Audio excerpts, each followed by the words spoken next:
Hail and well met, adventurers!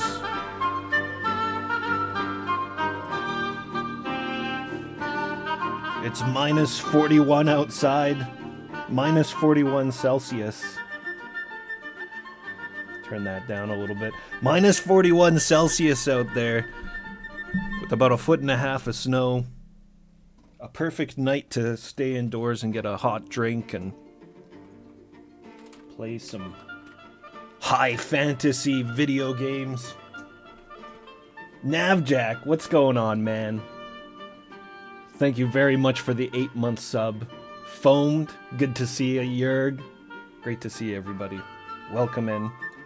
We're going to be playing Advanced Dungeons & Dragons, Dragons of Flame, the sequel to the game I streamed the other day, Heroes of the Lance. We're going to be playing the PC-98 version of the game.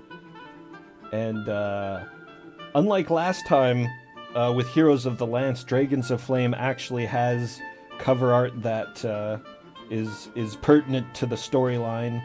That's the front cover from the module that this particular game is based off of.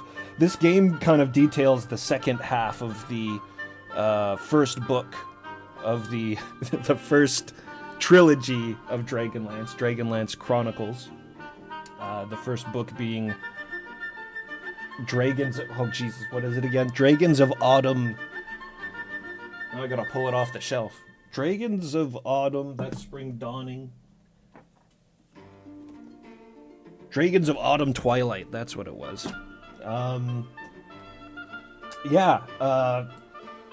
Here's the module.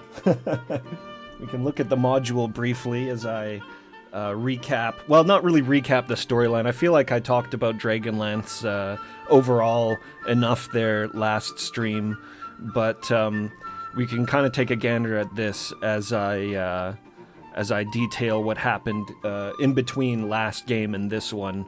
So after the companions rescued or acquired the discs of Mishakal from Zaxaroth and defeated the dragon Kisanth,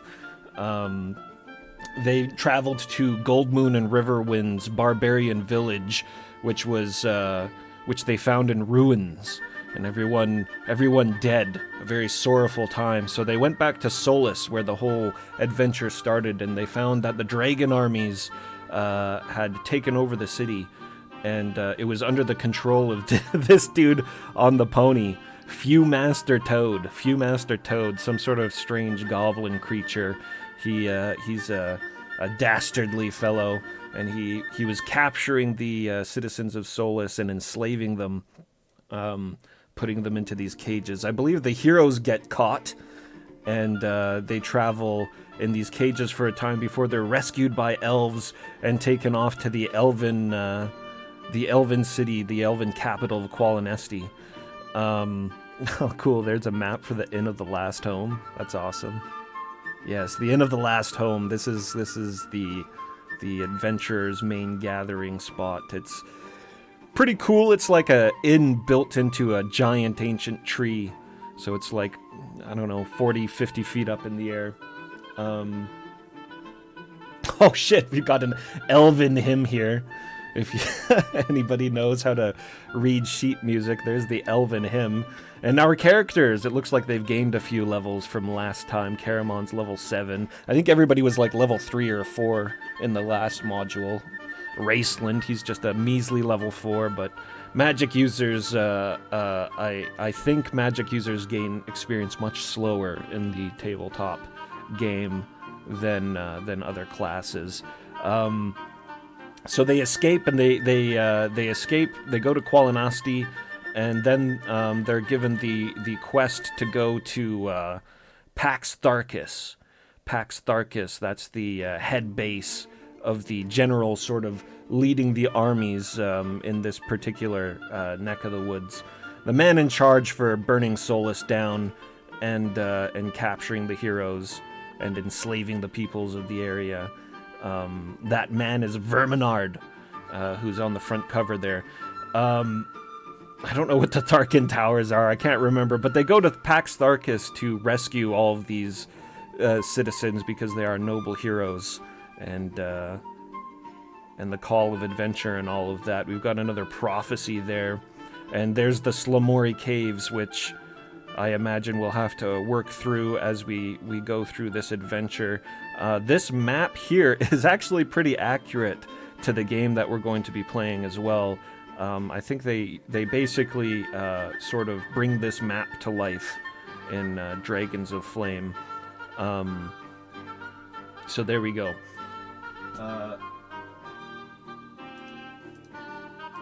Let's take a look at that cover art here again. Actually, that's sort of low res. I got a better version of that picture right here. There we go. Another Jeff Easley. Beautiful painting. We've got Tasselhoff there hiding behind the pillar as he's peeking in on Verminard, chastising Viewmaster Toad there, and Verminard's faithful dragon. All of the modules had their own kind of specific color of dragon. The first one was black, this one's red, and they go on and on. Janky Toe, yo, what's happening? Welcome. Get ready for game. We're gonna game here tonight. I hope everyone is prepared. Yes, so there's the beautiful cover art there from Jeff Easley, a little bit more recognizable. So we're playing the PC-98 version, which from my understanding is vastly different from the Western versions of the game. To just give you an idea here, I'm not going to show you the PC-98 screenshots because we're going to be playing the game, but there's a screenshot here of the this is the Amiga version. The Amiga version's still the graphically superior version for the regular Western versions of the game. I was talking about this with Duke the other day, and I think that I agree with him. It's probably not right to call the PC-98 version of this game a version at all. It's almost its own game entirely. So, but this is the Amiga one here. You can see it's got kind of a vivid color palette. It's somewhat cartoony in its appearance. And unlike Heroes of the Lance, the sprites are they're not as big and detailed. They're a little bit more chunky and I don't know, toyish, I guess. They've redrawn all the character portraits there for the the side-scroller version. Yes, well, I think Dragons of Flame is a side-scrolling game any which way you look at it. The Gold Box games made by SSI, who also did these, they're all really good RPGs from what I hear about, but the Silver Box games, they're all action-oriented, so that's Heroes of the Lance, Dragons of Flame, and then the third Silver Box game, Shadow Sorcerer. I don't know if they made any other Silver Box games than those ones. Perchance, what's good? Good to see you. What's good? What's going on?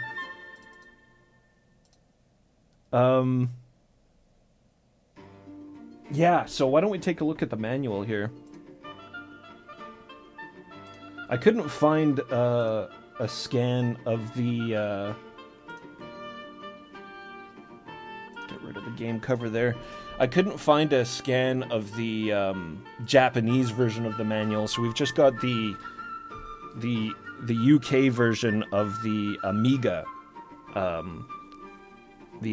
Dragons of Flame here. I imagine that the Japanese version of the manual is probably very similar.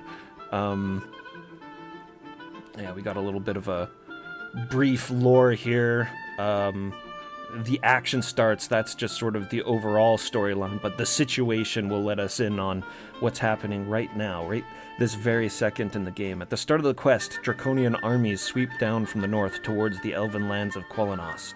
They already hold the ancient southern fortress of Pax Sarkis. The Draconians seek to crush the Quellanosti between their armies and the mountain fortress. The lands before the invasion are in chaos. The countryside is full of wanderers, both friendly and unfriendly. Brave elven and nomadic warriors seek to turn aside the forces of evil Innocent victims flee the advancing conquerors. Foul creatures of all sorts take advantage of the chaos to pillage the remains of civilization. During your quest, you will meet many others in the wilderness. Some may join your party. It will be necessary to gain allies to complete the quest. Some may offer items to aid in your quest. Some will attack you with sword or claw. The only way to know if an encounter is friend or foe is to approach and keep alert. But you can assume that anyone who attacks is allied with the forces of evil. You may find important items in many places you travel. Items may be freely offered by friends, cast aside by those fleeing the enemy, lying amidst abandoned towns or fiercely guarded by the forces of Takasis. Treat your allies and items wisely. They are the keys to your quest. And so on. We've got the character bios here with the Larry Elmore art, but this is all the same as the Heroes of the Lance manual, so we won't go through this again. Still, good to see. Very, very good artwork. Very in-depth bios. I like that. That's awesome. And we have non-player characters. Again, this is the Amiga version. So the PC-98 version, I think it does away with a lot of exploration that the Amiga, DOS, and so on versions have. I know the Amiga version also has extra characters you get on your team, not just the main 8 heroes of the Lance, but we also get Eben Shatterstone, a mercenary. Eben is totally self-serving and looks out for his own interests above all others. He's not evil and seems always to end up on the winning side in any fight. Although Eben is not a coward, he's not stupid, and will always find reason to not lead the way into danger. He wears chainmail and fights with a shield and a longsword. Who cares? We're not going to know these people. We're not going to experience them in the game. But these other two are actually pretty important. There's Gilthanus. Gilthanus is an experienced elven fighter and magic user whose knowledge may prove great value to the party. He's second in line for the Qualinasti throne and knows many of the secret places in the ancients. He fights in chainmail using a +1 longsword bow, along with some first and second level spells. He's the brother of Lorana. Lorana is the princess of the Qualinasti. She has been captured by the Draconians and is being held prisoner in Pax Tharkis. Is that how it went? Yeah. I'm just trying to recall the novel. Yes, that is how it goes. I was trying to remember if Lorana picks up with the team in Qualinesti and then travels with them to Pax Tharkis. But I think they find her in Pax Tharkis. I don't know. It's been a little while since I read them. Yeah, Lorana is the bride-to-be for Tanis, and then Tanis went off and wandered the land on his own, so Lorana is actually pretty important. Lorana is actually a member of the Companions, one of the 9 Companions. Let me see here if I can find a picture of Lorana. Oh, she follows them. Yeah. I was trying to remember, and it's like, yeah, she wants to join up with Tanis so she can prove that she still loves him and that she's worth having around. But it's kind of naive. Lorana actually becomes a pretty cool character. There's Lorana. There's Lorana, captured by the Draconians. This is close to the end of the main trilogy, and behind her, that is Takasis herself. Takasis, the Dark Queen. Takasis, God of Chaos. So there you go. I hope I got you guys all up to date. Why don't we start playing the game?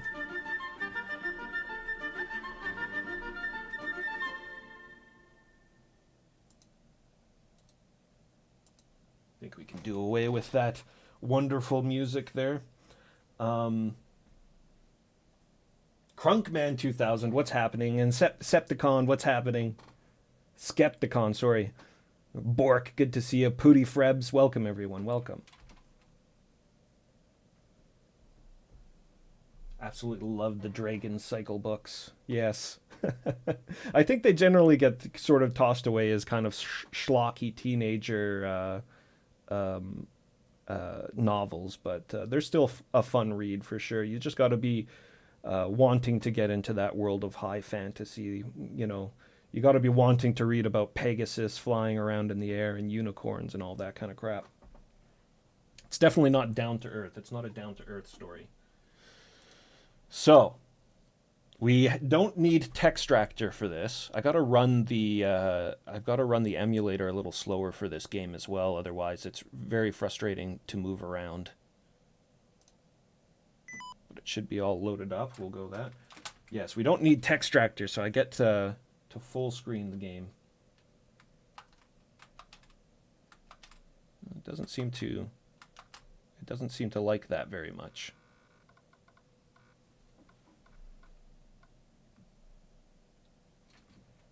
What's your problem?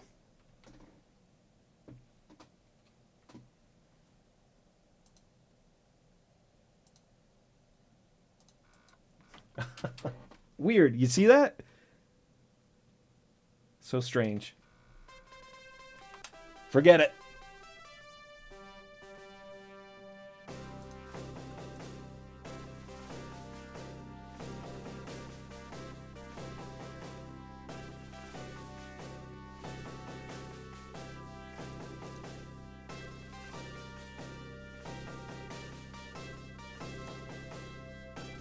Clicking on all sorts of wrong things. Okay, we'll play it like this. That's fine. It's windowed for me, whatever. Dragons of Flame. We've got the Jeff Easley art right there. Beautifully drawn on the PC-98. Look at that amazing sprite work. I wonder if that was hand-drawn or if they were able to transfer the image over. You see this at the beginning of the Amiga versions of the game and the DOS versions as well, but it's it's way less detailed.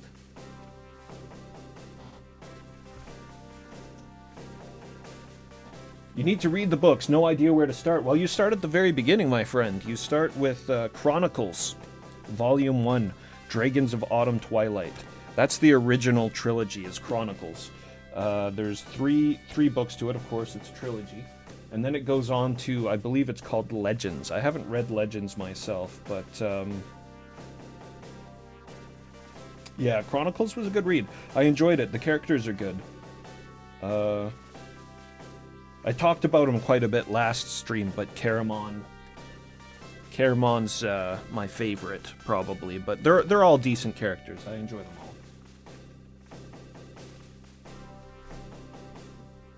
Interested to see it on the PC-98. I'm very interested to play it. I'm very excited to play this game. I tried to get my joystick working, my arcade stick working on this emulator, but I couldn't figure out how.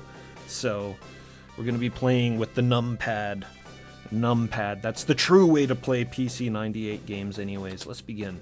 So, as I said, we don't need to translate this game. We don't need Textractor to translate this game. Because this, similar to Ultima, the Ultima games on the FM Towns, there's actually an English option in this game, a full English option. That's this middle one right here. This top one is to play an intro that's exclusive to the PC-98 version, so we're going to watch that. And then I believe this is sound. We're ready. Let's begin. Having successfully obtained Mishikal's discs. Disc, just one. Tanis and his buddies got to the castle ruins and saw the town of Solace burnt down. I don't know who these people are supposed to be that we're seeing. They definitely don't look like any members of the companions. And I don't know what castle this is in the background because Solus has no walls. It's like a tree city. Everything's up in the trees. But Solus was burnt down. The dragons had already started advancing. Caramon says, "What's going on? Those dragons are already making their way here." This intro exclusive to the PC-98 version. You don't get this in any other version. There are a lot of Draconians, says Tanis. Yay, Carrots, what's happening? Geki Zembu, good to see you. 1 Ton Muckfire, what's going on, guys? Dark Mechs. Good to see everybody. Is there a big hideout somewhere nearby? Ah, Sturm, ever stoic. Those guys.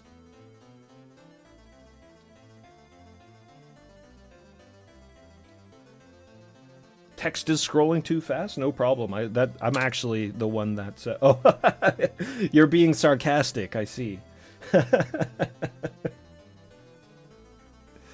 They're going to bring girls along. Come on, everyone. Let's go to their rescue. Not the girls. Wait, knights, says Raistland. If we go now, we'll just get caught. We have to wait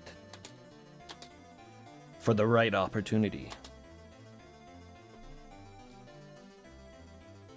Flint the noble dwarf. I hate to admit it. Surly but stalwart, Flint. I hate to admit it, but this wizard is right. We have to hold out, Sturm. Goldmoon, the barbarian cleric of Mishakal. The rumor might be true. The fortress at Starkis might already be built. Could be, says Tanis. Is that where they'll be taken? Hostages, huh? It's so pathetic. No knight can just stand by and let it happen. Ah, Riverwind, the grim barbarian. We have to go by there anyways. There won't be any problem if we stop by for a little while. Tasselhoff, he's still here. If that's what we're going to do, then let's get going. The dragons may come out again. Tasselhoff's pretty cool. He discovered traps for us automatically in the last game. Plus, kind of a cool thing about Kendar is that they have no fear whatsoever. They're incapable of feeling fear. So even in the face of death, Tasselhoff's always just kind of like, oh, this is interesting. This is pretty crazy. A giant fireball flying towards my face. How strange. So here we go. Here's the world map. And you can see everything looks different than the Amiga screenshots I showed earlier. Not just the game and the world map and Karamon's. I like how Karamon is the map sprite in both games. But yeah, everything looks different here, and even the portraits, they're not redrawn like they were in the Amiga DOS versions. These are the Heroes of the Lance pictures, aren't they? They look the same as the Heroes of the Lance pictures to me. They've just been brought over here to the glorious PC-98.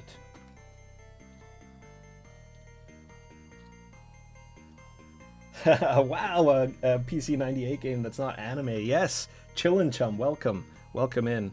No, this is a game of high adventure, and yeah, I wonder how much this kind of stuff appeals to the Japanese audiences, especially back in the day. I think it appealed to them a lot. I think Dungeons & Dragons was a huge success in Japan. My only gauge on that is just really that all of these Dungeons & Dragons games got released over in Japan, but I think they're all largely faithful ports to what we got here over in the West, which makes this game particularly interesting. Just the fact that they basically completely redid this game. It came out in 1992. I think that's 2 or 3 years after the Western releases. But yeah, why don't we walk into this town? We'll see what we got going on here. If that music is really quiet, just let me know and I'll turn it up. It's pretty quiet on my side. There was no music in the Western versions of this game either. The dragon army attacked and took everyone off to the south. Please find some way to help. So I had to slow the emulator way down as well. Otherwise, you just fly across this map and it's impossible to cross these bridges. A little quiet? I'll turn it up. Pax Tharkis is to the south. You should go to the mountains to the north first. There are probably weapons. Maybe we can equip weapons in this version of the game. Oh, right. Timer. I need to put the timer on.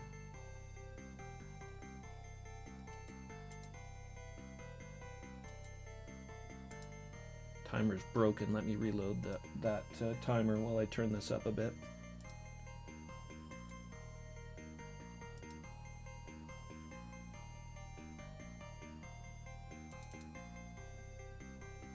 Yeah, you don't get this amazing soundtrack in any other version in the game.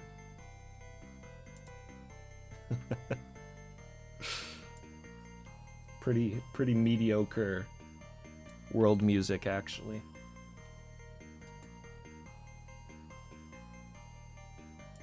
Start timer.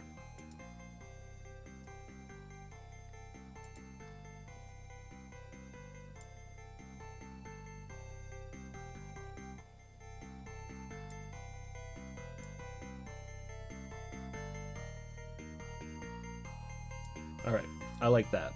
That's good. We'll leave it at that. Games on VHS, good to see ya.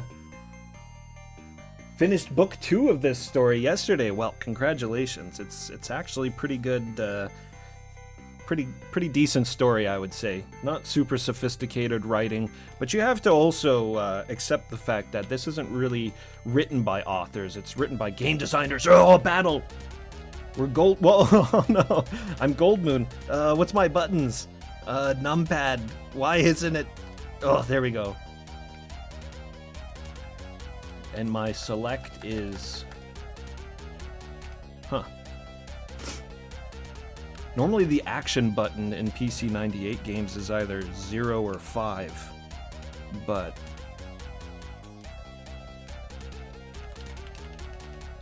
it's spacebar in this case. That's weird.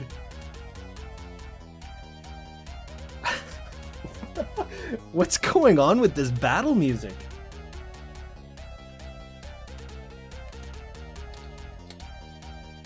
Put Caramon up front. Oh, there's a ghost there! We can't use Caramon. Unless Caramon has a... No, he's just got a regular longsword still, just like the last game. And I'm missing my spear! Caramon has even less weapons than in the first game. He was supposed to be covered in weapons. Alright, we'll do Sturm then. Sturm. Stoic Knight Sturm. Look at these sprites. How good are these sprites? Okay, alright. Good to know that the game controls largely the same. We just hold down the action button and then hold down the direction we want to attack, and then we attack.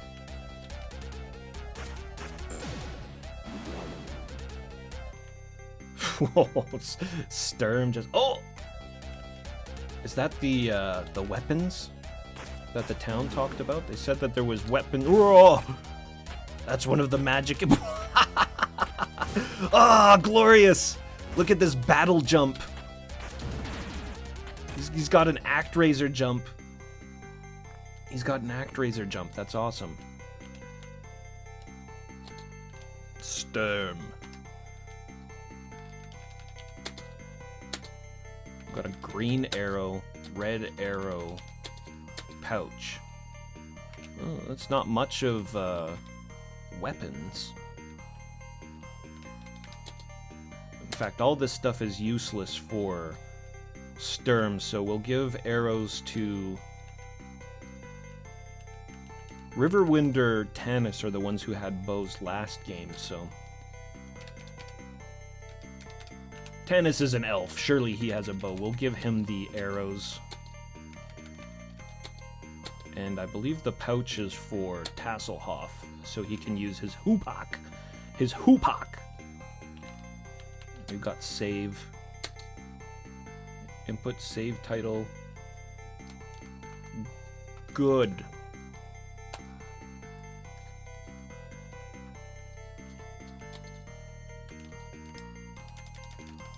The only save you ever need. Take a quick look at the magic user spells here. Charm, Sleep, Magic Missile, Web, Burning Hands, Fireball, fucking Final Strike, which kills our whole party, or at least it did in Heroes of the Lance there. And a charge bar. I wonder if that actually is showing us how many magic uses we have. There was no way to really indicate that in the first game, so I could never really figure out if we had unlimited magic or if I was just conserving it well. Cure light wounds, protection from evil, hold person, spiritual hammer, bless, turn undead, critical wounds, raise dead, heal. Oh, we can rest. You cannot rest outside of town, alright. Maybe that restores our charge. Perhaps it restores our hit points. And a quest map. Quest. We are on the quest. Quest to rescue the... rescue the girls from Pax Tharkus. That's what the intro said. Oh, and there's Pax Tharkus there to the south. So those are the two towns we went to already. There's a town right up there to the north by us. And then there's those two places there. Cool. Well, let's check out this town here to the north first, and then we'll work our way south.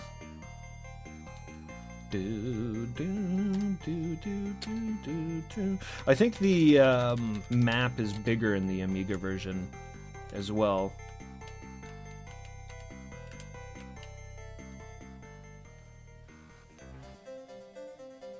PC-98. Dragons of Fire, much more streamlined. Solus has been invaded. This place is filled with the dragon army. You should escape to the south. Oh, so... Escape to the south quickly. So this is Solus.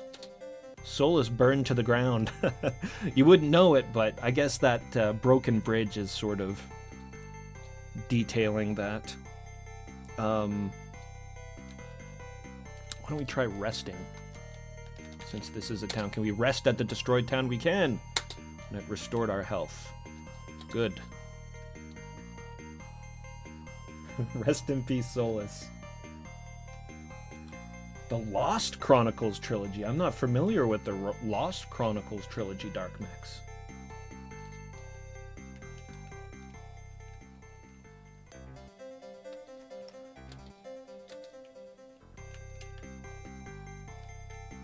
Alright, let's move our way south.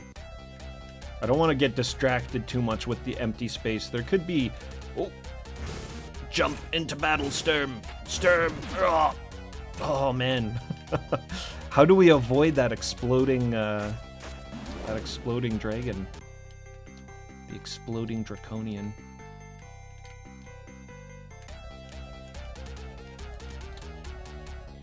Giant spiders. The hit detection seems way better in this version of the, or not version, in this game compared to Heroes of the Lance.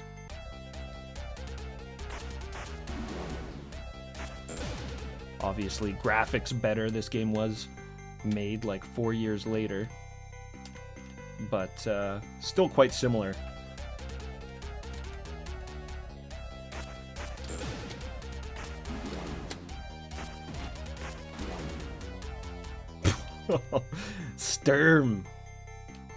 Sturm laying waste to everything. I don't even have to aim down and screw around like I did in the first game. Combat seems much more user-friendly. Oh, we saw an item over there. We have a quest, but treasure always comes first.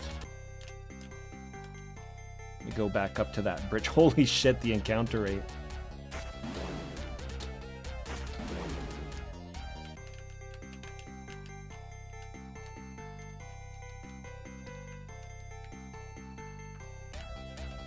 Yeah, it does. It looks great, doesn't it? It looks really good.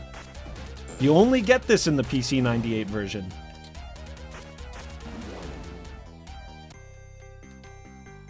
Everybody's all kind of squat and smushed together in the Western Amiga and DOS. I want to quit saying version.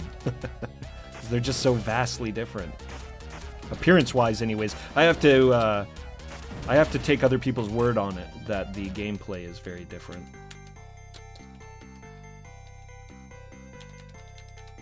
I didn't test out the Amiga version at all. I just I took one look at the screenshots for the PC-98 versions, and I was like, okay, that's the one that I want to play.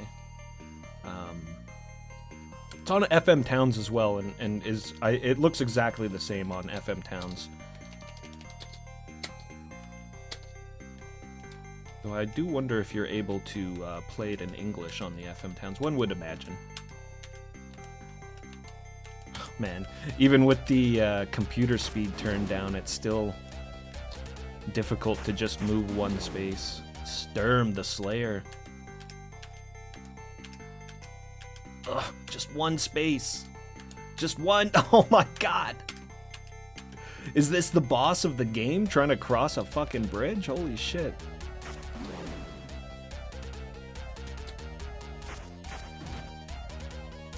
Ghost. I'd like to get somebody else up front, but I'd like to get Caramon up front, but it's been ghosts every. All right, I really need to figure out how to dodge that draconian explosion from the magic users. There's a specific name for those kind of draconians. I can't remember what they're called. Bozaks? Maybe Bozaks.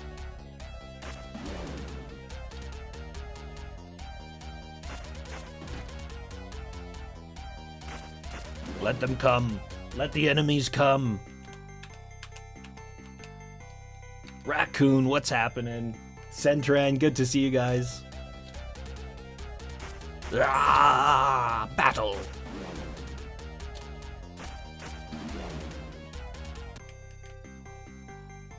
Sturm is pretty battle crazed as well. He is a stoic. He's a stoic knight, but he really comes to life in battle.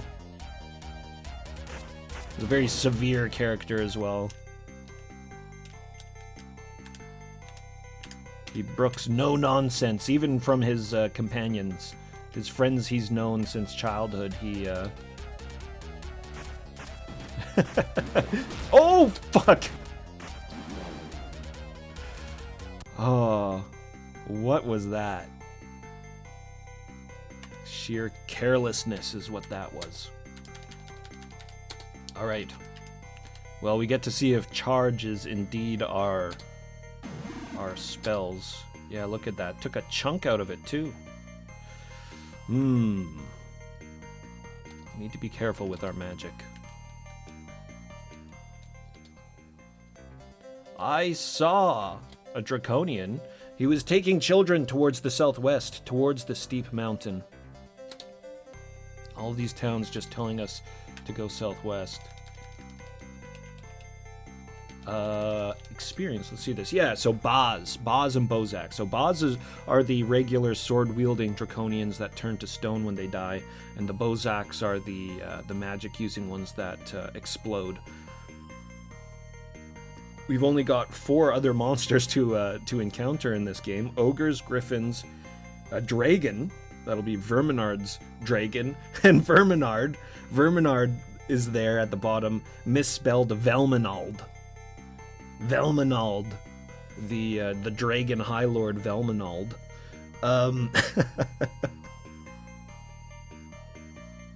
That's another thing about this game. There's no end boss in any of the other versions of the game. They added in an end boss solely for this PC-98 version, probably the FM Towns as well, since I believe they're both direct. The same game, basically. I think the FM Towns is a port of this, or some such. But they brought in Verminard. Verminard isn't in the Western versions of the game, that's definitely the main reason why I picked this one up. The graphics and everything like that are great, but even all that aside, I mean, you have to have Verminard. You gotta have Verminard at the end of this story. He's the end of the book. Okay, let's save it. And,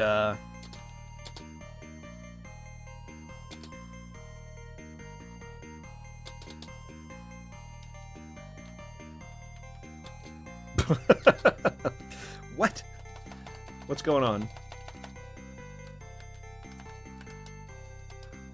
Okay, it's been saved. I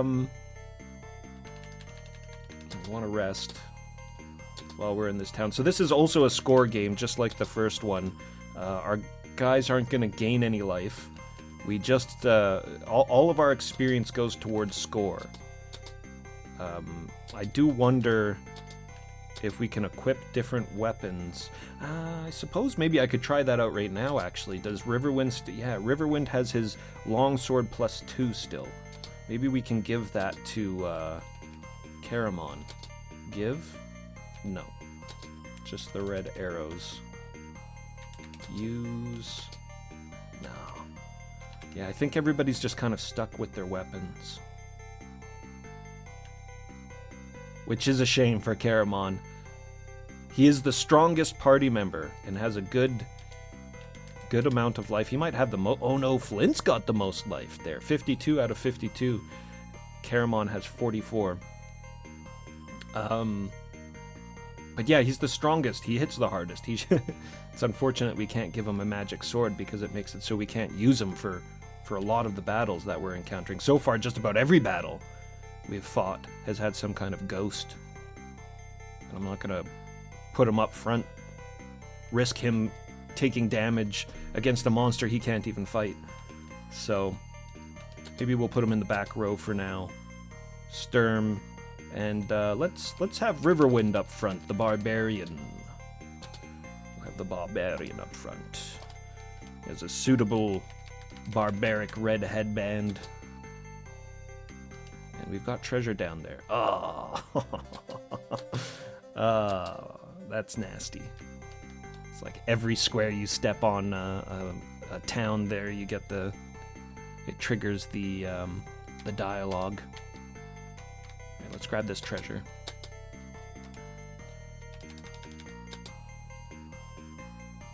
Green potion. Green potion. I didn't use any potions last game. I have no idea what they do. Maybe I should have looked for them in the manual when we took a brief look at it. Look how good Riverwind's sprite is! He's got an awesome swing there too, but shit, he can't just take out the guys like Sturm did. There, what if I go down? Oh, yes!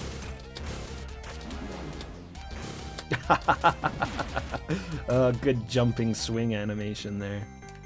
So if this is a score game like the other one, maybe I should do a bit of grinding while I'm out here. We can see if we can get a big score. I don't know why my screen keeps flickering like that.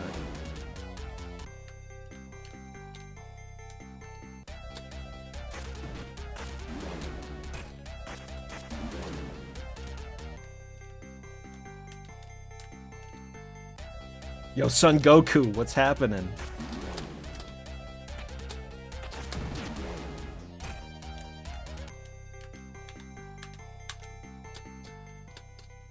Blow Fire Throat Totem, good to see you, welcome.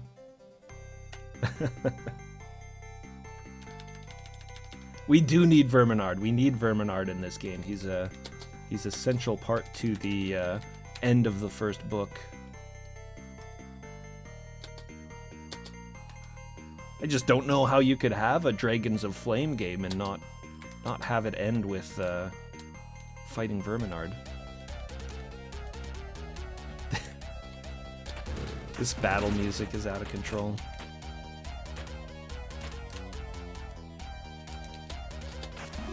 At the very least, I'm not going to move on until I get a grasp on how to dodge those exploding Draconians. So I'll try attacking him and then jumping back after I kill him. Okay. Ah, seems to work.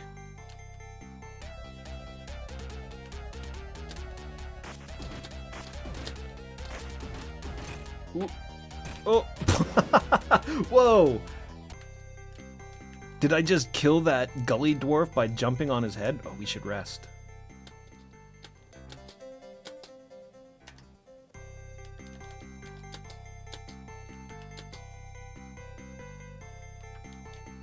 Always wanted to play it, but you don't have the equipment to play it. You don't have the equipment to play it legit, you mean? Because it's quite easy to grab a hold of the... Oh, what am I doing? Oh, no!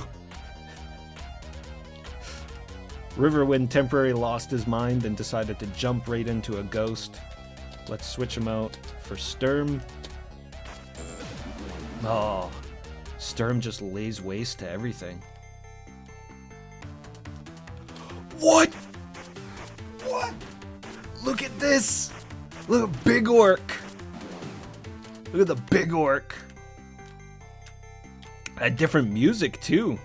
It's like boss music. Haha. Boss.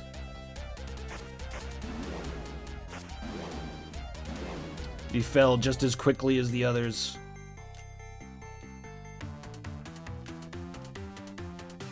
More boss music. Yeah, they look so good. It's the classic pig-faced orcs too. Orcs were always like... Dungeons and Dragons orcs were always pig-faced there for a long time. And then I think they just like basically stole shit from... Oh, whoops. Stole shit from Warhammer or Lord of the Rings or some shit and changed their appearance. But I've always been partial to the pig-faced orcs.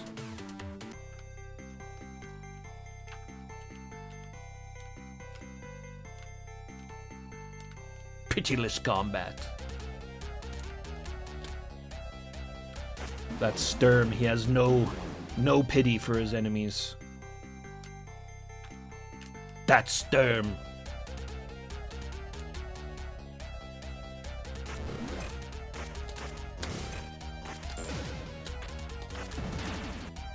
Sturm with his father's two-handed sword and the ancient Solomnic armor. Sturm has such a cool design. Look at his handlebarred mustache, and he's got this horned helmet. Pretty good.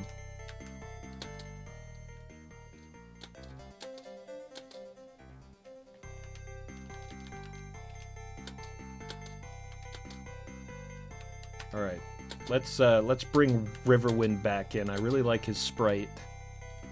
I want to get used to playing as him. I like how he keeps his sword behind him as well, ready to strike. Ready to do a power strike.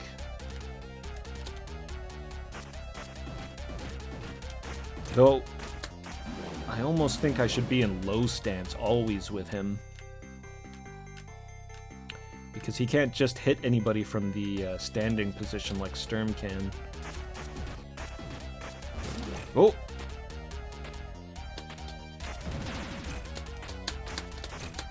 Ugh!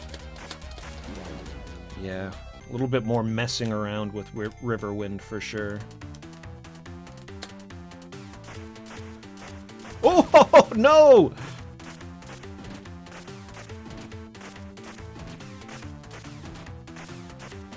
Shit! Riverwind took a foul blow.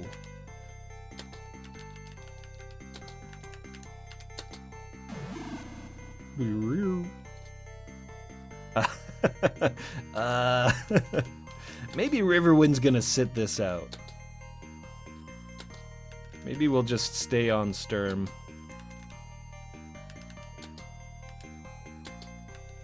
Try out Tanis at some point as well. We'll give everybody a shot.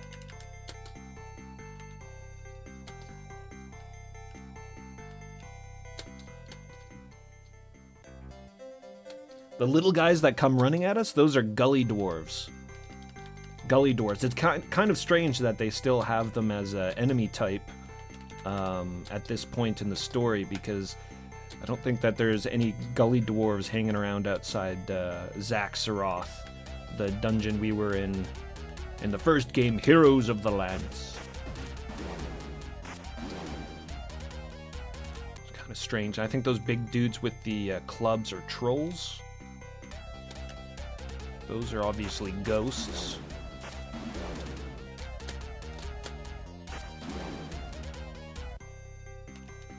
Alright, let's take a look at our map. We've been standing here fighting things for a little bit. There's a town there? How do we get over there? And then Pax Tharkus to the south.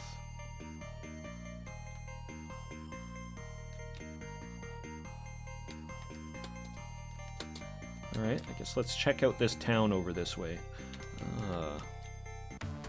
A forest maze. These orcs.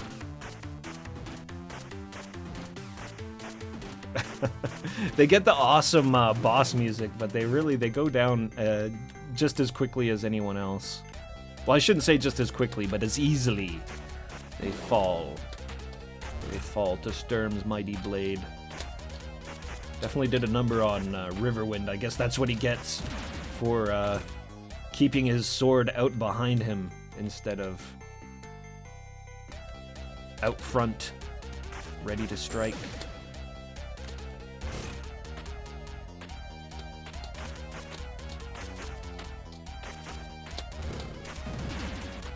Yeah, that's the strat. We want to jump in and then jump away after killing them so that they don't explode on us.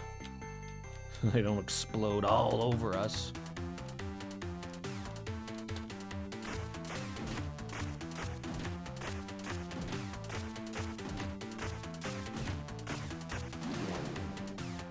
Yeah, and similarly in Heroes of the Lance, certain guys, their attacks just didn't seem to work very well up against other monsters. So maybe Riverwind just isn't very good up against the orcs. The path to Pax Tharkis is the Slamori Cave. Ah, yes. I thought we would be journeying through that. The Slamori Cave is kind of the back entrance they take in the novel to get into Pax Tharkis. It's through this forest to the south, but the road there is steep. They say that Wormslayer, the magic sword of the Elf King Kithkanen, is there. Wormslayer, that becomes Tanis's blade. So we get to find Wormslayer in this game. That's pretty cool. I suppose we'll need it to take on a dragon, won't we? Can't just be fighting a dragon with any old sword. You need something called Wormslayer. Or Dragon Slayer.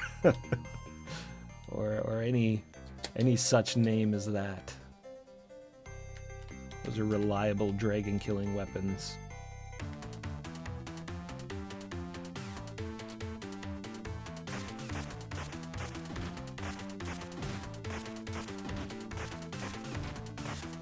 Die, you fool!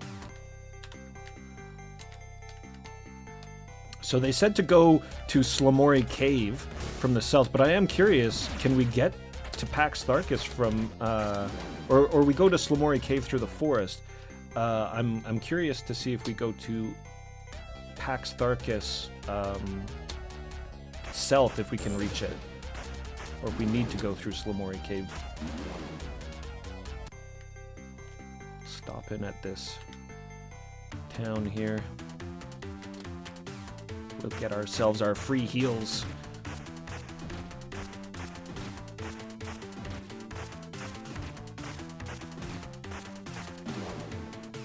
I feel the fool wasting some of those magic charges so early.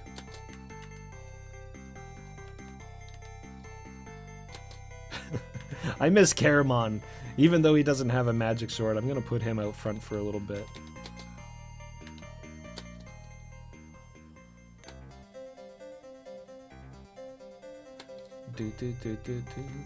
It's quite pleasant music for such a perilous mission as this. I don't know how I feel about the soundtrack. I don't know. You only get the soundtrack in this, in the PC-98 Dragons of Flame. But so far it's not really winning me over, especially the weird-ass battle music. Ah! Wedged between a frickin' evil ghost that Caramon can't wound. I'm guessing he can't hit it. Yeah. Oh!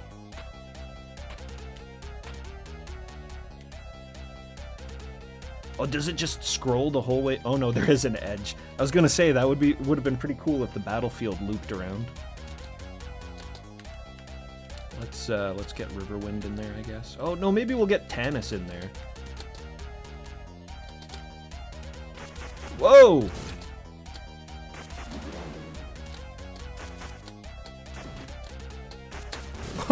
Oh, the speed.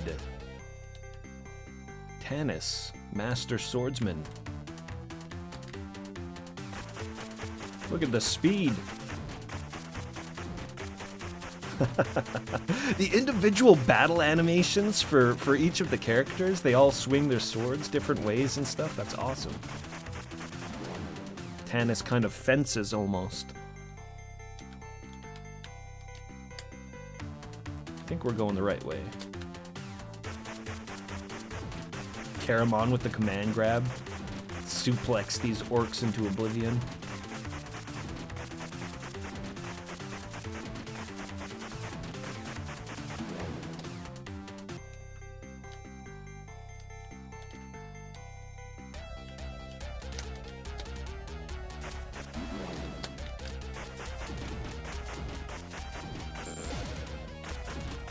Is Tannis OP? Like, is Tannis the best? I thought maybe Sturm was the best, but now I'm starting to think maybe it's Tannis. There wasn't really a best in Heroes of the Lance. I kind of liked that. Everybody sort of had their uses, but both Sturm and Tannis kind of seem to be better than everybody else here.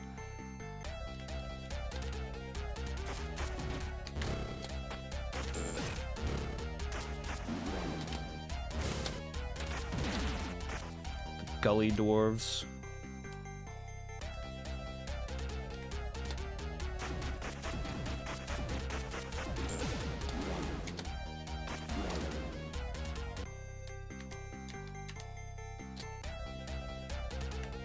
Oh, most definitely, yeah. Sturm would have the most powerful weapon, absolutely.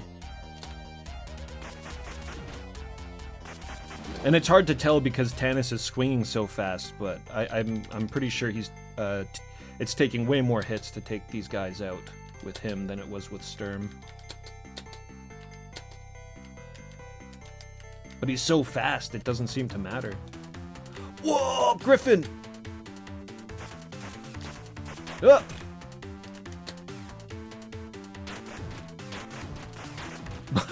Die!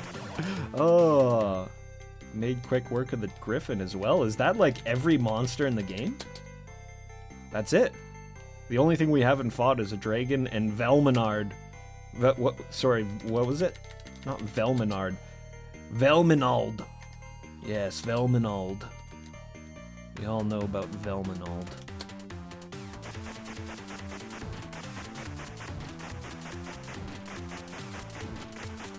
Tannis, very good. You can see his feather there in his hair. Tannis has this headband, and he's got all sorts of like fetishes in his hair. These little beads and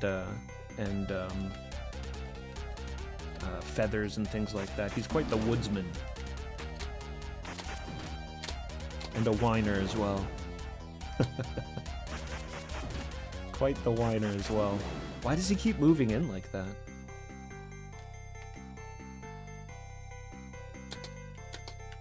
He's a little low on hit points. We'll replace him with Riverwind for now. Pax Tharkis is right in front of us. But it would be too reckless to enter from the front. First, we should go to Qualanos, the elf town. Surely they know a shortcut is somewhere in the forest to the north. Yes, so we gotta go through Slamor. What?!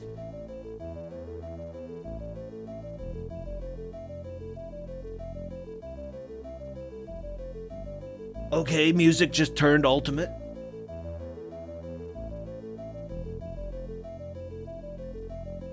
Oh, that's way better than what it was. There we go. That's much more appropriate. Oh! The battle music! Ah!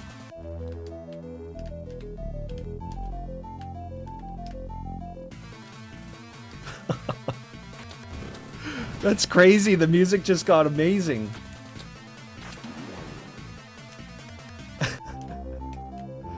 Oh, that's awesome. Gonna have that like bullshit overly cheery stuff, and now we've actually got true adventuring music of battle and combat. Oh.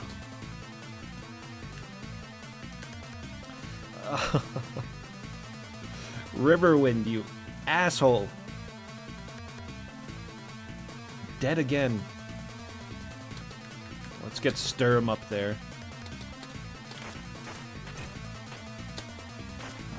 Whew. When they hit, they hit.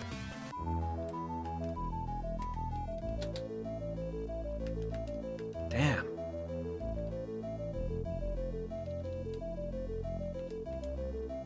Huh.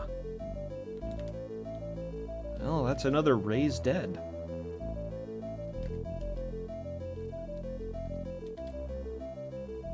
We're gonna run out of charges before we even get into Pax Tharkis.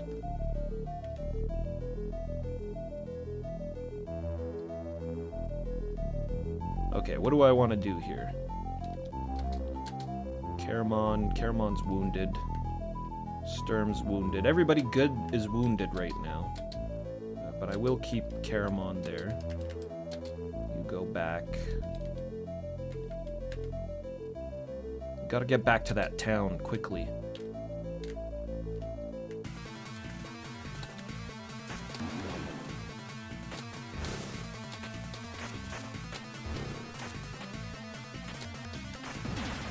So much easier controlling the game in Heroes of the Lance with the joystick.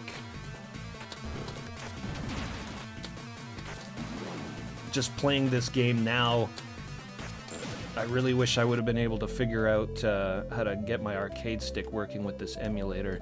It would have been a lot easier to precisely control these fools. God damn it!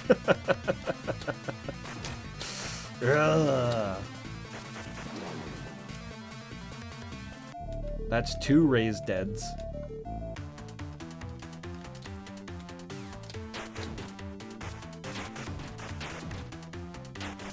I just stand there and hold down the attack for those bosses.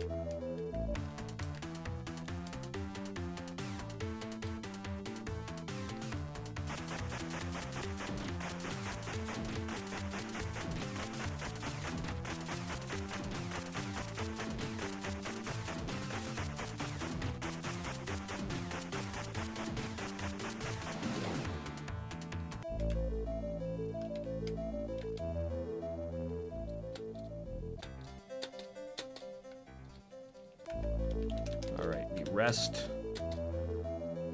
Oh, right, I need to bring these guys back to life. I'm gonna lose a bunch of charges for this. I wonder what the rules are for this, if they all take off the same amount of charge or if one spell takes off more than another. If Raised Dead takes off the most, then we should be okay. I think I've had more people die already than I did the whole time I was playing Heroes of the Lance. It's fast. This game's quite a bit faster. The battles and everything. Alright. Well, I really don't want to reload and walk back down to Pax Tharkis, but that wouldn't be, like, so bad.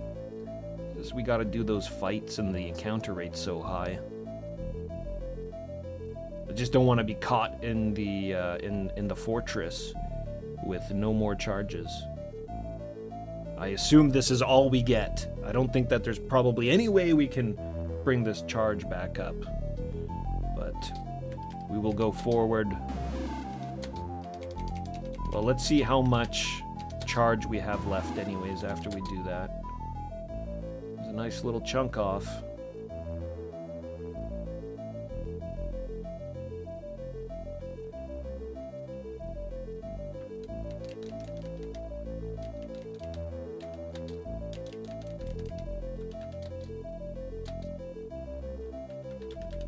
Alright, let's save it. No more deaths.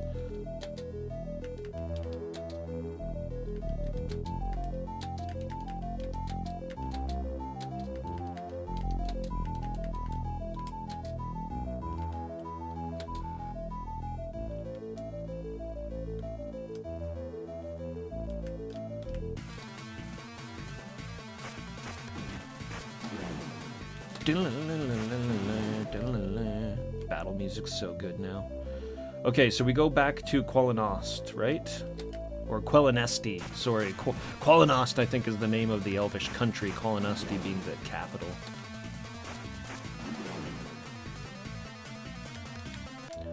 Really nice how you don't gotta screw around with Sturm either to kill things, you just swing. You gotta jump or aim down or anything like that. Well, we still gotta jump against the Bozaks.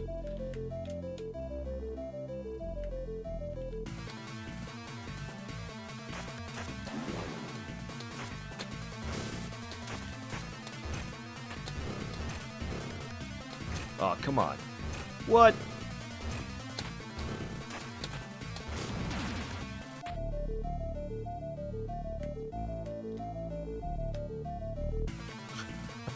How did I get there? Can't jump over the frickin' spider, seriously?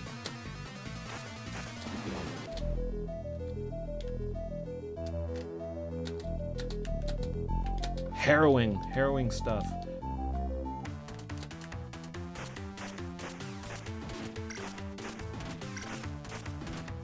Ah, see, the orc's not hitting Riverwind now. I wonder why Riverwind caught a hit last time. Was it this? Oh yeah, it was this way.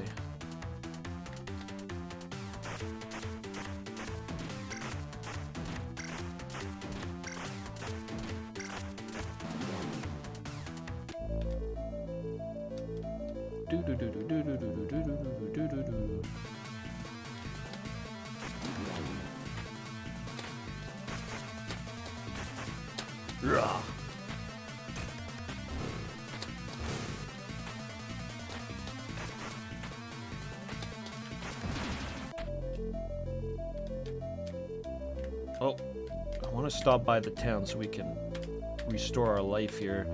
There we go.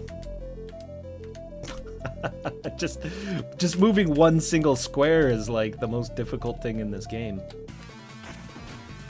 Thus far.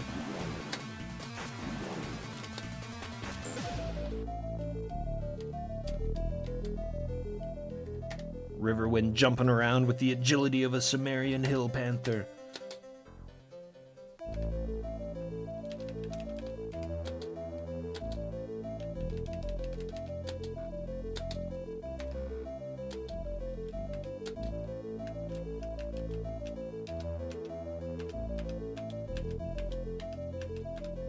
Go. There we go.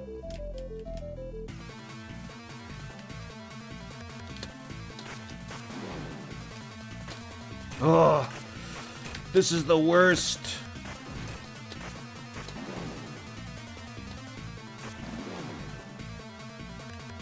When you get trapped between another monster and a ghost, that's kind of how everybody's died so far, I think.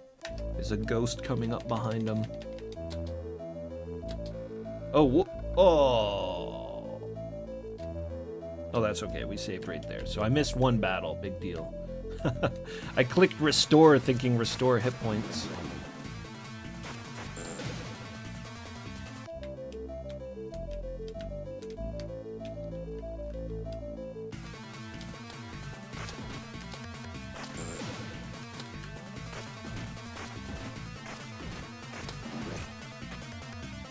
Intelligence wasn't my highest roll.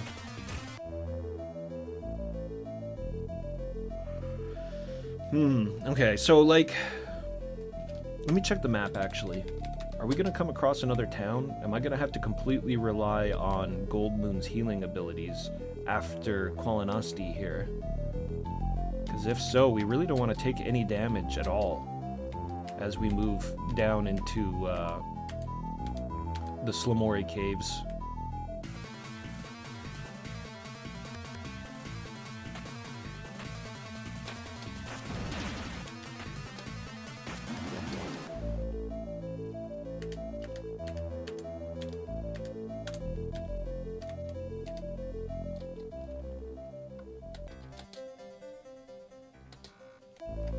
Rest here again.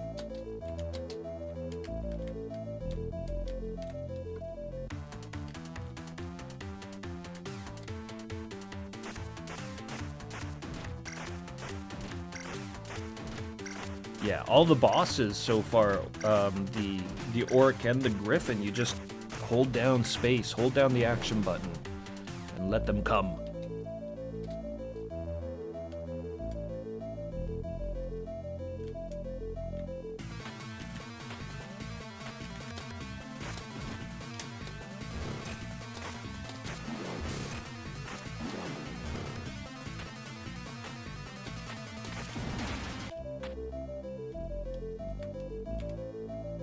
Combat is definitely quite a bit nastier than it was in Heroes of the Lance.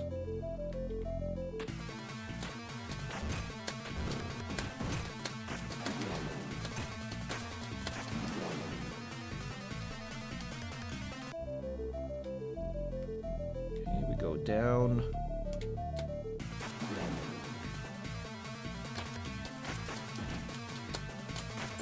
That was lucky. There was like 4 other paths in the forest there, and it looks like I took the right one.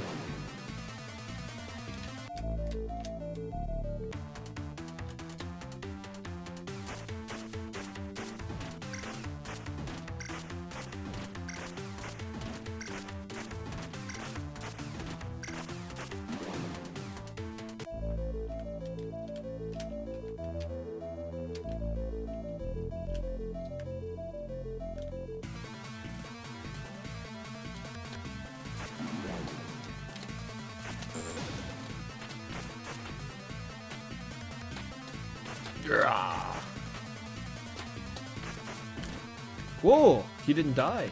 He took a hit, but he didn't die.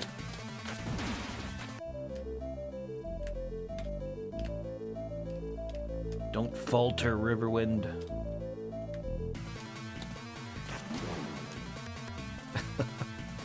Oh, it's awesome how much better the music got.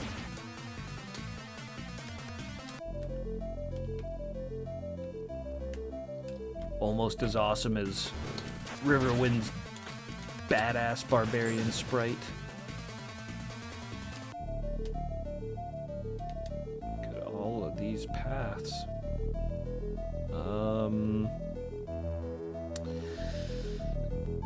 Well, we want to keep moving south, but something tells me down here's a dead end. If I go up and then east and then south, that looks a little more promising. Still, they could just be trying to confuse me with giving me the more complicated path when the easiest path takes us to the Slamori Caves.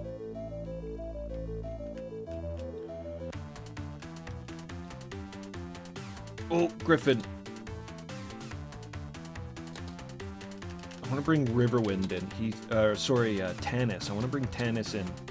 He seemed to work really well against the Griffin. His speed with a blade unmatched. But for the most part, we'll just keep using Riverwind as we move towards the cave. So I don't know how much I'm actually going to use him. He's not... Oh my god! Those trolls hit so hard.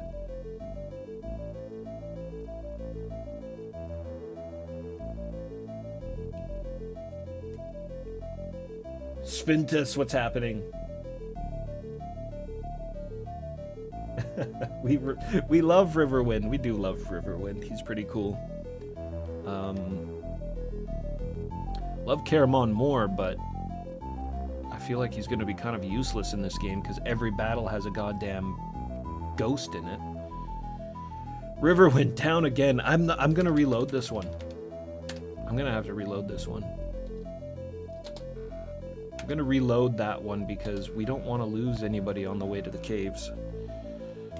I don't want to have to use that raised dead spell again.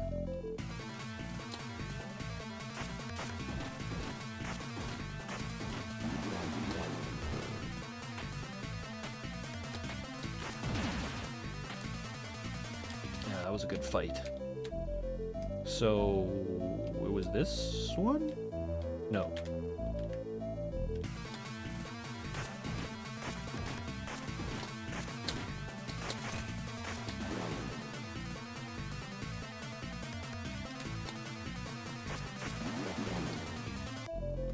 These trolls and spiders, man.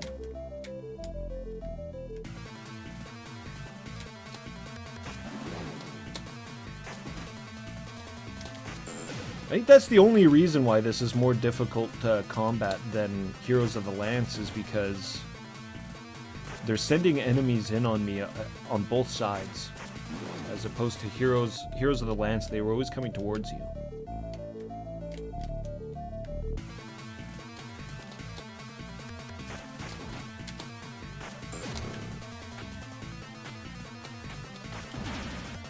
Oh, we got hit with the explosion.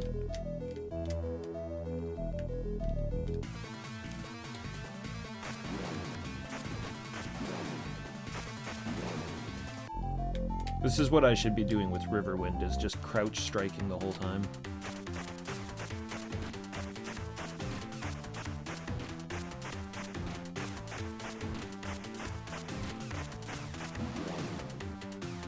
Yeah, you know, I didn't even think about the ranged attacks. I suppose Riverwind does have his bow. But you gotta kind of like switch weapons.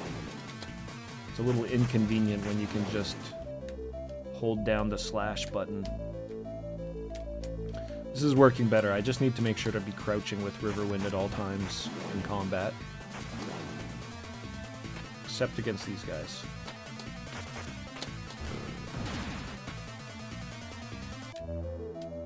So we go down and then this way. Oh shit, yeah. No, Tannis is the one. Tannis is the one for the Griffins. Riverwind swings too slow. And if Riverwind's too slow, that means Sturm will be too slow. Maybe Caramon? Griffins don't need to be attacked by magical items, but safer to just send Tannis out. Fuck that, man. These trolls. These trolls.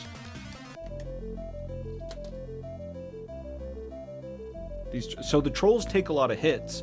I shouldn't have focused on the troll like I did when that gully dwarf was coming up behind me. I can kill a gully dwarf with one hit. I should have turned and struck the gully dwarf, and then probably I wouldn't have gotten hit by the troll, maybe. I don't know. They hit so hard, though. Look at that. Half of Tannis's life gone.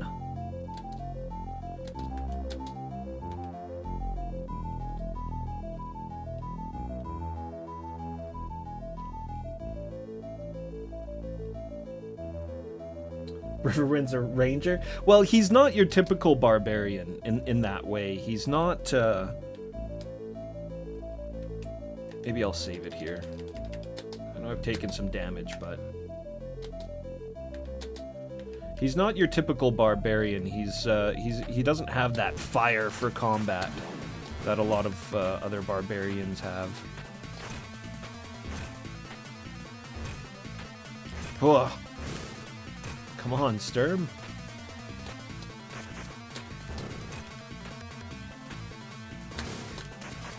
Holy shit. Alright, now I'm really hoping that there's a inn down there or something. You know what? I can just restore that. I hate to save scum, but when something goes that terribly...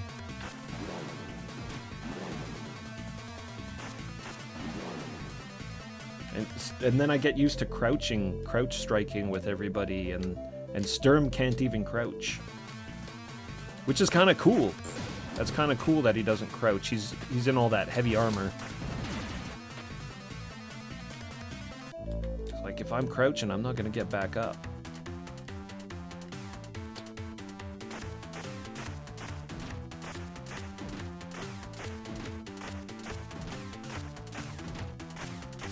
No, Son Goku. PC-98 is not the same as the PC Engine. PC Engine is like a home console, and the PC-98 was a Japanese computer, really popular during its time in Japan. Both made by NEC, though. Just gonna have to eat those magic spells. They do a lot less damage than a troll swinging his club.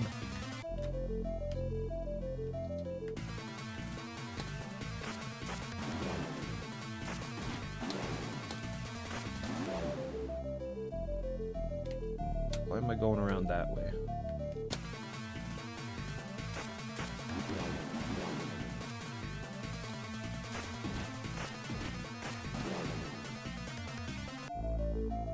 Yo, Carl Winslow, what's happening, man? Welcome.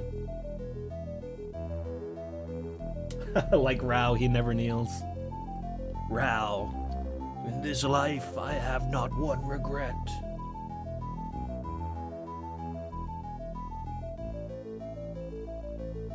was looking at the mage and thought it was Raceland. Raceland is the mage, but yeah, we're currently using Sturm. Sturm's the guy we're using in battle at the moment. Where I've lost myself. Can't remember which way I came in from. Turn, Sturm. You can do that at least.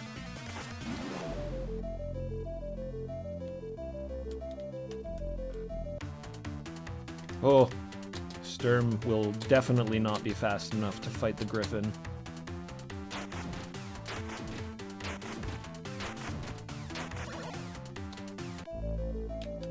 Glad to be streaming, Carl.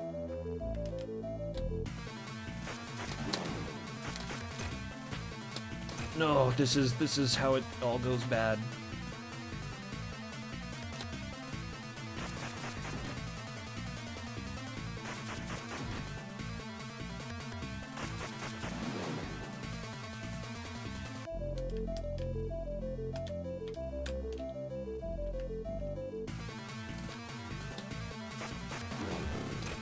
Whoa!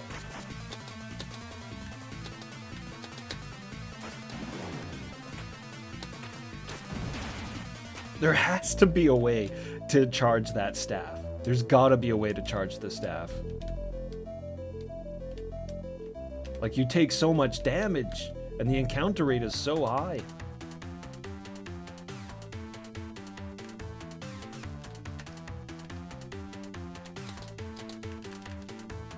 I don't even think the world map is the meat of the game.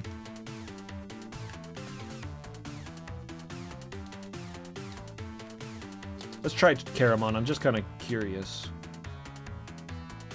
No. Tannis.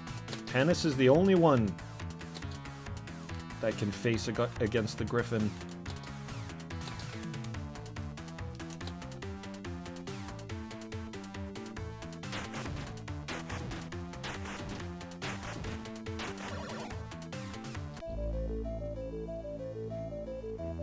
Sturm Brightblade, yeah, it's a good name. The giant shield does nothing. Just like Caramon. Okay. There's Slamori Cave. I guess we'll save it. I'm guessing this is going to be the meat of the game in Slamori Cave. Well, actually, I imagine the meat of the game is going to be Pax Tharkus, but I think it'll probably be a big dungeon crawl from this point on, like Heroes of the Lance. You entered Slamori. Heal me! Just give me a heal. God damn, look at this. How am I going to be able to survive?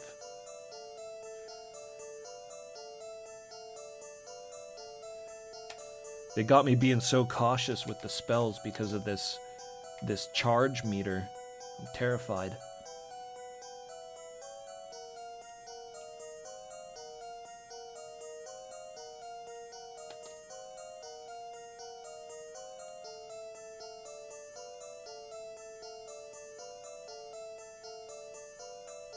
Maybe use Raceland more. The only thing I'm worried about with Raceland is those 11 hit points, and everything hits like a truck, it seems, in this. You got big knockback with the attacks as well.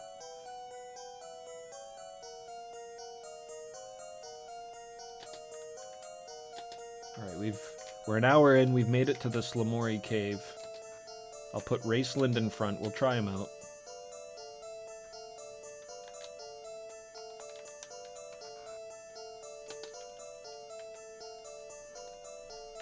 Can I rest? Really wish they would have put a little town in here. Whoa! Look at the compass. The compass north is west and east is north. It's shifted.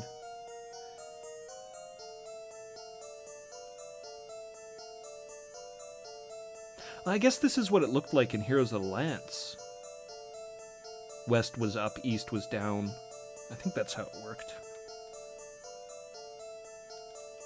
And there's no exit to the cave either. Now that we're in. Oh, maybe. Oh, shit. Maybe I should have kept that save outside. Yep. No leaving. We're here now. Equip magic missiles. No, we'll equip burning hands. I seem to remember Raceland using burning hands a lot in the book. I'm not really quite sure how the spells worked in Heroes of the Lance when we played it yesterday, to be honest. Because we never ran out of magic, but this has an actual visible magic meter. So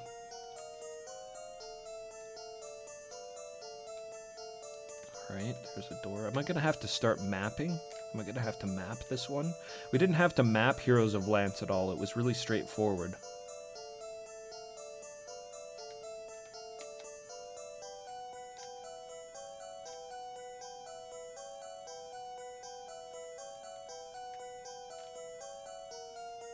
Oh, shit.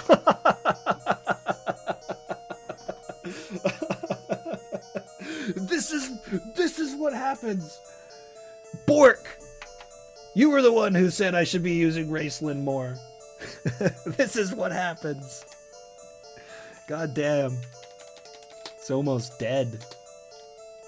All right, I'm gonna restore that. Actually, I'm gonna restore that.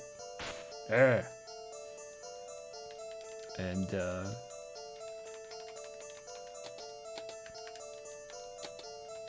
we know there's a trap now, so I'll put Tasselhoff in the front. Yes, right. Did he need to be in the front line? Raceland is not one of the first four. I don't think I ever took him out of the front line in Heroes of the Lance. I didn't realize he actually had to be in the front line to cast spells. I suppose that makes sense.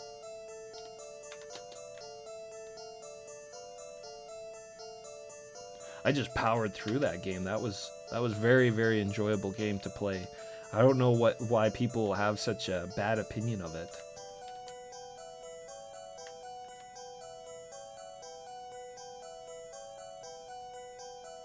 Tasselhoff locates and removes a trap.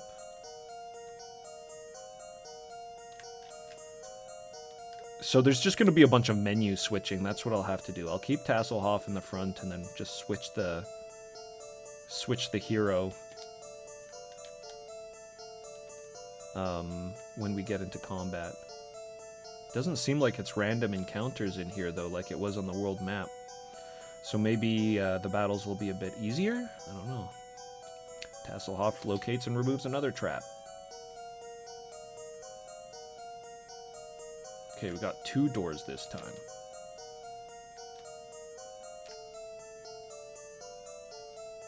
Tasselhoff God.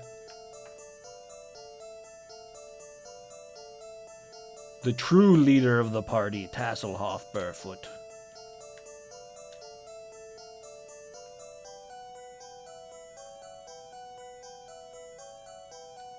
Yeah, but it's a score game, so it's okay if it's short, right? Because you're chasing score. So there's always that replayability there. Though I almost got high score when we played it. Okay, now we've got 2 paths.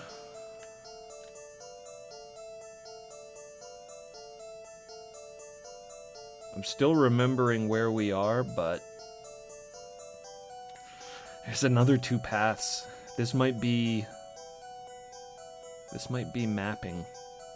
I might have to map this shit.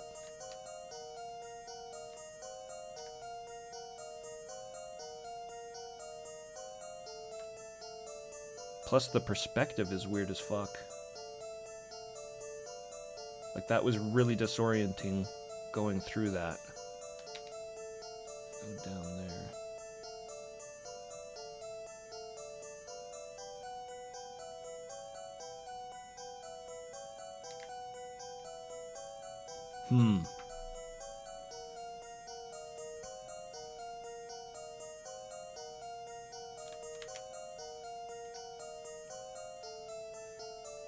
Is this where I came from?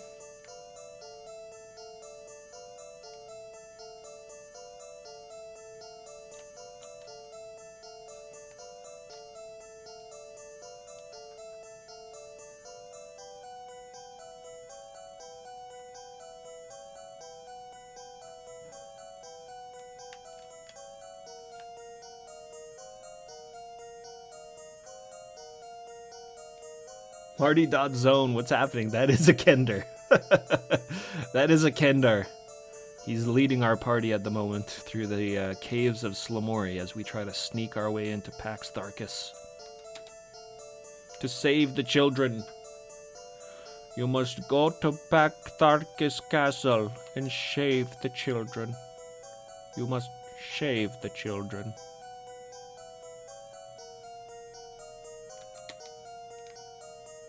Just trying to get my bearings here. I think I just walked all the way back to the entrance. On purpose, though.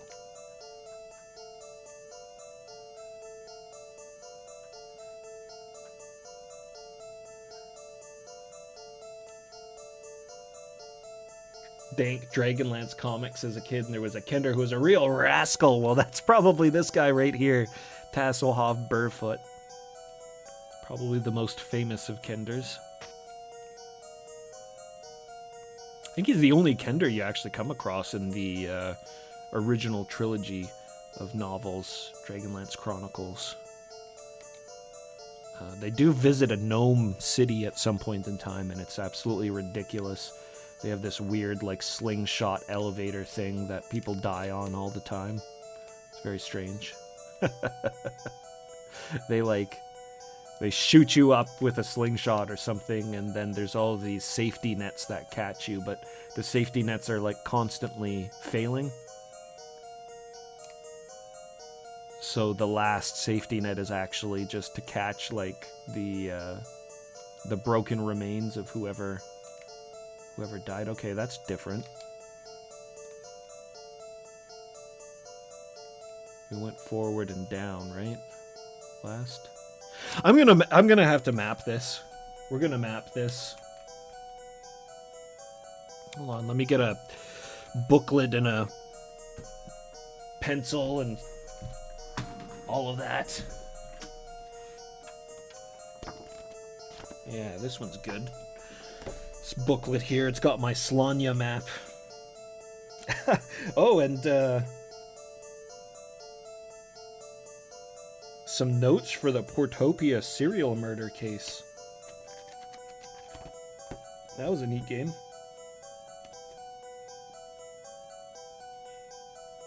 I think this is a full Slanya walkthrough I wrote down.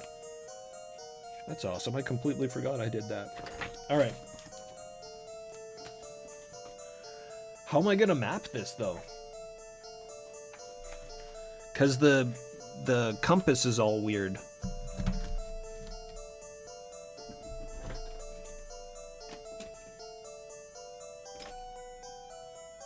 Where's an eraser? How am I gonna map this? Can I just map it how it looks? Like do a straight line, and then a notch for the doors, and then an arrow going to another straight line, and then... Let me try that. Drawing it like an actual map seems really weird with the whole side-scrolling aspect.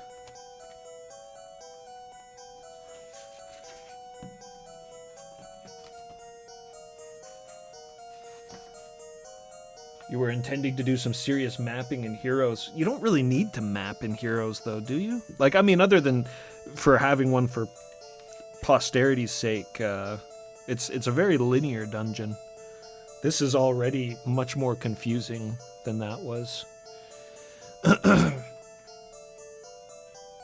let me go back to the beginning.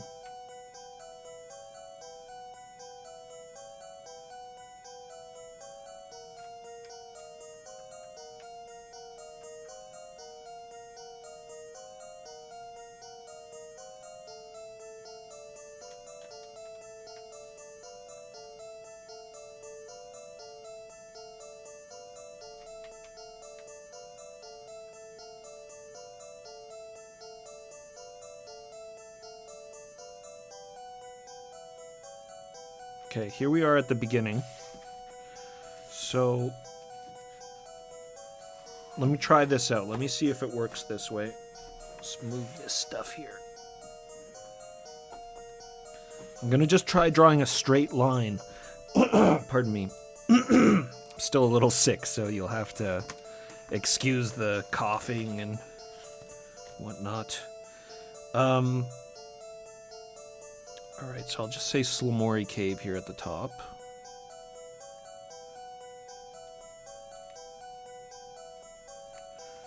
And then we'll start drawing from the bottom of the page. And I'll say start. Right there. And I'm not going to worry about distance or anything silly like that. We'll just draw a line for however much space we need. Because we don't need this to be an accurate length of the hallway. We just need to draw a line and then a cave door at the end. Right? So we go up. There's no space to the left.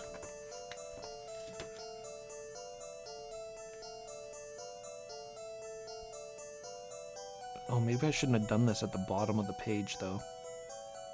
Because we do go down, don't we?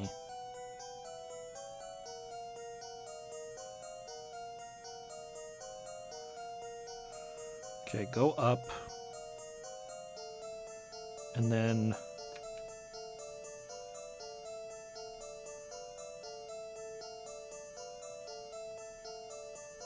that connects.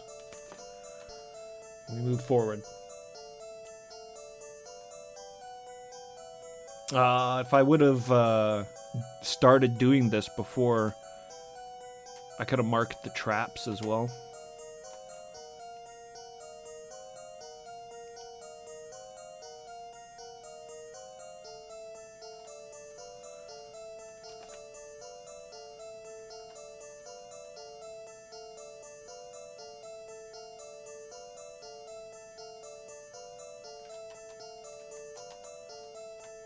Okay, and this was just...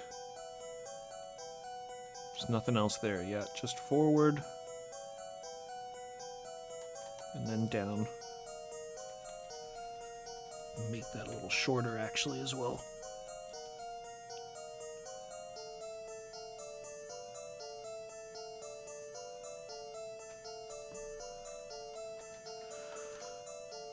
Okay, we go down.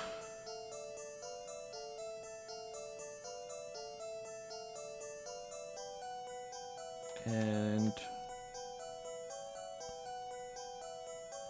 up again.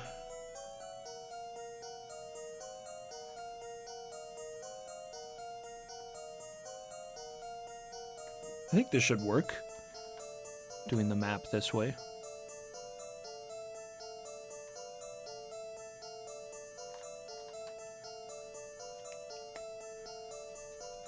My main concern just really about running out of space here, because I started at the bottom of the page.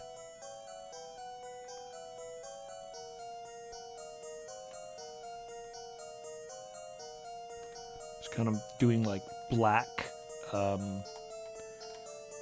half circles for the oh, that's a door there. Black half circles for the doors.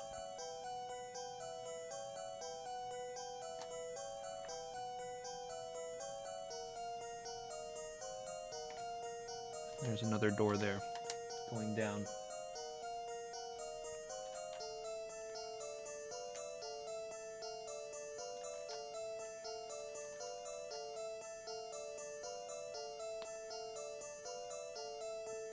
You see, but this is going in another direction now. Yeah, I should have started this higher up on the page. Not like halfway up the page, but just, you know. Oh, well. Or even at the top.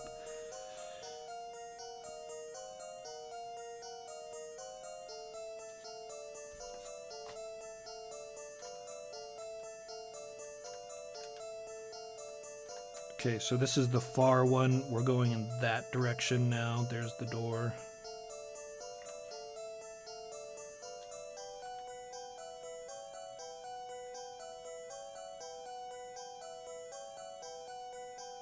There's no monsters in here so far.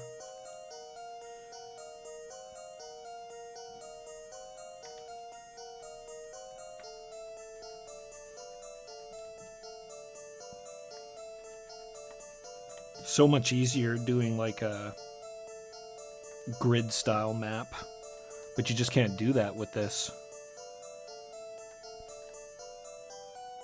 Okay, so we're going this way again to the left.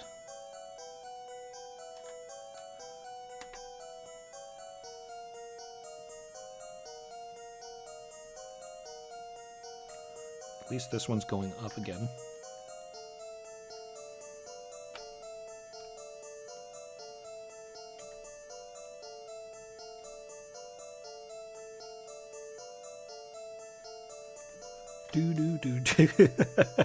Feel like we're gonna be hearing this cave music for a little while.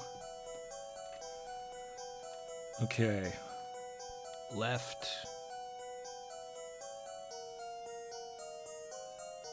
Got 2 downs.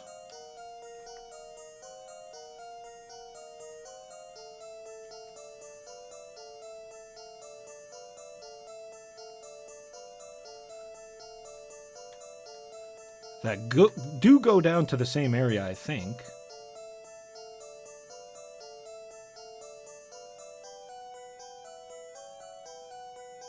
Oh, no, they don't. All right. Put a little bit of distance between this 4 and the other one then. Okay. So that's where we came from. Oh, dude, we're like right at the bottom of the page now, and I still gotta go down.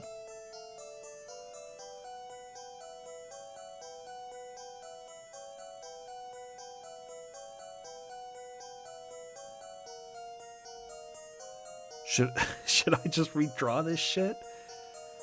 Oh my god.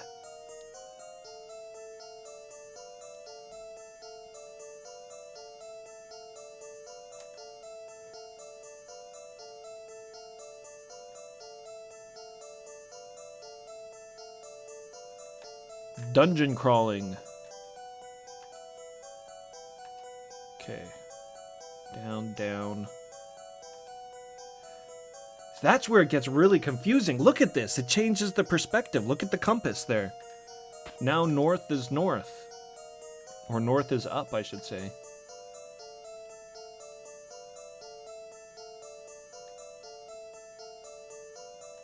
So it's like that's down, but then that's down again. That's... like, the way I'm drawing this isn't gonna work, is it? You gotta do it like the regular map style. Oh my god.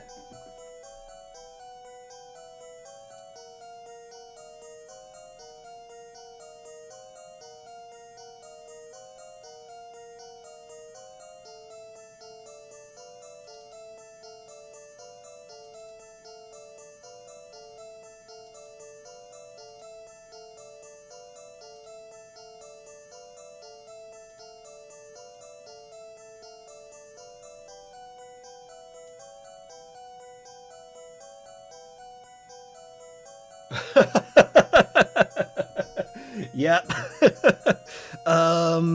Okay.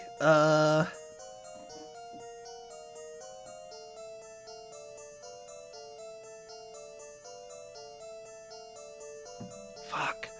So...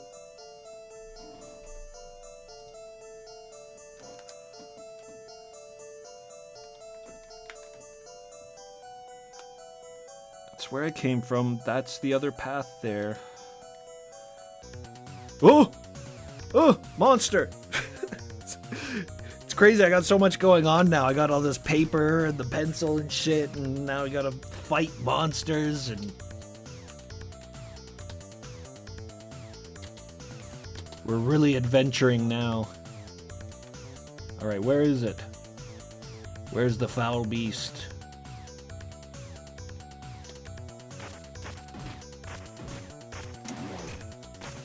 Oh my god! Caramon! Caramon's struggling against a spider. Took care of the troll, no problem. Oh! And then had some boulders land on his head because we don't have Tasselhoff in the front. And what is that? Is that... Oh, it's nothing. It's just background. That's nothing we can take.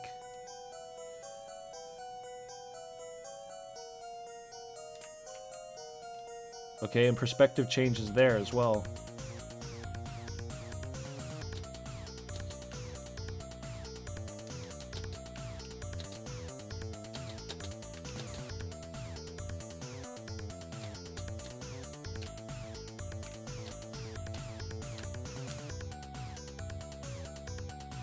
Where are they?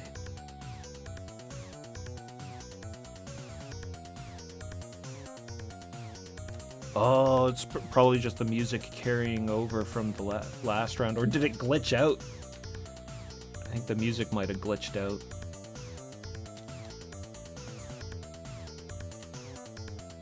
Yeah, now we're dealing with battle music always.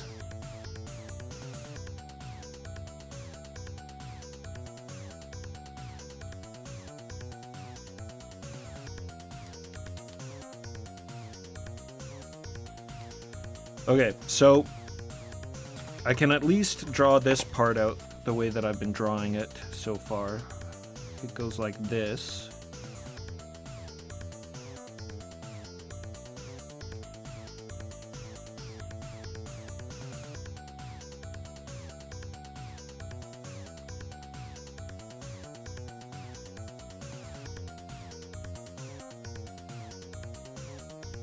And then up.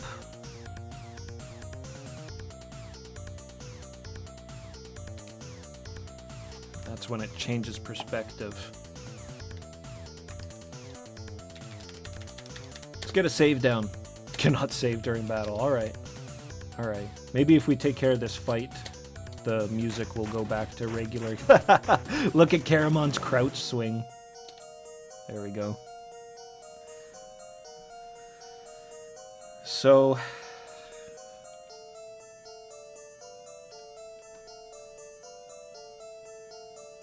if I still just draw that like the way that I came up...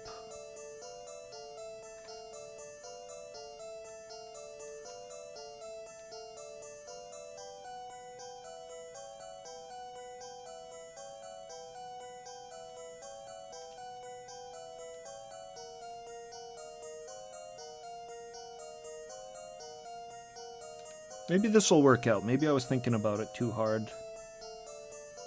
Because this is still drawing all right.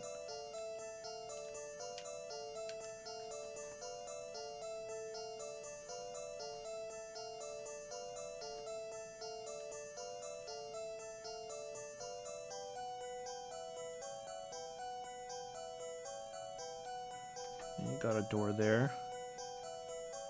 It's just that other, the other path is kind of fucked. Oh, what's this? Hold on, I gotta draw that up properly here. So there was the path there, and then there's this one going down.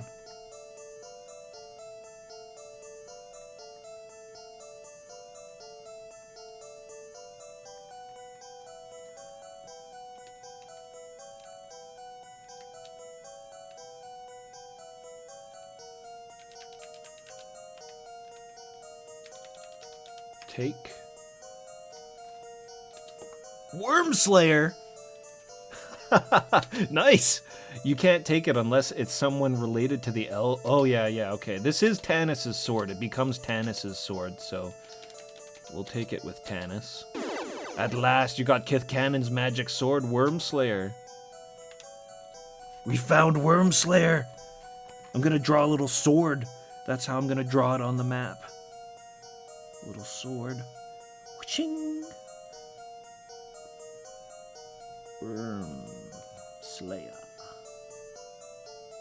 Well, maybe I'll just do a W with a circle instead of writing the name down. Space is precious here.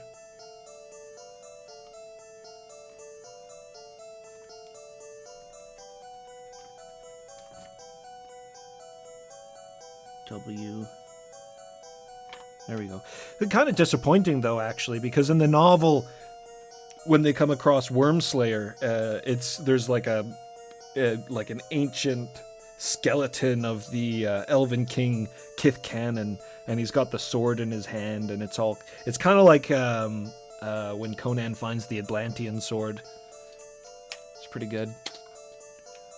Oh, it changed his sprite! He's got a different sprite for gaining Wormslayer. That's awesome. So good.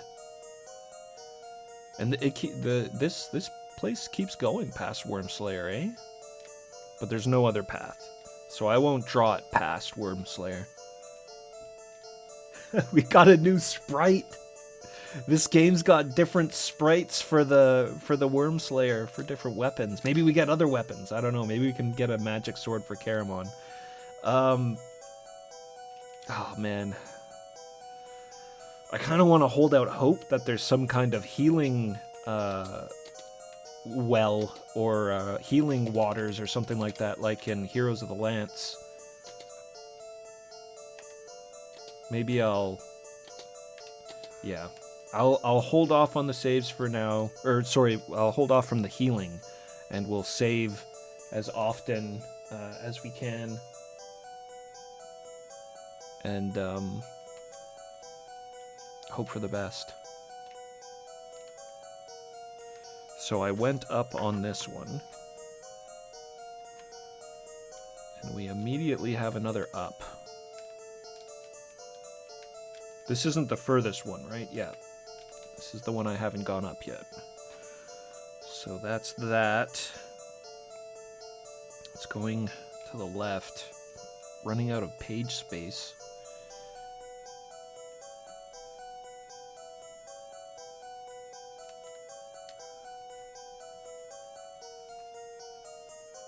I hope this one goes to the right.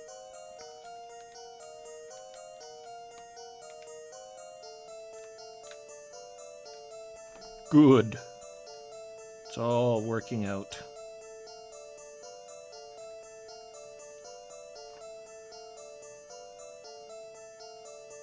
There's that, and then immediately there's another cave.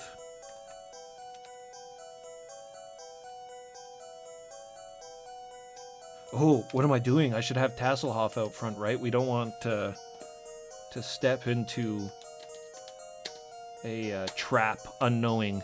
The only time we want Warrior out front is when we hear the battle music come on. Otherwise, it's Tasselhoff up front.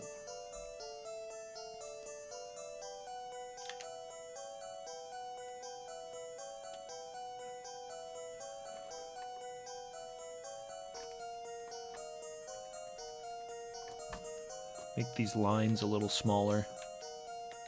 Like I say, I don't need accurate representation of the distance between doors or anything like that. We just need to see where we're going. Oh, shit.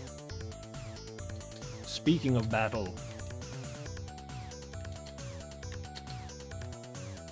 We'll leave it to Sturm. Put Pooty out front.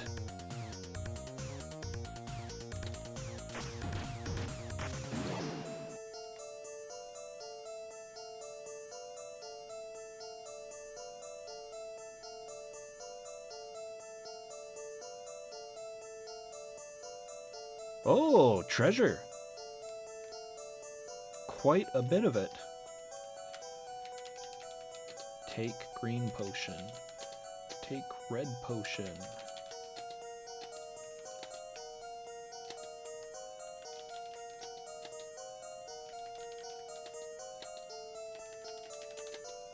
Oops. Oh yeah, I guess Sturm's got quite a bit of stuff on him. Pass off these items to people who can actually use them. Though we probably will never use these items.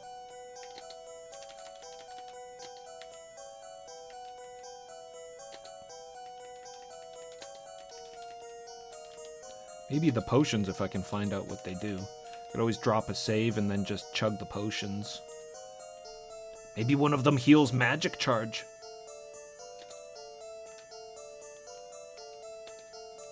We'll figure that out later.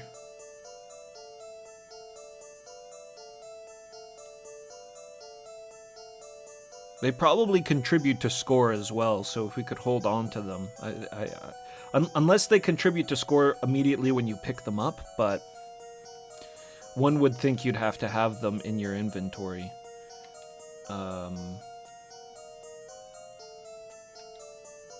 Okay. And I did get a little lost, to be honest. This is where we came from. Over there goes to Wormslayer, right? No? Okay, yeah, that's that cave. That's this one. So that goes to the left. Go up. No space here, no bloody space at all.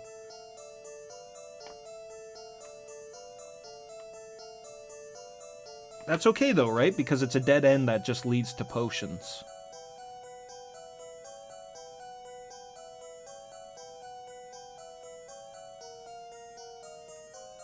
Which I'll just mark with a P, or T for treasure.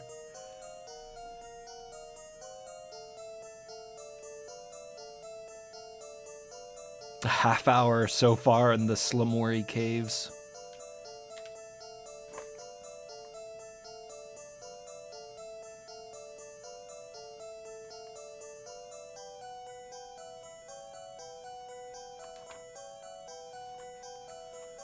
Okay, so what's up this one here?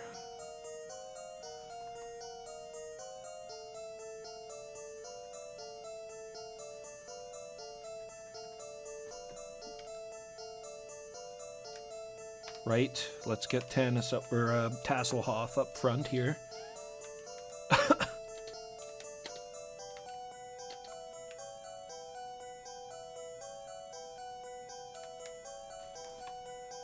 Okay. Cave.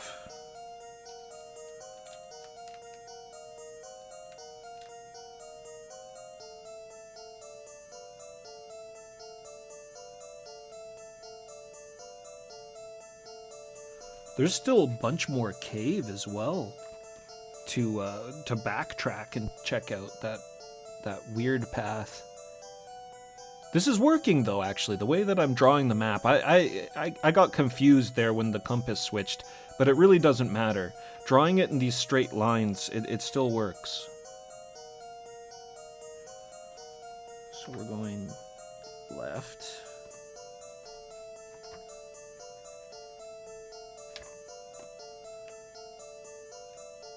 Should take a picture of this map and show it on stream there when we're done.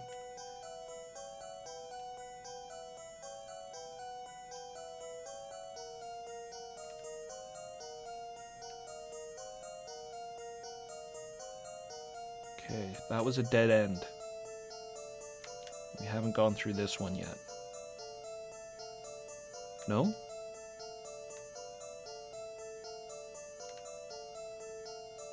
Did I miss something?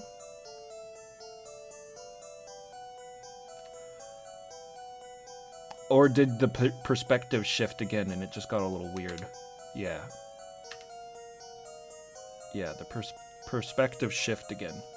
Like 3 times. Oh my god. Okay, up.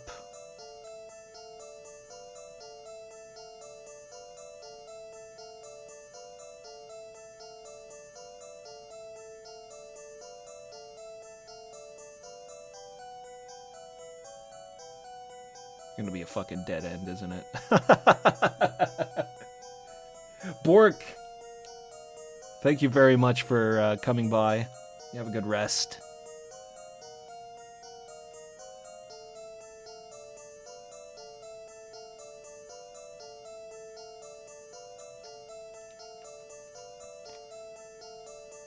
Okay, so a dead end.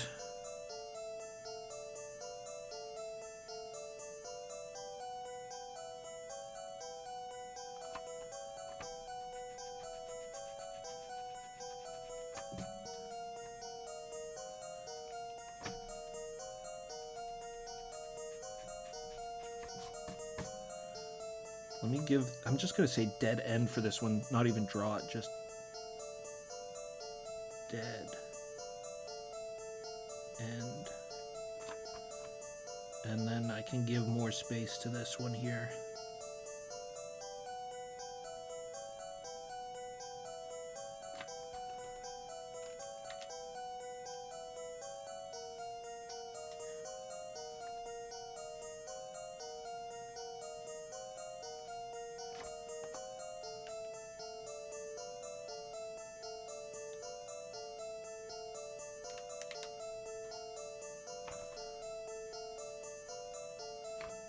Okay, this goes up and then to the left.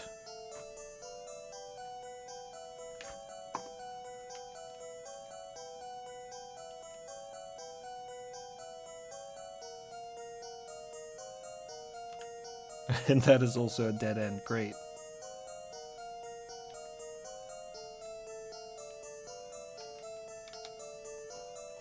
Waste of time, but now we know. So I'll just write the same thing there. It'll just be like dead end.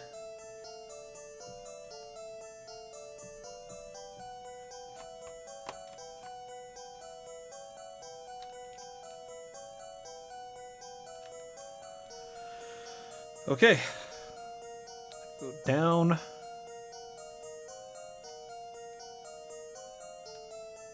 Oh, what's this? Yeah, I didn't go in here.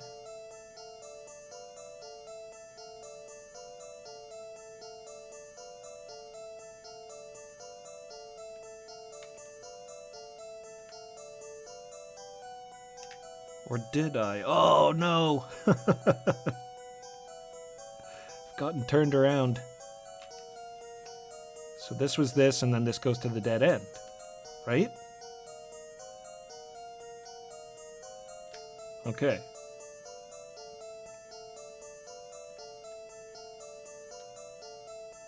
So that's the dead end.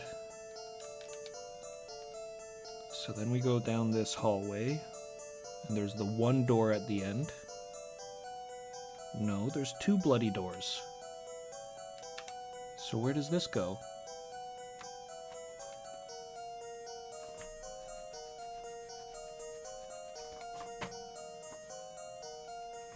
You know, instead of writing dead end, maybe I'll just do a straight horizontal line. Just... That's a little bit better.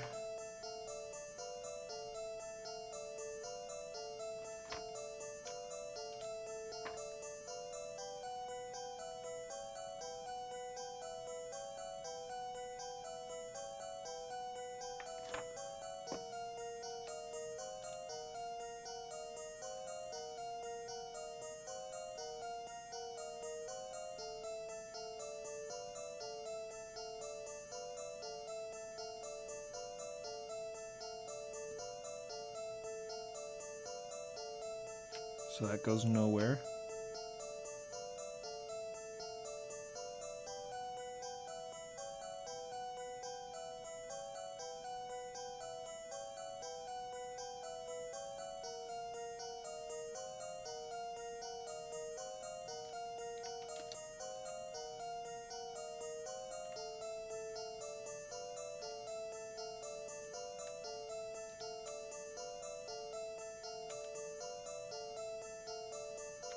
Oh my gosh.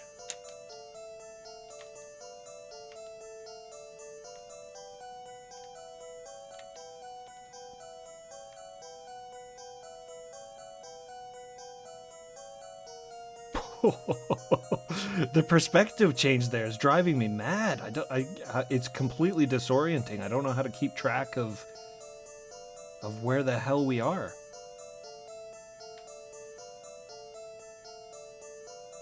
Malamute, what's happening? Nezumi, a dog IRL. What's going on, guys? Welcome. I hope everybody's enjoying this absolutely crazed dungeon mapping going on here. This is... Oh my god. What is this? What is this right here? Have we even been there? Did I get this screwed up? Does this take us back to where the potions were?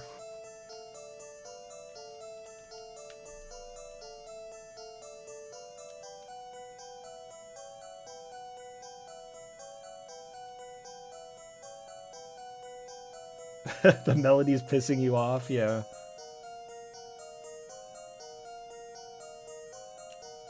Yeah, this game is pretty cool so far, a dog IRL. I'm enjoying it a lot. It's just the way the perspective shifts in this dungeon is insane. Like, look at the compass right now. With west is up and then north is right. And then we go up here and it completely changes the perspective of everything. And then there's an up and down here, but they seem like they both take me to the same place. Like, if I press down, we go there. If I press up, it's the same thing.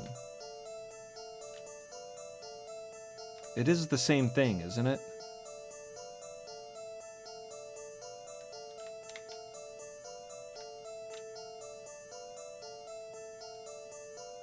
And then that's a dead end.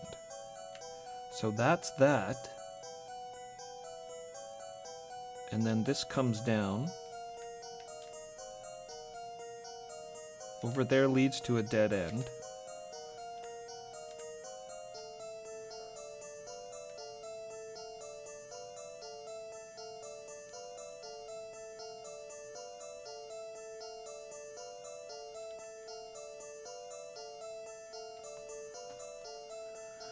Oh my god.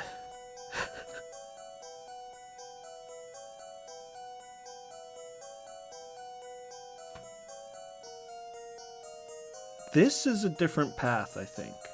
I think this is a different path. I think that actually goes like that. And then this one...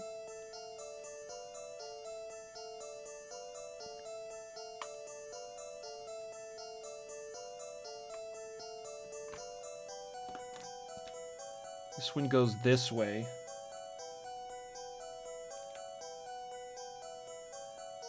The Genesis Phi, what's going on? Welcome.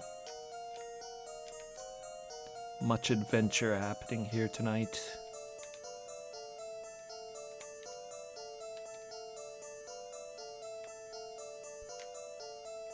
It's just the same regardless of whether you go up or down. Okay, so this is a different place altogether. So there's a door.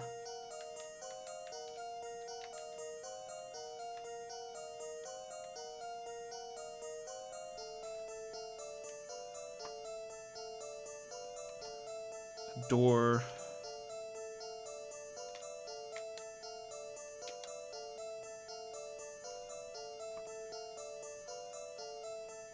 That leads to another door kind of right in the middle of the path.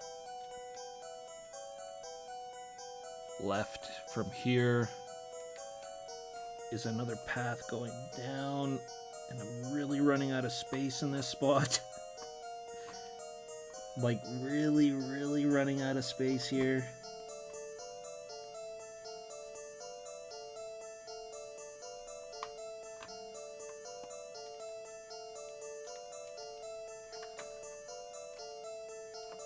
I should just move this, is what I should do.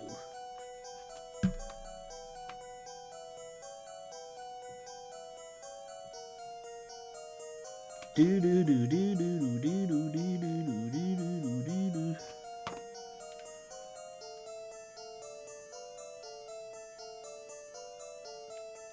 Yeah, I played Heroes of the Lance yesterday on Amiga. It was a lot of fun. Way more straightforward than this.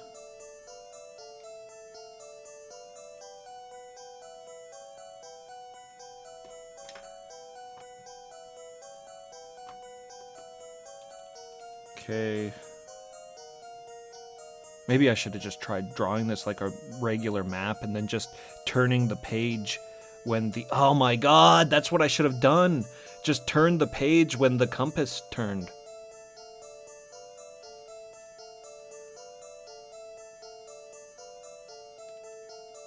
It's too late. It's too late now. We've gone too far. Okay, so we go in there. There's a path there.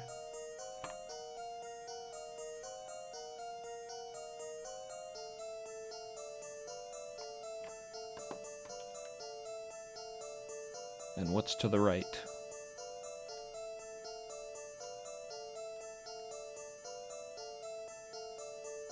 Another one going down.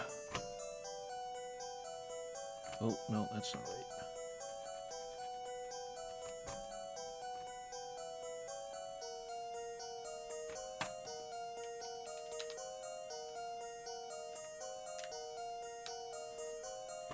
Okay, so we'll mark that like that.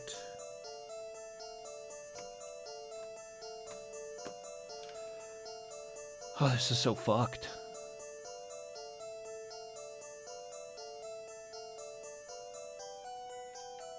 Dead end. Alright.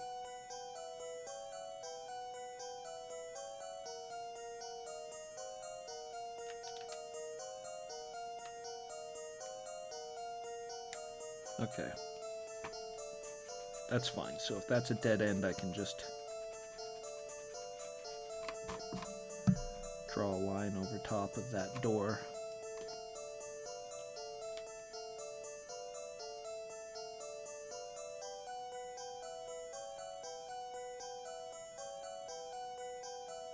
That's where I came in from, right? And this goes down. Do do do do do do do do do do do do do do.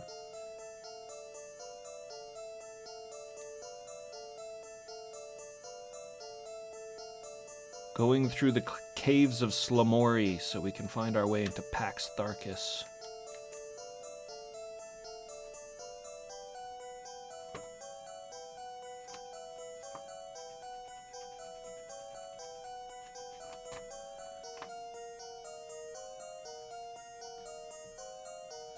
Pax Tharkis, where Verminard dwells,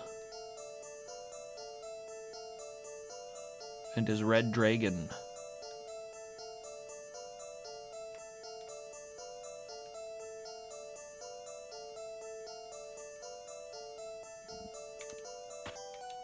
Wait, so we went...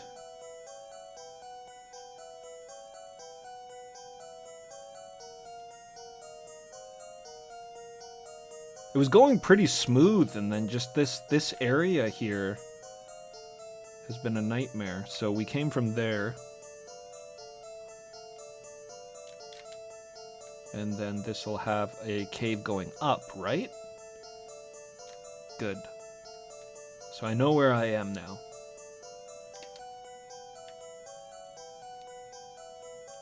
I know where I am. I'm not lost.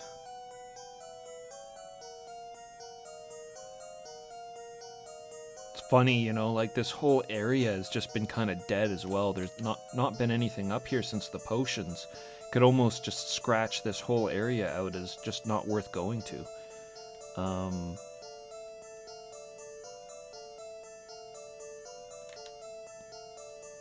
and that was up.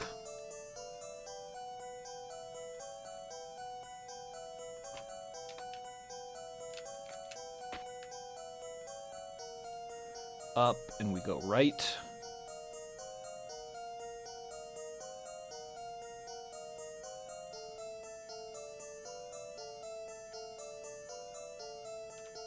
And then there's a down.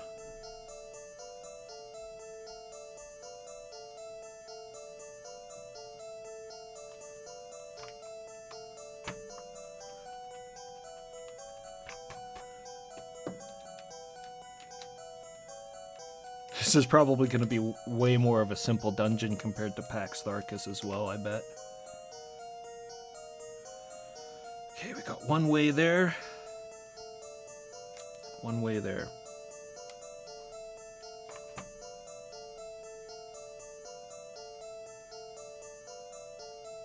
Take the middle one first. There's still a couple of paths behind us I didn't even go to yet.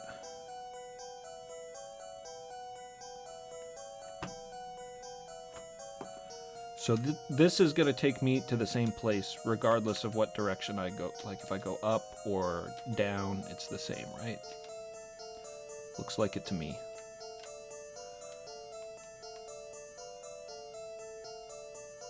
Okay, so we're going left again here.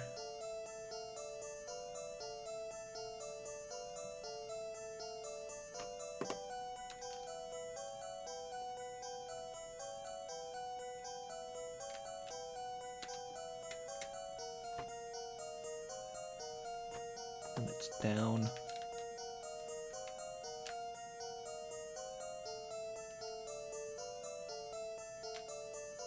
And that's a dead end.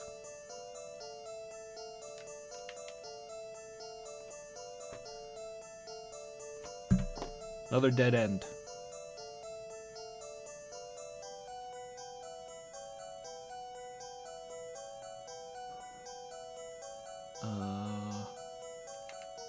Okay.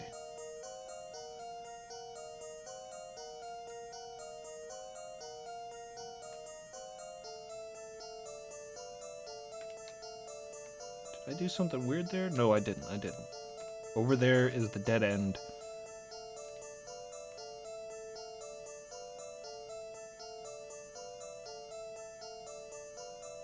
Yeah, over there is the dead end, but did I miss mapping a floor here? Because the way I've got it written down...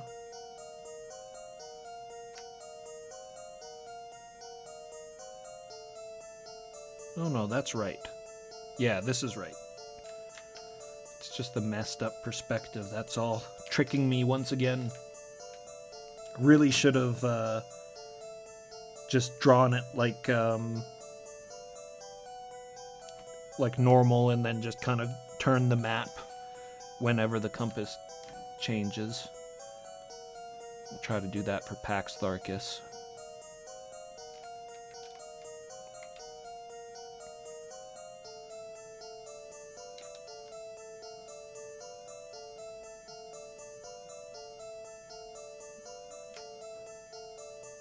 Okay. So it goes up.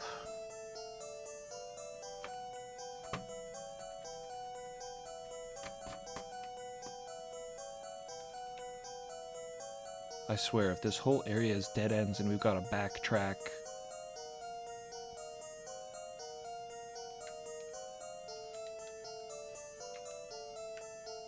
Okay, we go that way.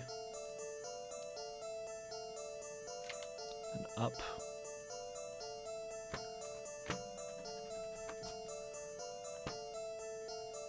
And we're going left again. Do-do-do-do. The perilous cave music.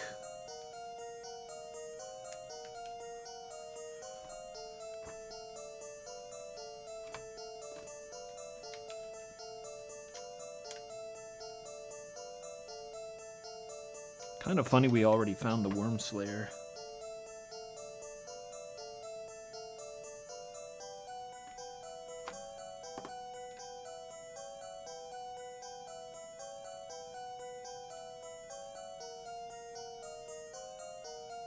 I mean, this is where you find the Worm Slayer in Slamori Cave, but I kind of would have imagined that it would have been closer to the end of the cave. Okay, we got one here and another one there. Check this one first.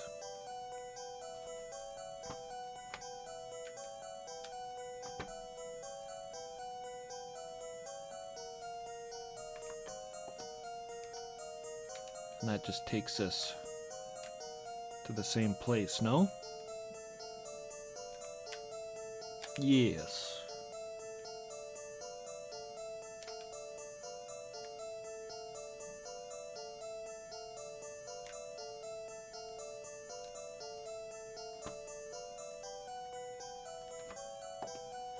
door there.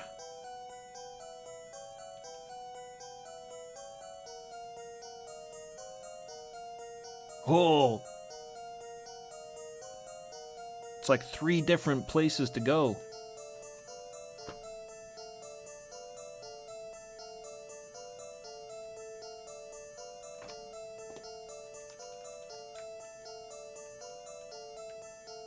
Alright, one at a time.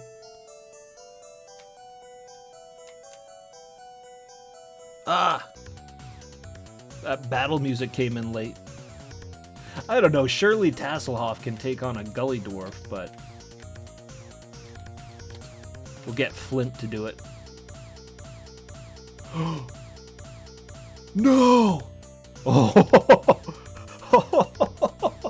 I have to save it right now. Hurry. It must be saved. Oh my god. That was gonna crash on us. What? Come on. Urgh. Whew! Give me a panic attack. I thought dwarves were really good at removing traps as well. Too bad Flint can't do that job. Alright, we went up here.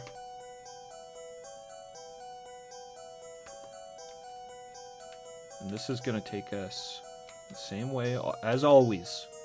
It's so trippy. You see that down and you see that up and you think it's 2 different pathways, but like every time it's been the same. Very strange. Very, very strange. If it was only gonna be like this is going up. Oh, because the compass is turning. But it still doesn't make any sense. None of it makes any sense.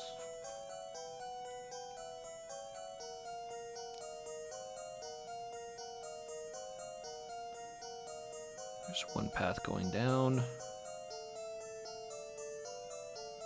And another path going up.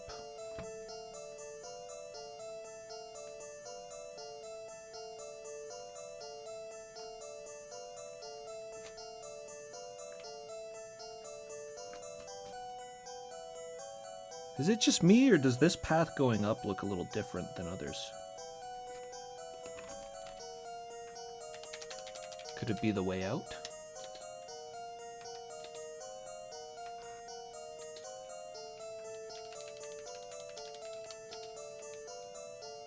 No. Wishful thinking.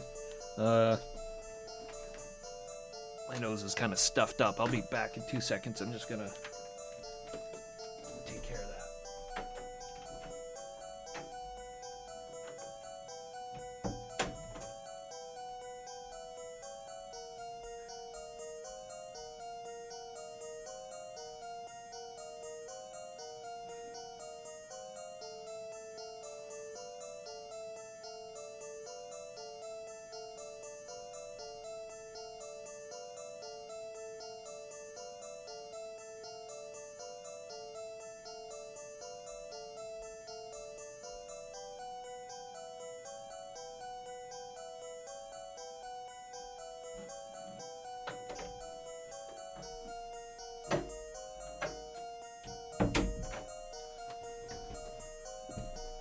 Electro-ultrism, what's happening? How did Japanese dude or dudette feel playing this game?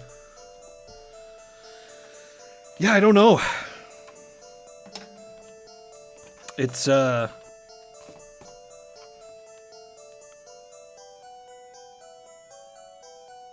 definitely not Japanese style, I wouldn't say, this game, that's for sure. But these games were obviously popular enough to all be ported over to the PC-98.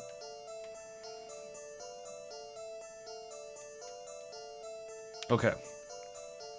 So that was that. We're going left now.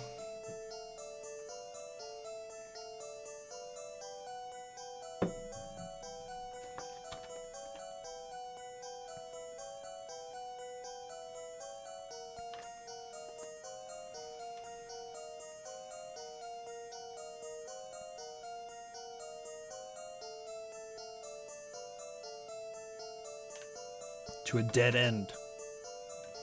It's all gonna be bloody dead ends this way. I just have a really bad feeling about it.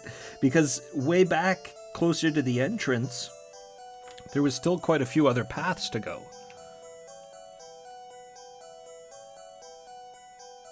But we've just kind of continued on this way. There's even a few paths not that far behind us that I didn't go. Honest to goodness dungeon, for sure. Like, Heroes of the Lance was so straightforward compared to this. Really, the only times there was more than one path in Heroes of the Lance was down in the sewers. And even then, it was...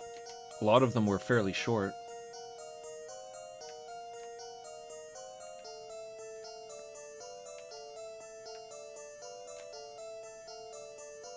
Okay, that is that one, right?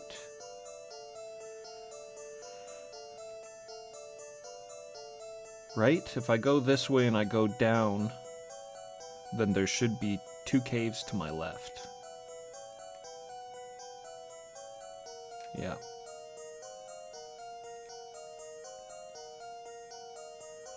This and Heroes of the Lance were the only AD&D games ported to the Amstrad and the Spectrum. Yeah, I was looking at the screenshots of the Spectrum one. The Spectrum, ZX Spectrum has like a really good, like it's kind of amazing to me, some of those ZX Spectrum games, like Slania. And some of the other games I've looked at, the graphics that they got out of that thing and the way they used the color palette, I really like. I want to play some more ZX Spectrum games. But I think I'd be hard-pressed to find one I liked more than than Slania. I really liked Slania a lot, but very frustrating game as well. Okay. Or Slain.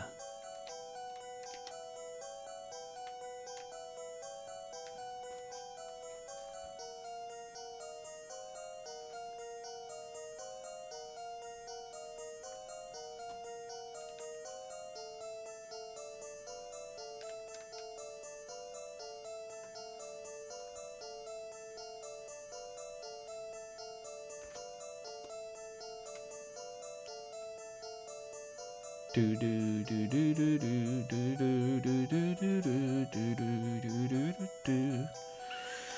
Another dead end, man. This is killing me.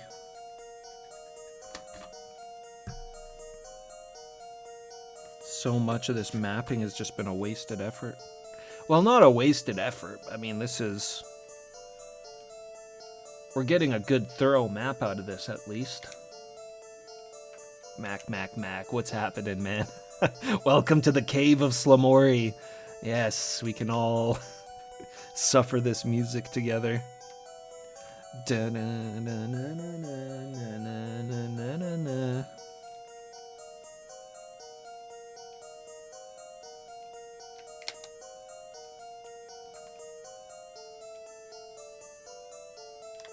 was like 5 minutes of... oh, fuck that!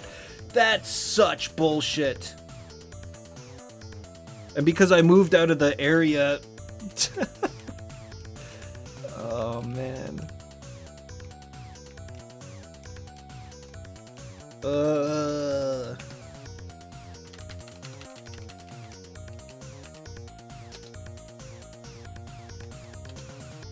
Because I moved out of the area, Tasselhoff remained dead.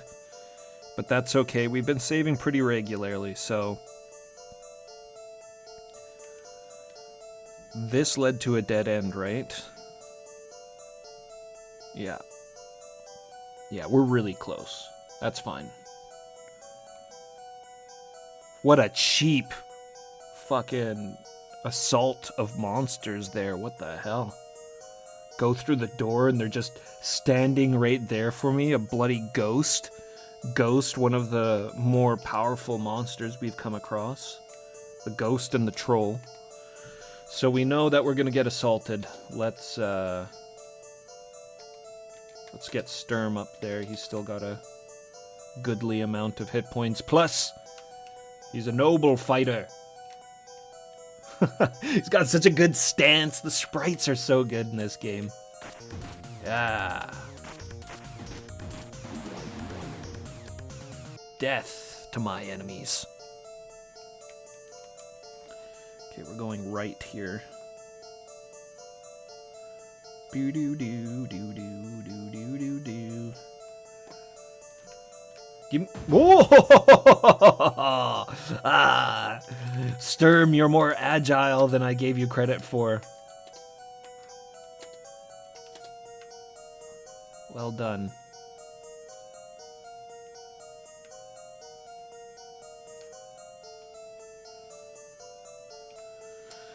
Hey, door. I need treasure. Give me treasure. Give me treasure or give me an exit.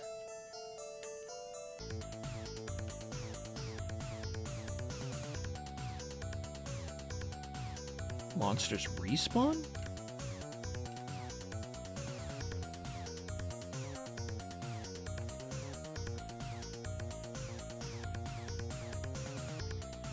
Just update my map here. Let them come.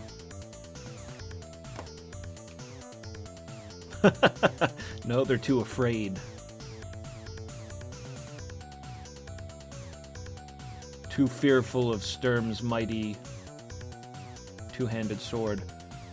There's nobody here. There's nobody here. Now we're gonna be stuck with well, at least the battle music is a bit of a change.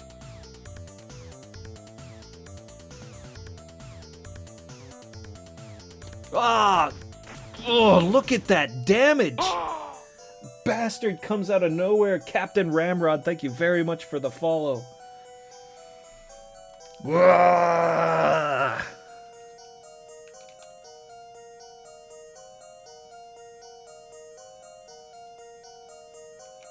all this bloody damage we've taken. Where's the healing fountain?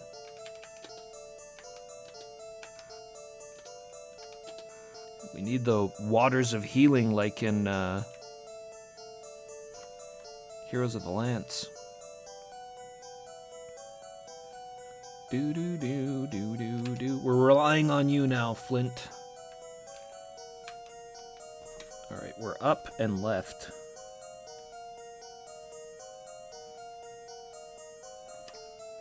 Do do do do do do do do.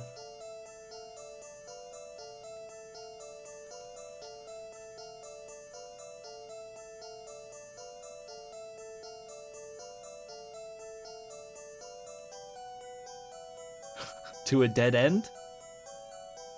Let me guess. Oh, not a dead end.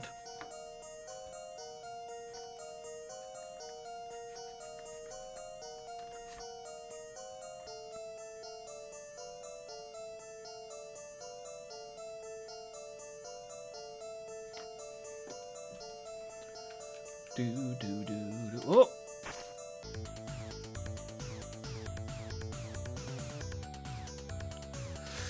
That is incredible amounts of bullshit. Them placing the monsters like that. What am I supposed to do? And I can't crouch attack because the door's there, and if I crouch, I go through the door. But I can't hit the spider unless I crouch. Maybe I can hit the spider without crouching with Gilius here. Flint, I mean. It's a ghost.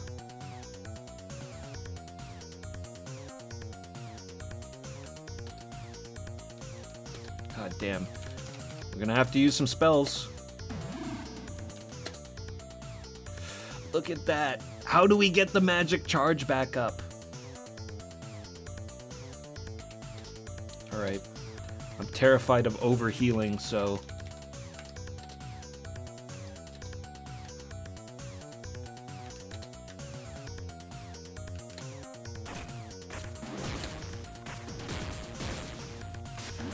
What a crock of shit!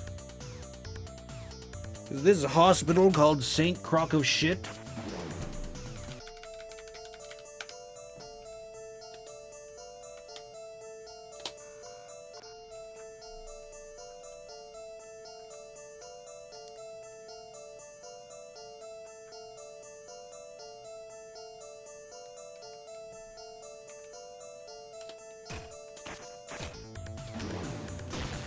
problem is that they juggle me right into...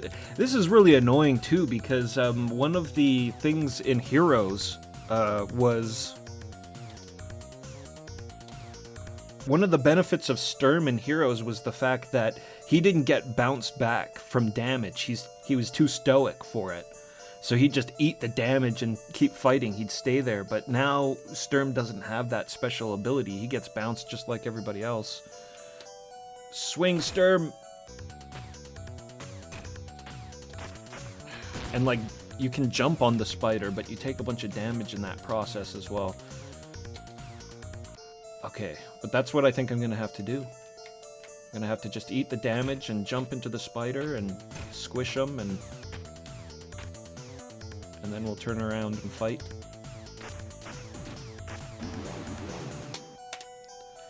Yeah, that was absolute bullshit.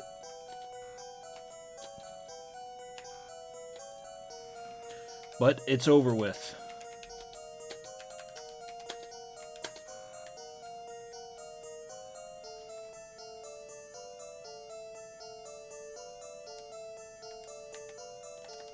This a pouch? Ooh, we've got a pouch! A pouch of sling stones. That will, surely that will win us the game.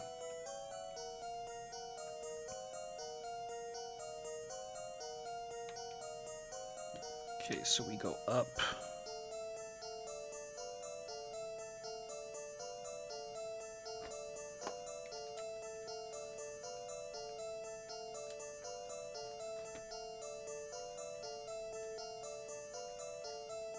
Go up, and we've got a path to the right and a path to the left.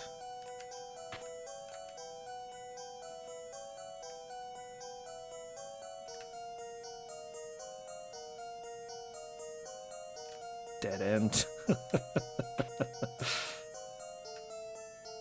pouch was right there, right?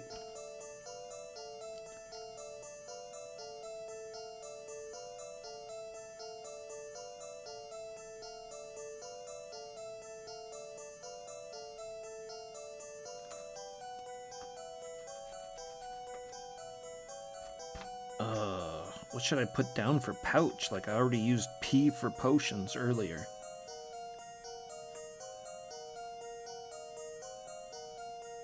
Pow? P-O-U.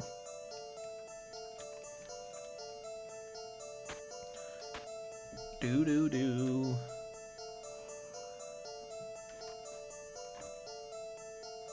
And that door is a dead end.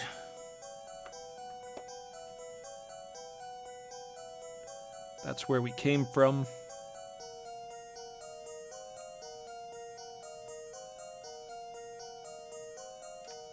Whoa. Lots of paths here, actually.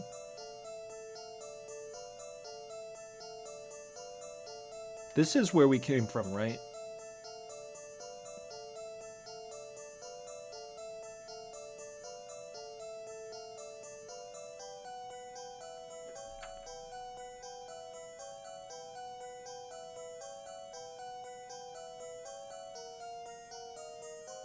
This is just gonna go to one door. Yes, this is... Okay, we know where we are.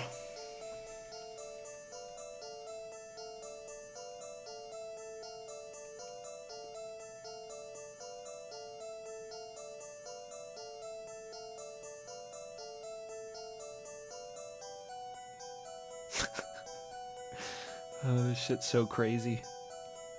What a dungeon!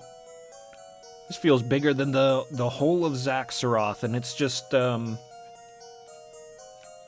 one dungeon. I imagine Pax Tharkis will probably have multiple stages to it. It's a giant fortress, after all. That's 3 different paths. So that one I've already got marked. And there's one more going down and one going up.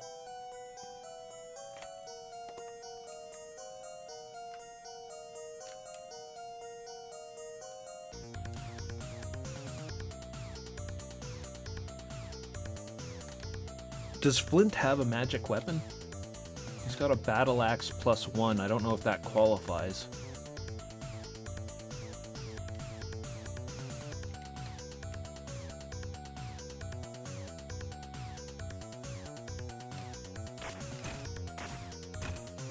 Apparently not.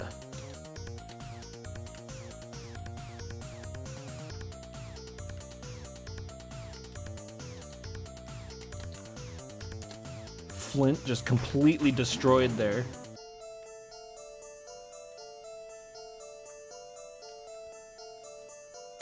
Gonna have to heal someone else. We'll go Tannis. Tannis to full. He's got the Worm Slayer now.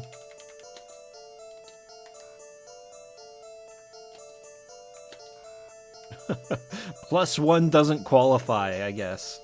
Well, when I look at everybody else's, he's got a longsword plus... What? Longsword +2. He should have Worm Slayer, it should say. Maybe that's what Worm Slayer is, just a longsword +2. But, our guys who can damage, physical resistant monsters, they all have +2. Oh, Hoopak +2. I wonder if Tasselhoff can actually hurt magic things. And Goldmoon as well, for that matter. Not ideal fighters, but in a pinch, maybe. Yeah, maybe +1 just like signifies a kind of like a mastercraft weapon or something like that. And you're not fully enchanted until you're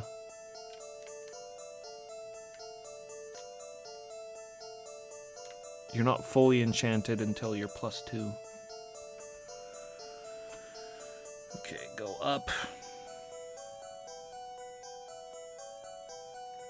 No, wait, that's the wrong one. That's the one that goes down. This is the one that goes up.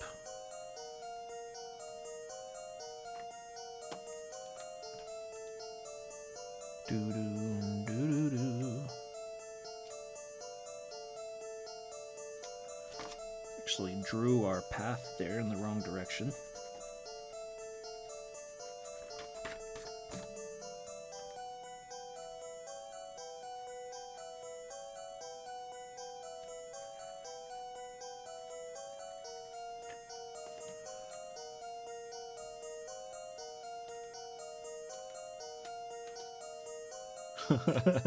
Tannis's new sprite with the Worm Slayer. It's pretty good.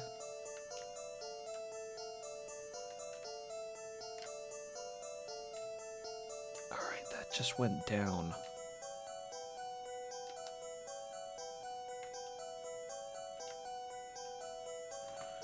So...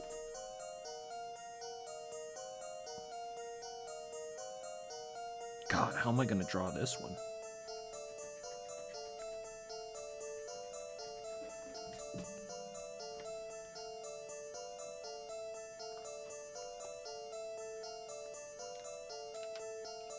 That was this? Okay.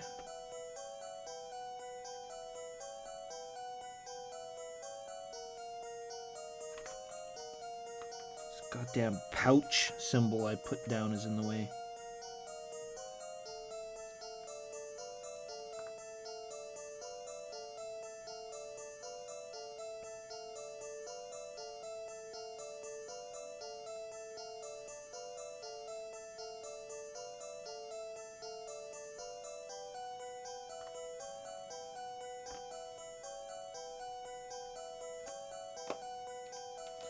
Okay, so we go down. There's a path here. I've marked that. And there's a path there.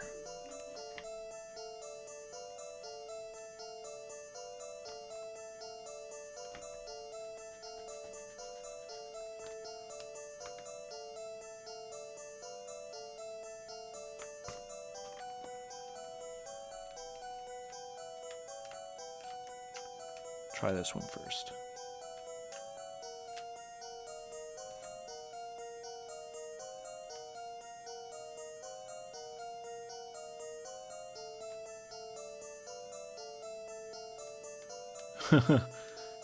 Quivers, quiver of arrows, and that's it. And that was this one.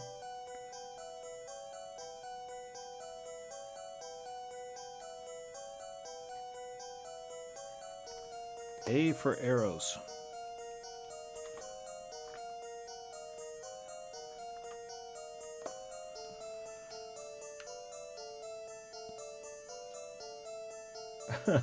Dee-doo-doo-dee-doo-doo-dee-doo. This is insane. It's so huge. Unless this is like the majority of the game here in Slamori Caves. Like this, it's quite surprising how big this place is. I must have gone down like the worst possible path or something.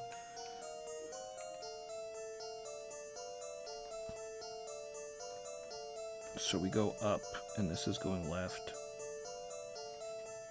So I'll just go like this.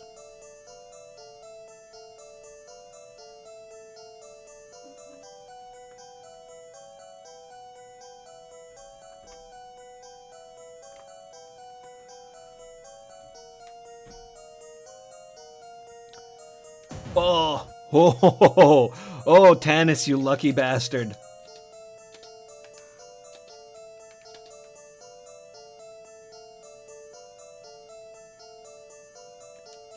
Cave there, and more arrows.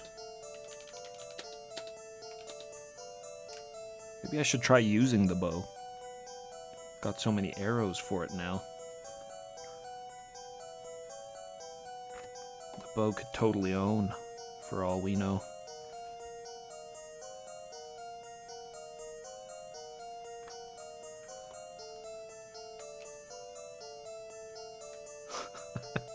Let me out. I want out.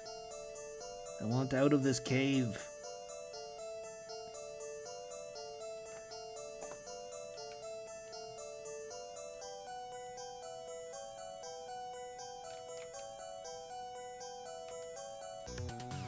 Whoop. Oh, one strike.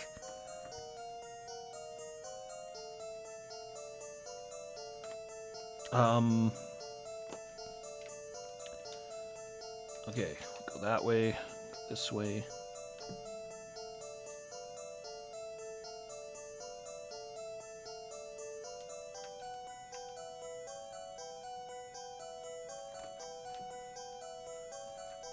Yeah.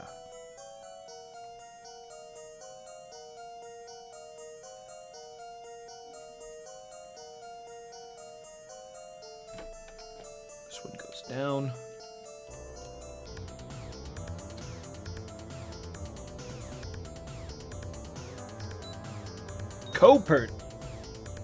Copert, thank you very much for the raid. Welcome.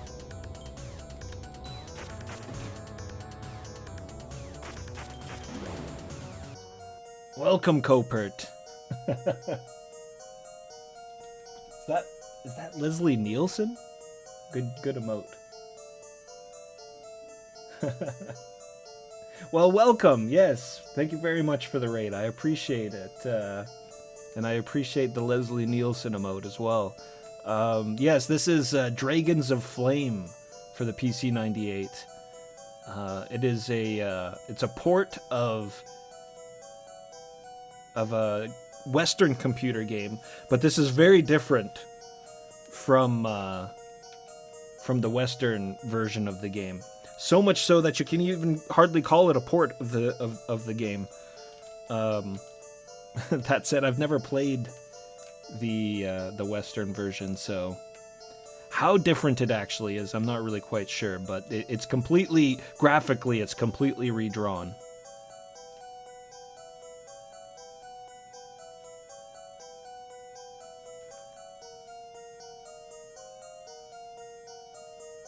And also has music. The original game didn't have any music.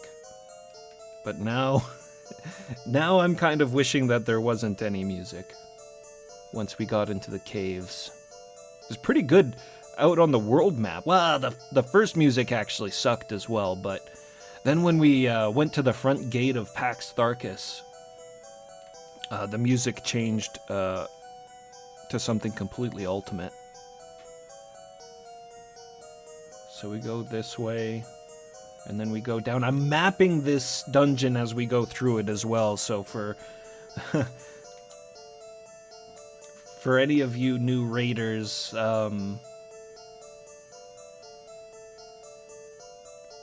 it's taking us a little bit of time to get through this dungeon here because I'm mapping it down as well as we go through. I should actually raise this section of the map up. Let me just erase that. And we go across, like so. You know what? I don't even need that much space. Also losing my eraser.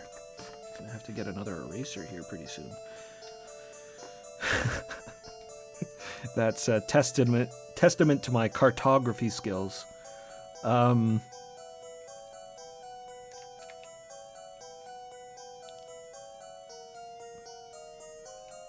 Wait, where are we?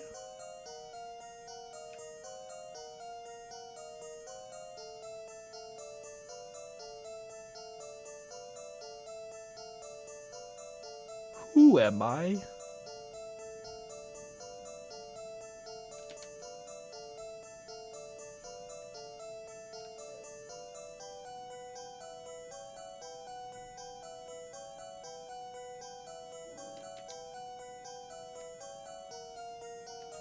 Are we that lost?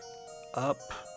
Oh no, that's right, because I erased that to move it up and I didn't fully draw it yet. So we go this way. And then it's down.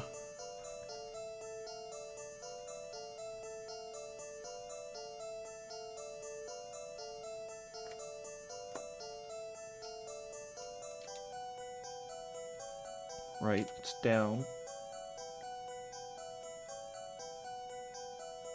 Yeah, man, thanks for the raid. Take care.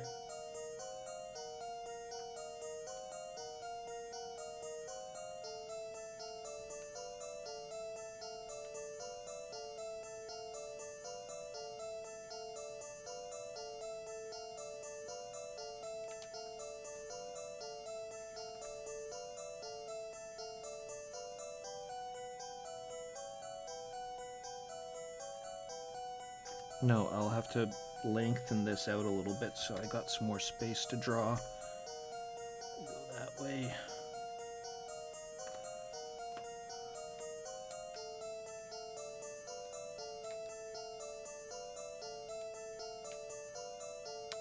Then down and to the left.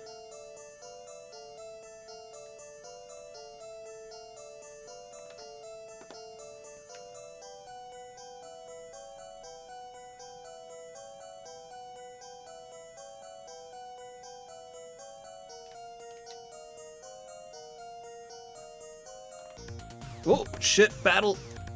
No time for map. Time for battle.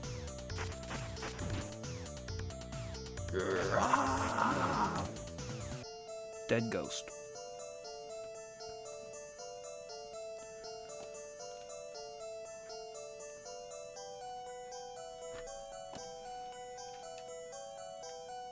Tannis is very trustworthy in this game with his attack speed.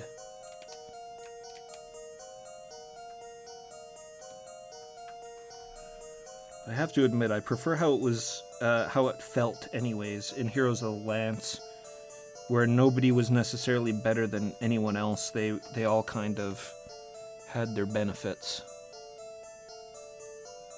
In this particular one, it kind of seems like Sturm and Tannis are just better than everyone else. What if I'm just, like, spinning around in circles and my map is completely wrong and, I'm not actually going anywhere?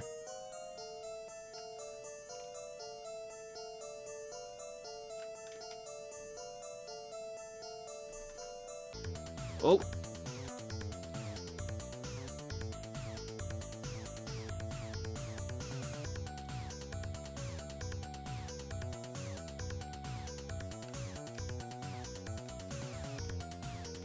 Also, in Heroes of the Lance, the screen scrolled over to the side. Big orc. The screen scrolled over to the side when you saw an enemy. In this one, it does not do that, so the enemies can really, like, sneak up on you.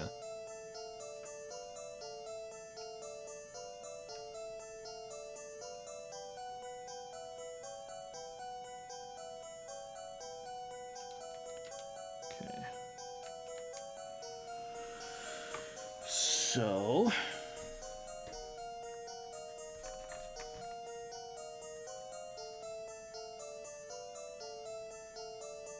goes down.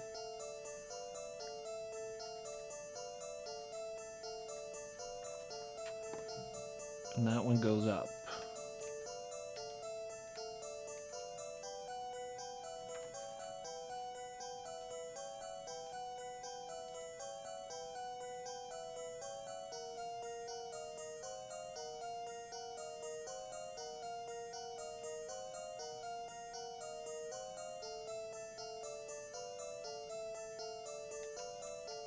Interesting.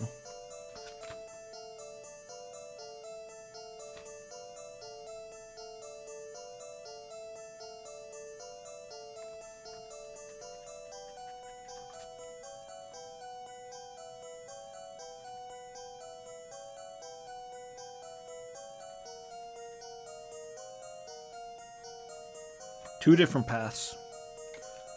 I'll head up this one first.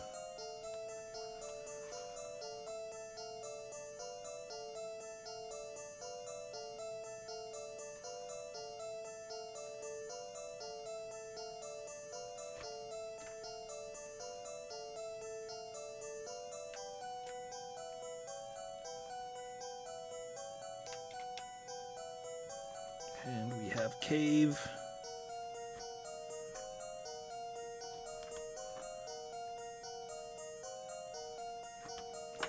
Kind of looks like a dead end here, potentially. Oh no.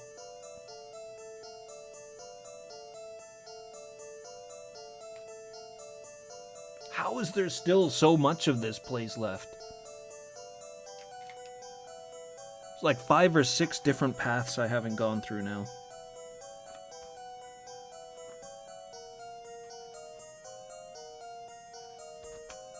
I'm trying to squeeze in these paths here on the margin.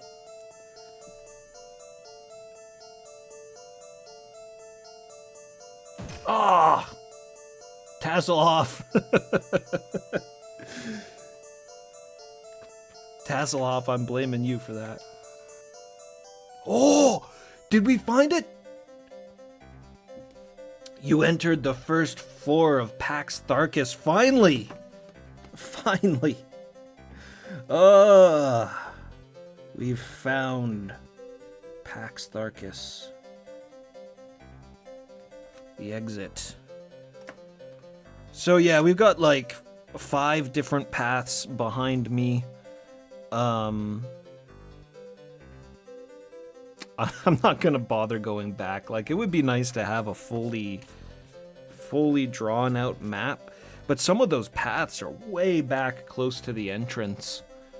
So it does kind of make me wonder though if some of this would like loop back around to the entrance. We made it. Whoa, and the music has changed for the better.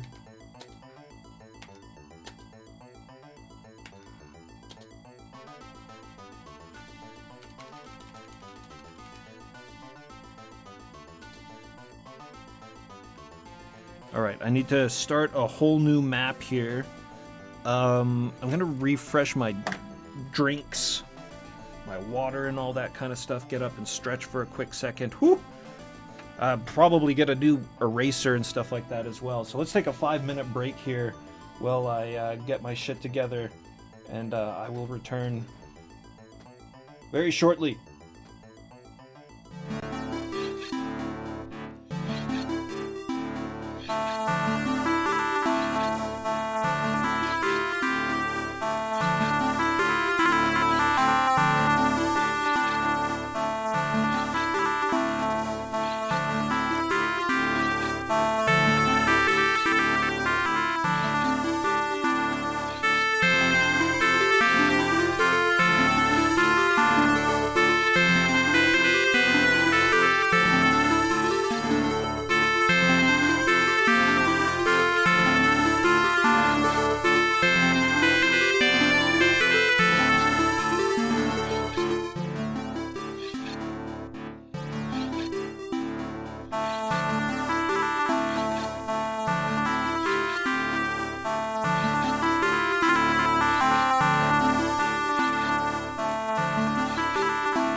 Back to the dungeon.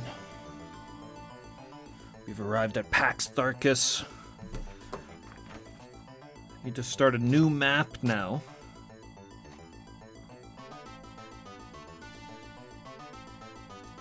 Let's get a save in again right away. Just make sure that...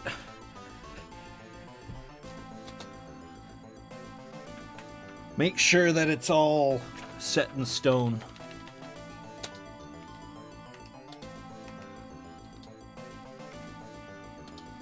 Okay.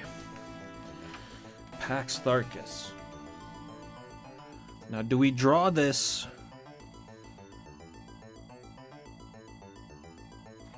Here, let me section this off here.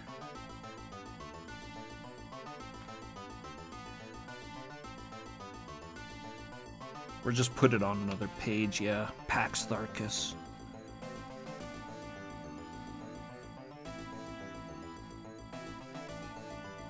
Tharkas. So do I draw this differently? I think I should draw it differently. I think I should try drawing it from the straight perspective starting now and then turn the page as the compass turns. We'll see how that turns out. Haha. Ha ha. Alright, starting from the bottom.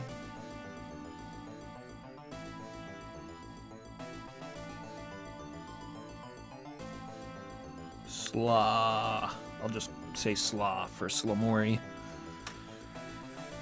And we've got... Looks like a door here. Is that what a door looks like? That's what a door looks like. So one path there, one path there.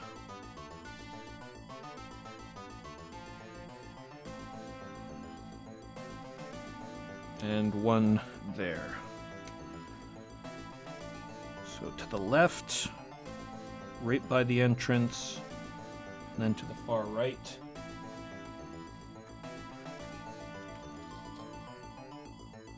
Let's take the right. The right is the right way. Ah, oh, god damn it. Mulligan.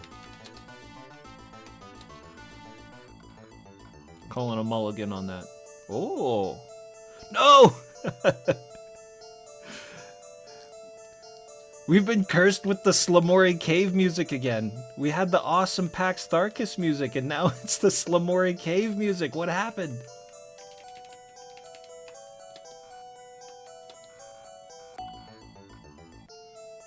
Oh! Maybe if we go out and then come back in.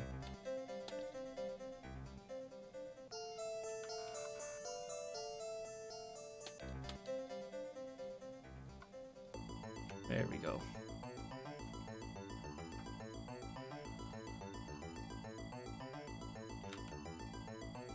Take the right path. Switch Tanis out for Tasselhoff. Okay.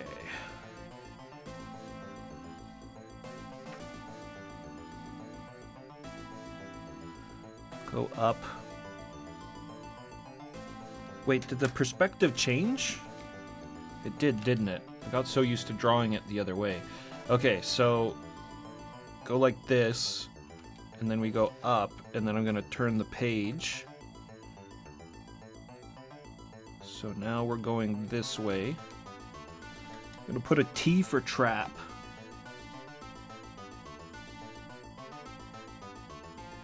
And then we go up. I think this will work better. Changed again.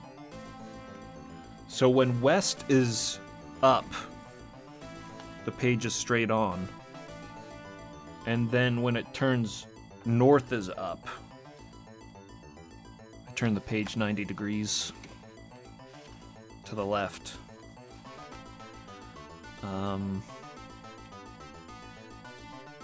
Okay. Just gotta get my head straight out of the other way there. Also try to not take up too much space here. Oh, is that what the battle music sounds like here? Or did the bass just kick in?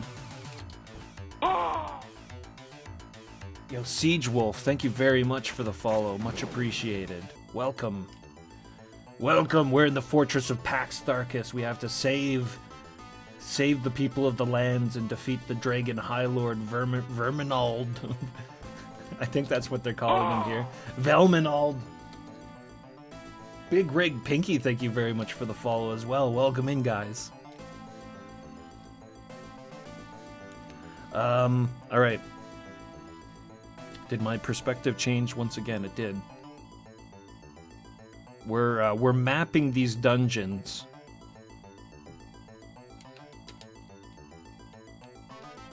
So this is a little bit more... I don't know, effort. It's taking maybe a little bit longer if we would just run through, but these dungeons are kind of...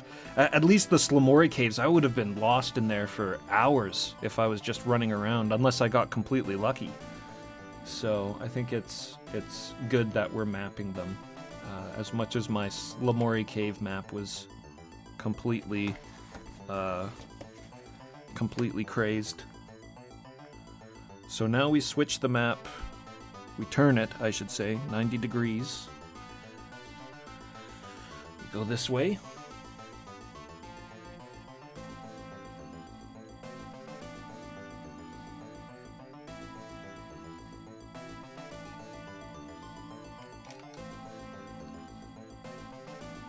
And then turn again.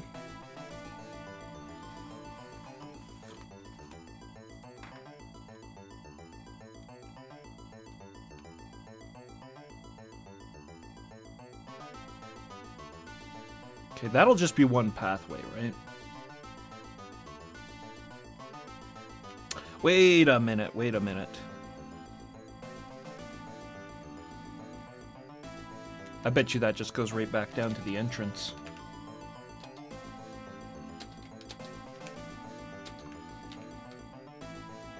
What? Whoa! God damn! Tasselhoff can't crouch attack. The insanity.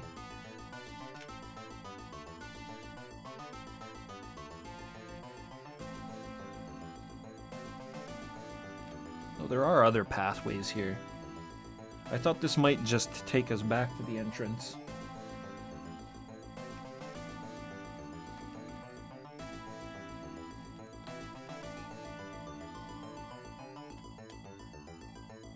Yeah, because that goes like this.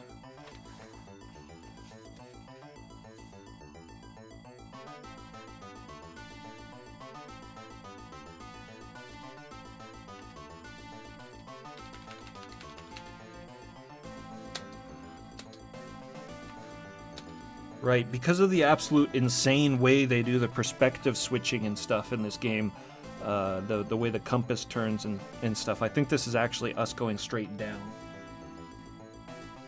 Yo, Amiga Cammy, what's happening?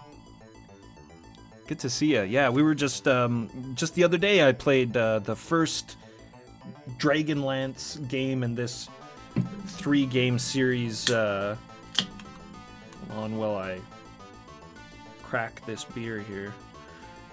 We played Heroes of the Lance, the first silver box Dragonlance action game on the Amiga just the other day. It was excellent. I'm really enjoying this one as well, but I appreciated how straightforward Heroes of the Lance was. Welcome, Amiga Cammy. Alright, so I went straight down. Is this going to take us to the entrance?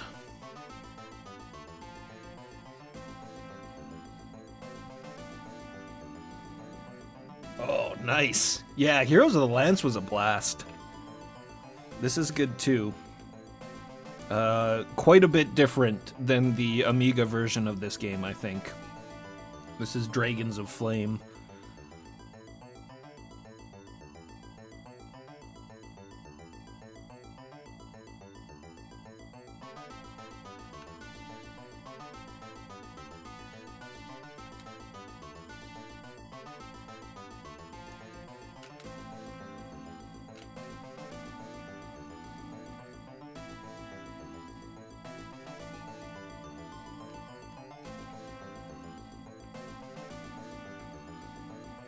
man, I think I got lost. I think I got turned around. Okay, so... this way and down and...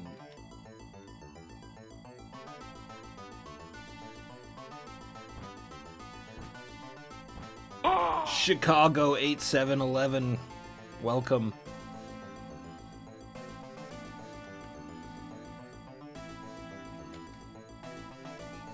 Oh man. Ugh, the enemy placement, how they get you right as you come through a door is just... it's just wrong. It's wrong. Yo, welcome Chicago.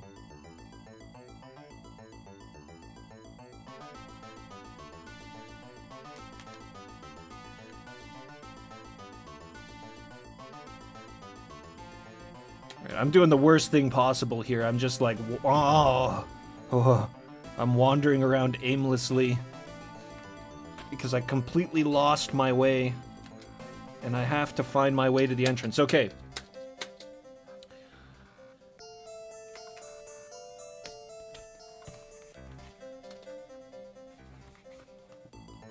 So was that just a big loop then?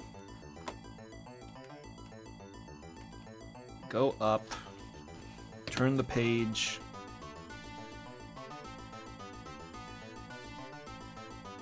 Walk this way.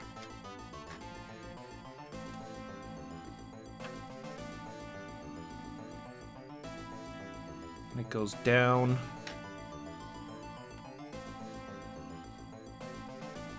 And then we go this way and it goes up.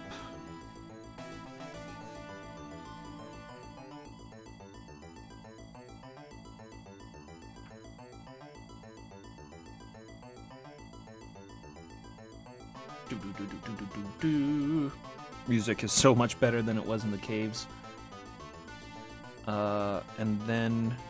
okay. Yeah, this looped. So we go down this way, and then we go that way.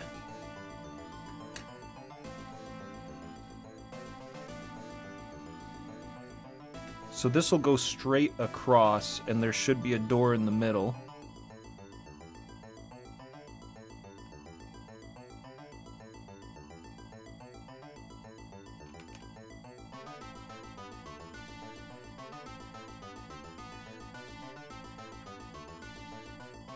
Okay, we're still looking at it sideways. So there's a path that goes up.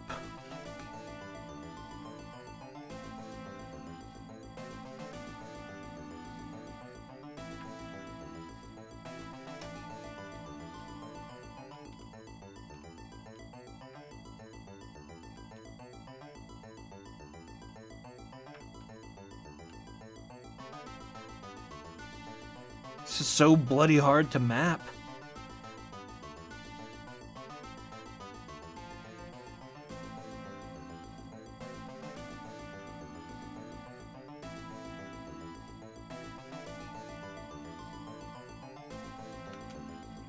Because this is sideways. And then we go up here and I turn the page 90 degrees.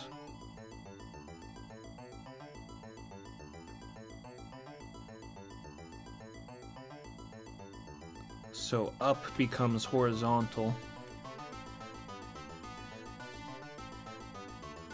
And there's a path there. So I'll draw a line.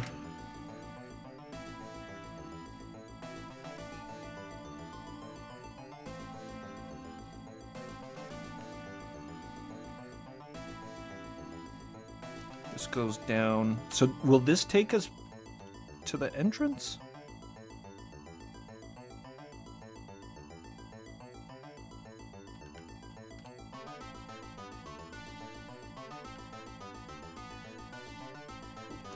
This goes down. And then the page flips. I don't know, guys. I think I might have been doing better with the other style of mapping.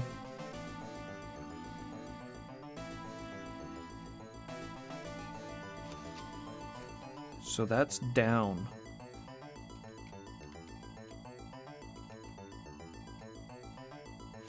goes this way and becomes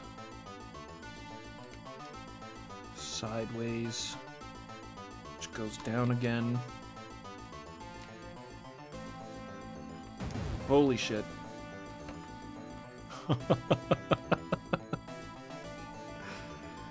Tannis seems very lucky with the traps. They seem to get in the middle of the trap. I don't know, I think I took a little bit of damage on that one, though.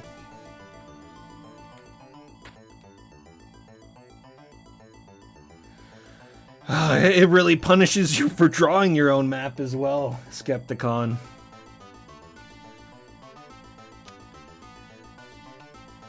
So that goes down this, and then it becomes horizontal.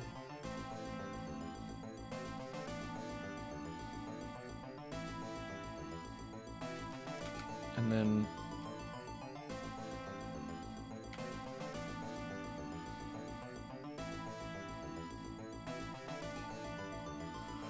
Okay. Alright. Okay, I got it. I figured it out.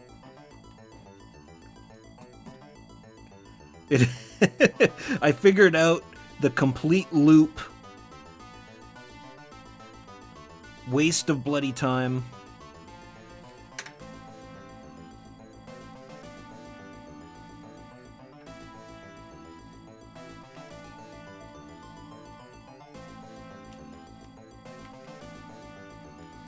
At least with the mapping too, like if I died or some travesty happened and I hadn't saved for a little bit, we'd be able to backtrack like really quickly.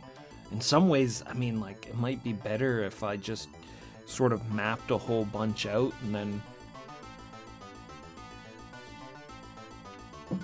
if I went down, then whatever, right? Because I could make back the lost time and with the map, depending on how accurate it is, and save on resources that way, right? Save on healing and all that kind of crap.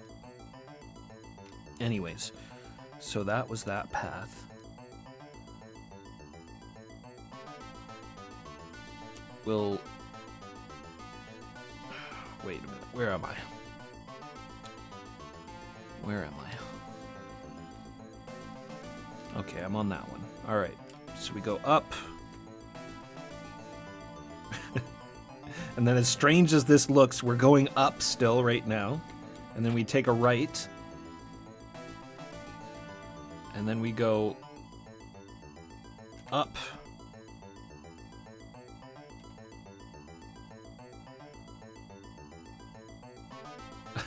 Even just saying it out loud, like it's very strange the way the map's been drawn for the compass, right? Because like I'm going up when I should be going west, and I don't know.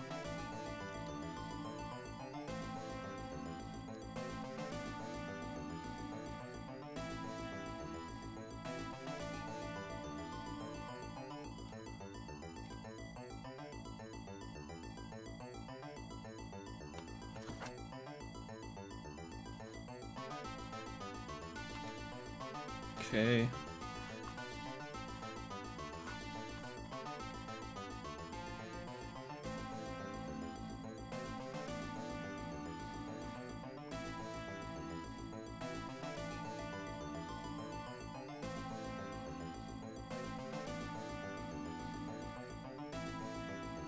Now where the hell do we go? Oh, I didn't put the timer back on, goddammit. We've only been back for like 10 minutes since the break, though.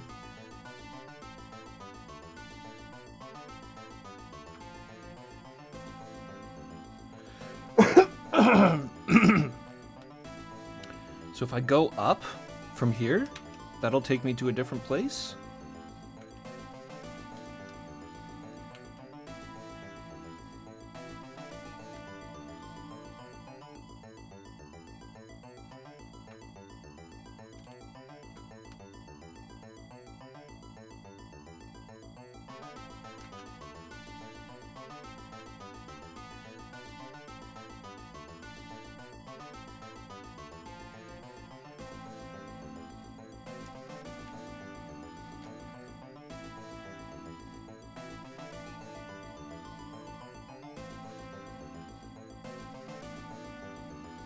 Oh, yes, I see, because, as always, I'm forgetting that the page turns.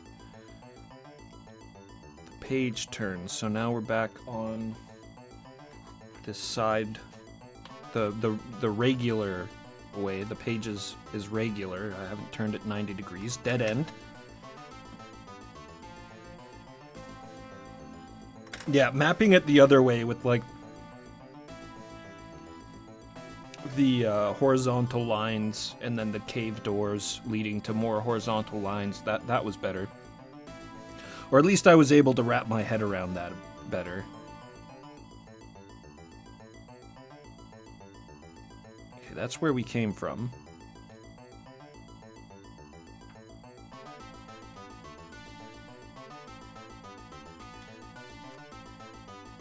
So we go up.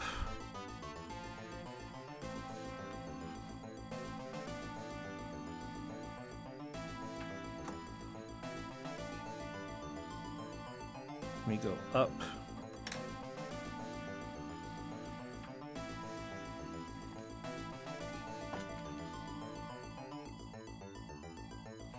Right, that makes sense.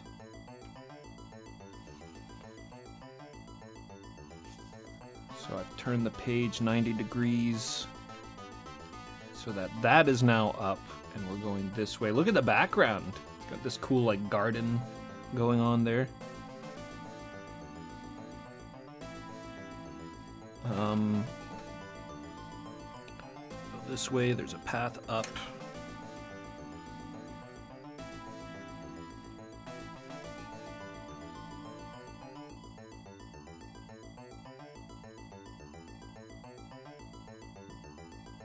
And a dead end.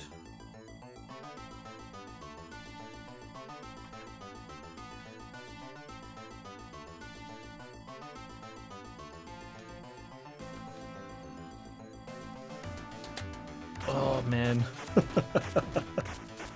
With all the pencils and papers and... Oh, fucking... These paddles! They're sneaking up on me while I'm trying to draw my way through this shit.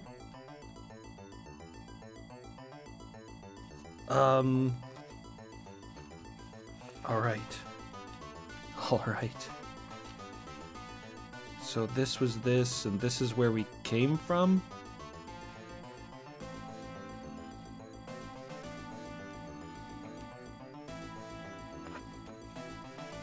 So that turns like so, and we've got a path going this way. And a path going the other way.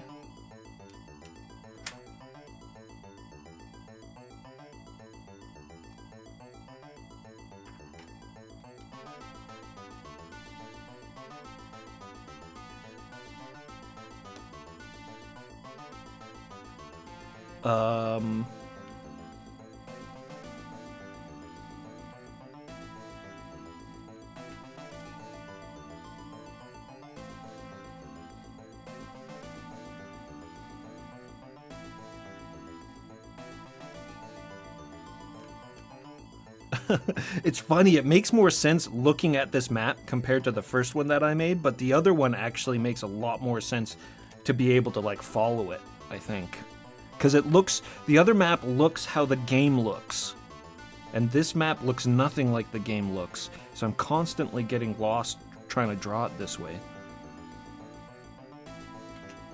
Let's try this path.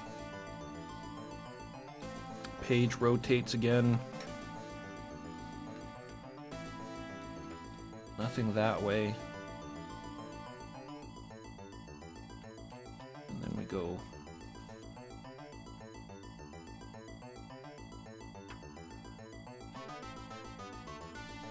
up.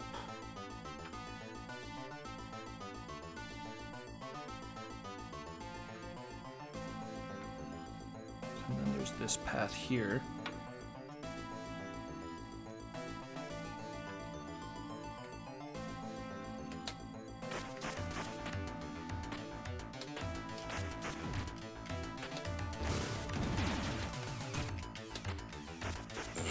Man. Let's get a critical heal on Tanis. Let's get a save down as well. Been a while since we saw a Bozak. I was looking at that Baz Draconian coming in behind us, and I'm like, oh, how am I going to get away from the Bozak explosion? But we probably took as much damage getting hit by that Baz than if we would have just ate the explosion. Okay, we're proper now, so that's like this, and then now this is sideways.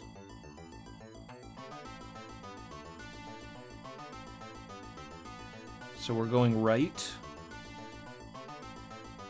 with the page in its original position.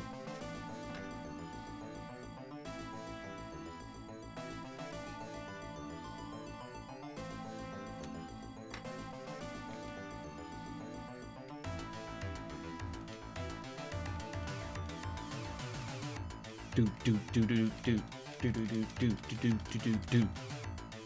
Oh shit! Oh!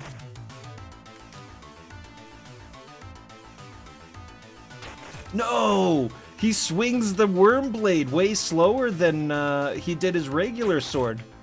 We can't. Oh my God, Tanis!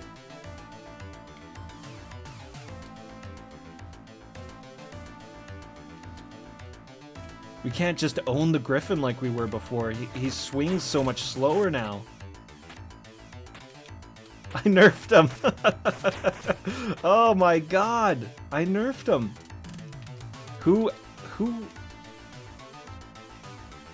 Who's the one? Too bad you can't, like, go back to your regular weapon and equip the Worm Slayer if you want. Who's the person that can fight? Maybe Goldmoon can do it. Oh, shit.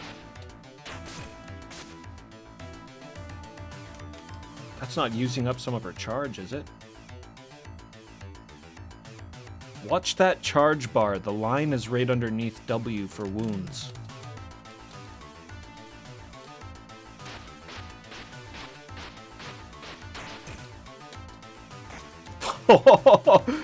Yeah, just like in Heroes of the Lance, if Goldmoon gets too damaged, Riverwind moves in front, even though she's got plenty of life left.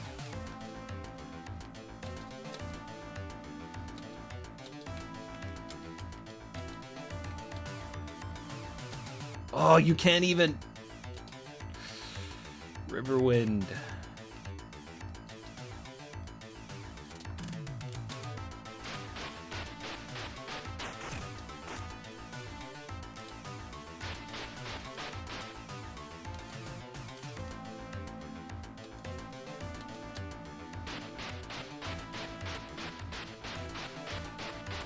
Look at this.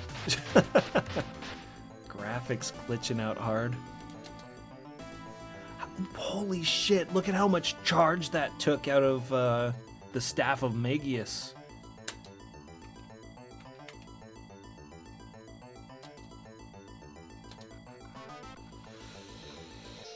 Alright, I'm gonna reload it. Is that a bunch of, is that a bunch of, like, griffin wings flying around on the bottom of the screen now?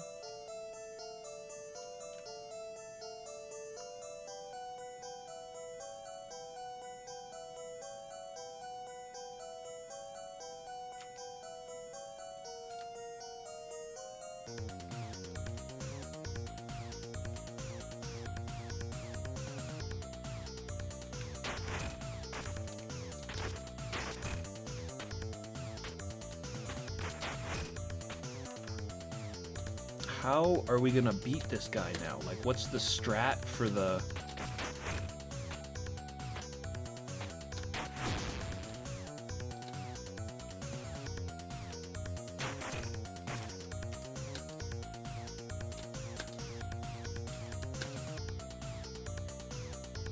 Maybe if we try arrows.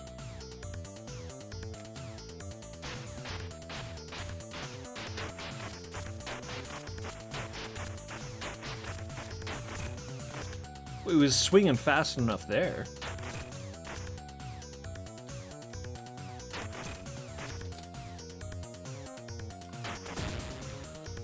Good lord. We've broken Tannis.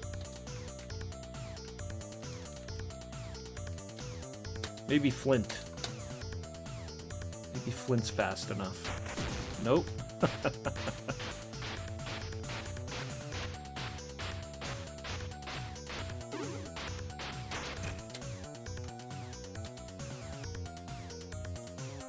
If Goldmoon could take more than one bloody hit. What about the Kinder?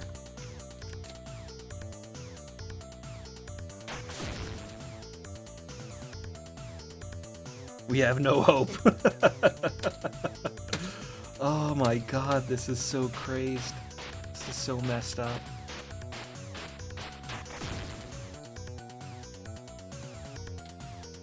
Caramon's not fast enough.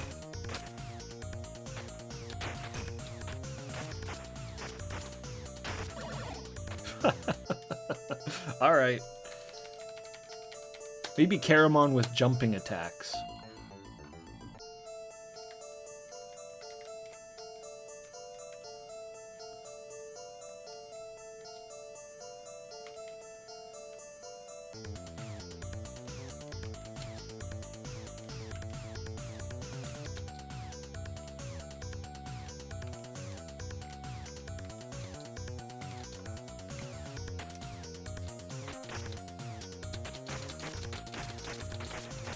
Try this.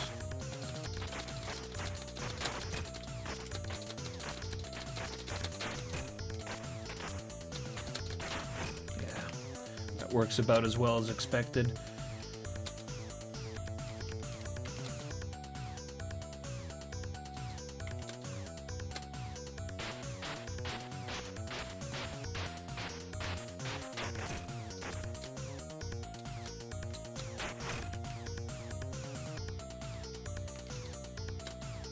I use the arrows and kind of time as he comes in.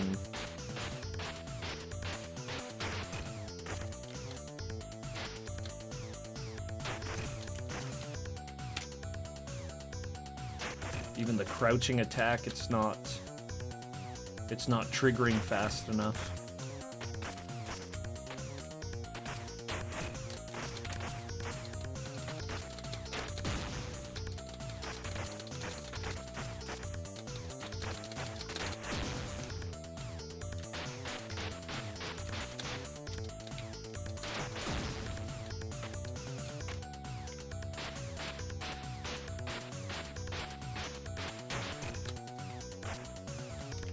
Riverwind's got bows as well.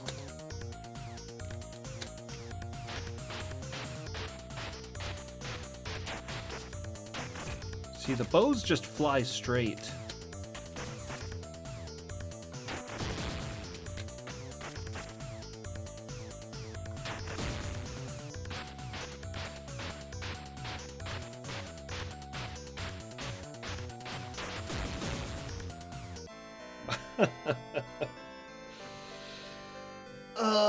The party was ruined.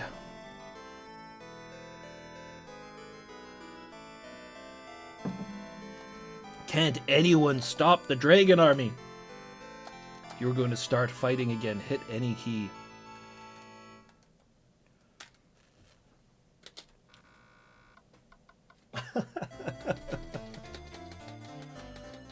Tragedy. Well, I have no clue now.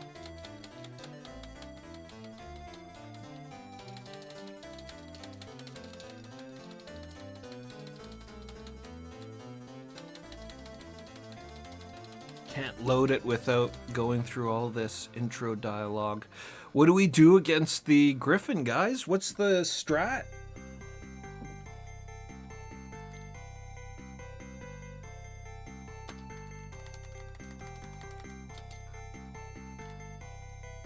Chop his head off. Thanks, Ghost Ribbon. This sounds good. Sounds good to me. Tannis, you...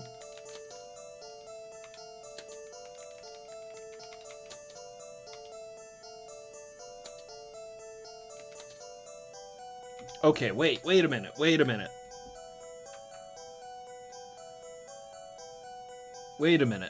let's bring ourselves back to Heroes of the Lance. Sleep and Web were both very good spells up against difficult monsters. Maybe I'm thinking about this all wrong here. Ghost Ribbon, thank you very much for the follow. Welcome in.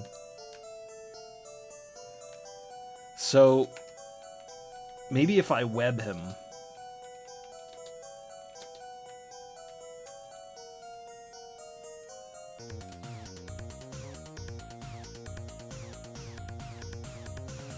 But if we use it out of the menu, it'll just fly straight, but...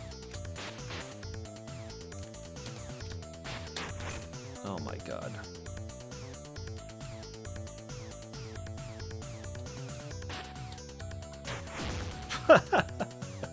Alright, that didn't work very well. Maybe I'd just take the first hit and run from him. Maybe that's what I do. I'd sure like to get rid of this bloody cave music that's not supposed to be here, though.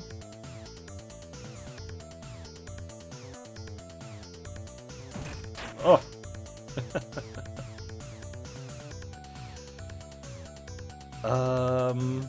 Holy crap, look at all these paths.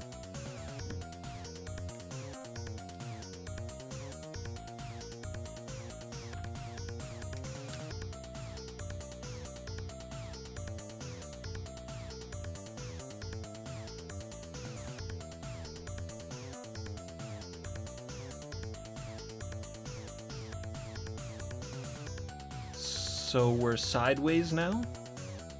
I wasn't even able to map that other section because of the griffin.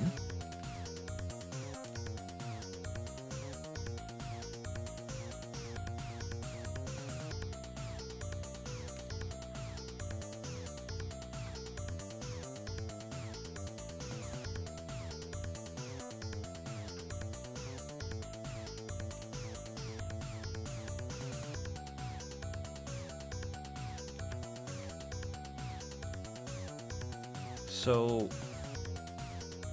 oh man. All right. How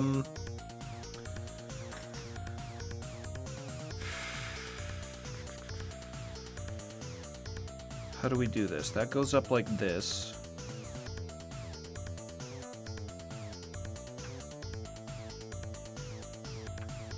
Go up. This goes over.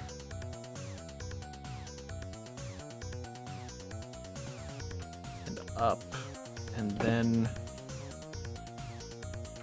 you turn it, and there's like 3 paths going down.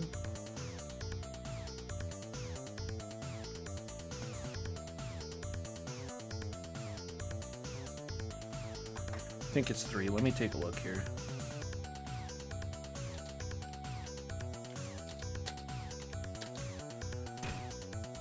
One, 2, 3, 4. 5.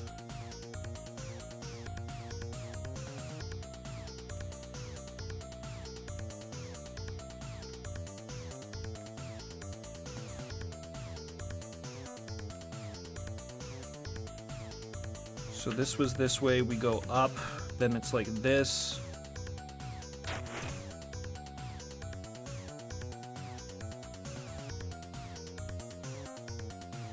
One, 2, 3, 4, 5. Okay. 1, 2, 3, 4, 5. I need the griffin strats though. But for now, we'll just avoid this guy.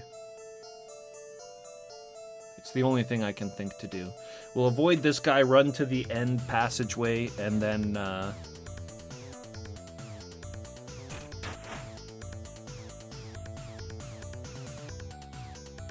think eating that trap actually saved me from that griffin strike. So we go here, and then we're sideways again.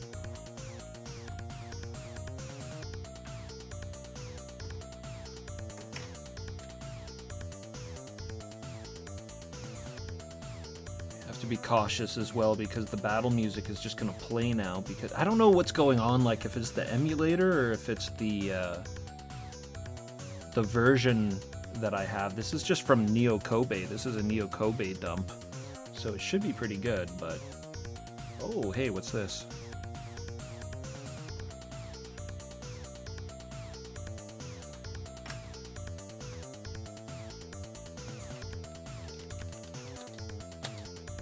A gem. G for gem.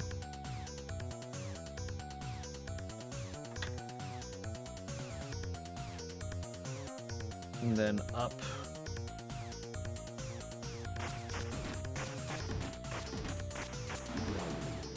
It's weird because it actually looks like he does swing just as fast as he used to. So I don't know why he can't hit griffins now.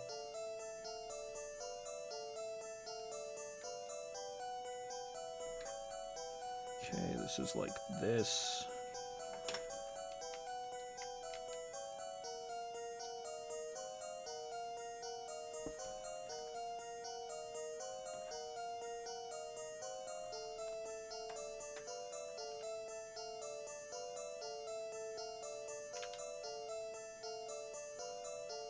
Okay, that just joined back with the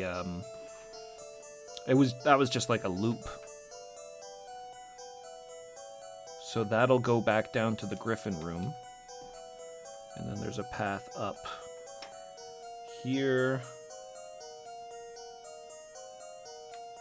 And then we go down.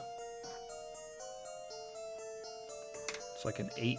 It's just the whole thing is...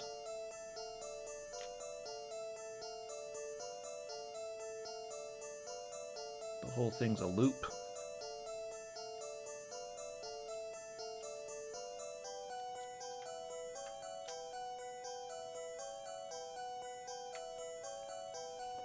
Right?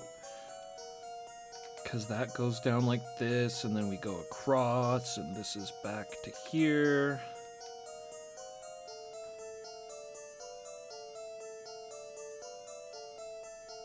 And this takes us to the Griffin room. Yeah, okay.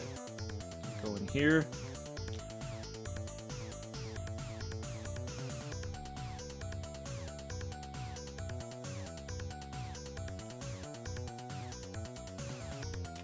And, oh, shit!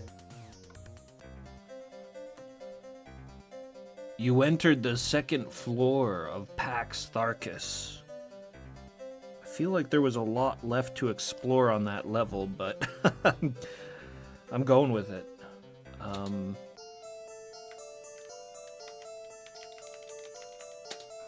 Get that save in. I can't believe it's still sticking us with the cave music. Music's all glitched out. The music for Pax Tharkus is actually pretty cool. I want to get that back. Alright, so... we've reached another level.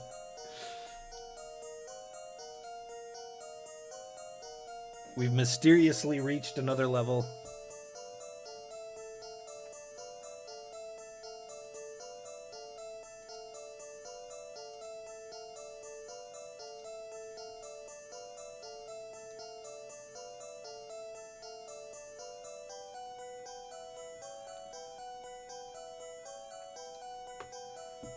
We've mysteriously reached another level.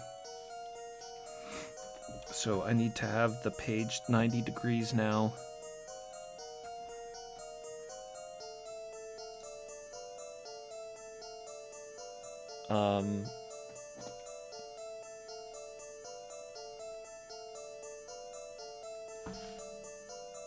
Guess I should probably leave room to map that level out more. So I'll just cut the page in half.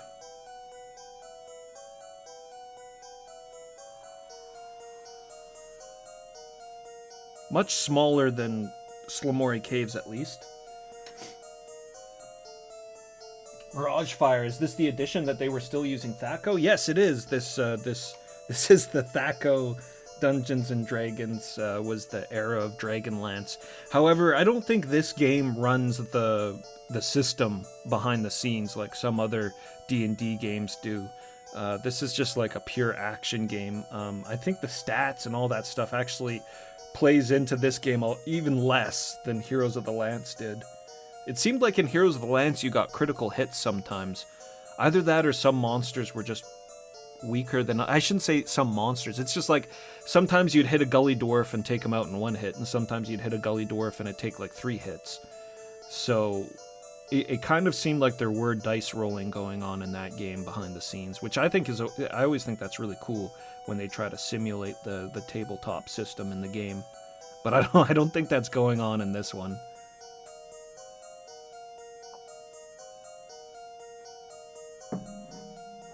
Yeah, that's that it's not from Destiny of the Emperor, but yeah, it's from Dynasty Wars, which was a arcade game that used the same... It was based off of the same manga. It was done by the same artist that did Destiny of an Emperor. That's how I should say it. The manga was Tenchiwo Kurao, and Capcom got a hold of the license and made several, I think like 4 or 5 games with the same art style. Dynasty Wars, Destiny of an Emperor, Warriors of Fate, and there was a Game Boy title they did, I'm pretty sure, with it. I think that might have just been Destiny of the Emperor on the Game Boy, and then there was Destiny of the Emperor 2. I'm very fond of those games. Played a bunch of them last year, but then Twitch ate the VODs, so I'll have to play them again sometime. Very enjoyable games.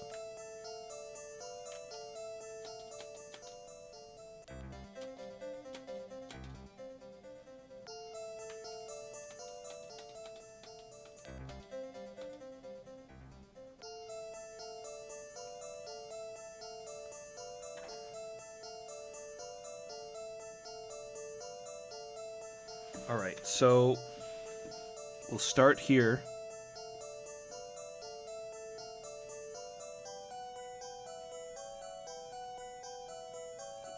I need more space than that.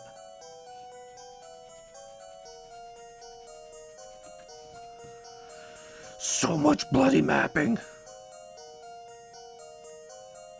This was like a true dungeon crawler, first person. It would be a lot easier to map with some hex paper, but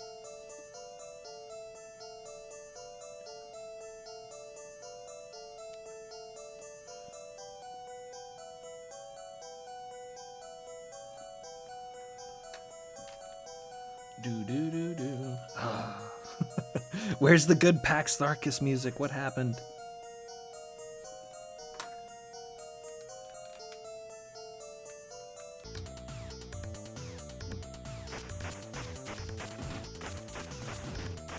I think he is just slightly slower than he was with the longsword, and that's what makes it so that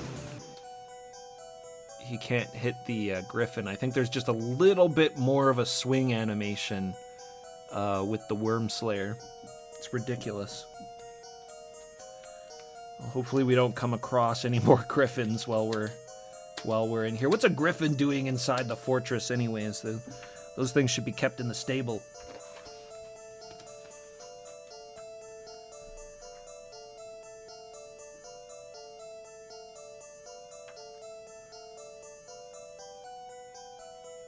Got a path up.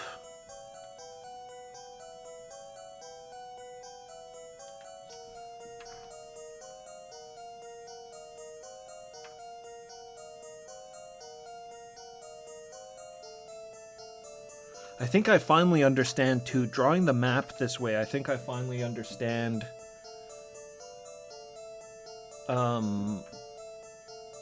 what this means, the whole up-down thing. It's again, it's a perspective thing, right? Because it's like sideways from this way, and then, oh shit,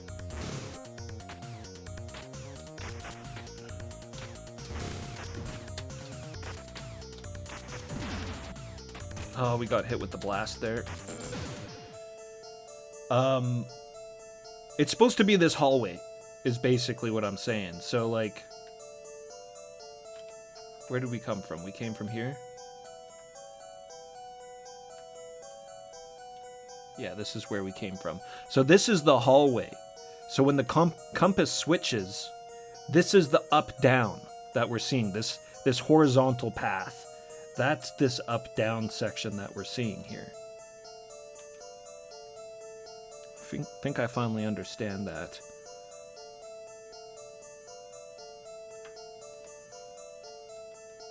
Check this way first, I guess.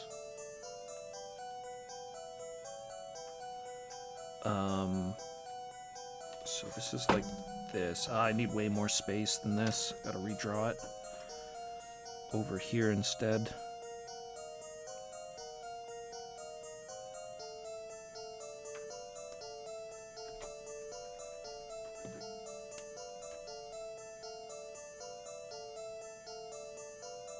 I wonder if just putting it in the middle of the page is actually like the safest.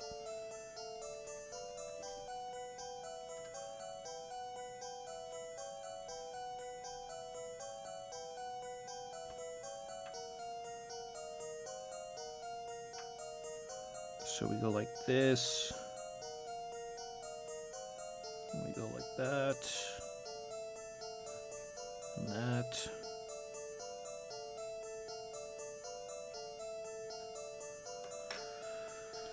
Okay.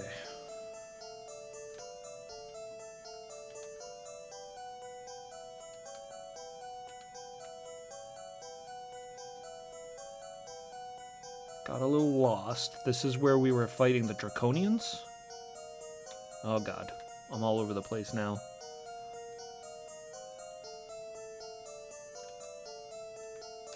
Redrawing that map turned me around.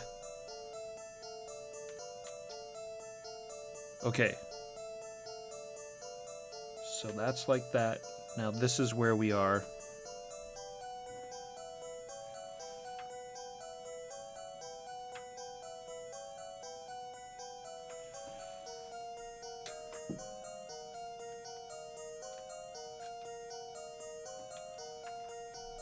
Right.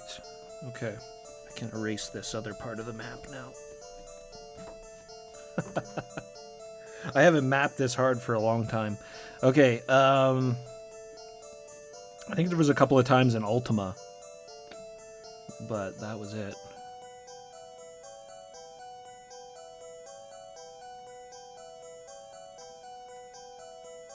So we're gonna go right. There's this path going down.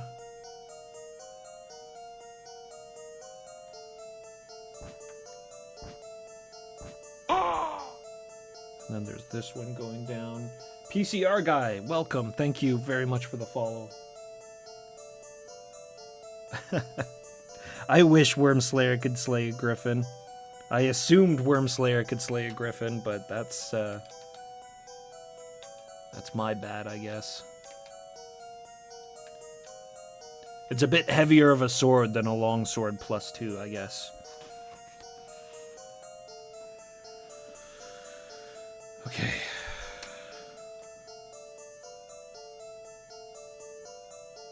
I know I should probably like be more thoroughly going through a lot of these other pathways behind me, because that's 3 pathways according to my map that I've passed. But I think it might be better if I just like follow one way. And if it doesn't end up being anything, then I can just backtrack.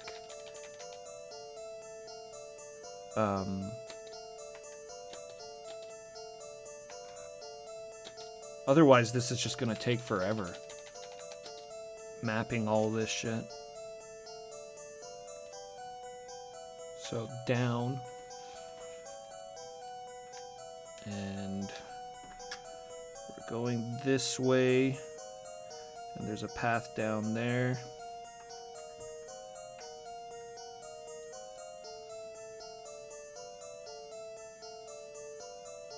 And a dead end. I like those. I didn't like them so much in Slamori Cave, but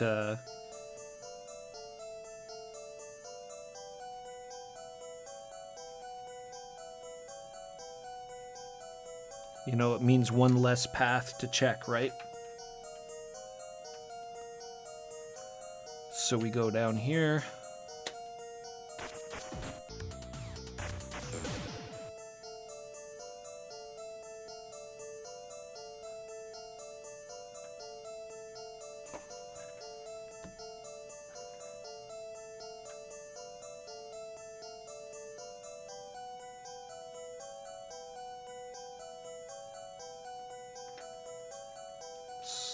So wait a minute. Like that. And we go down.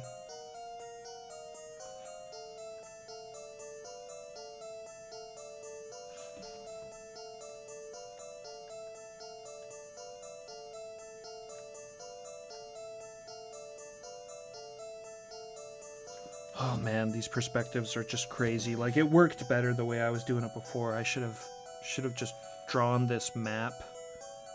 The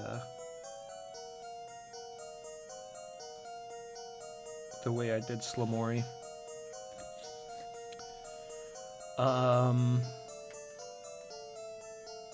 This is just confusing the hell out of me.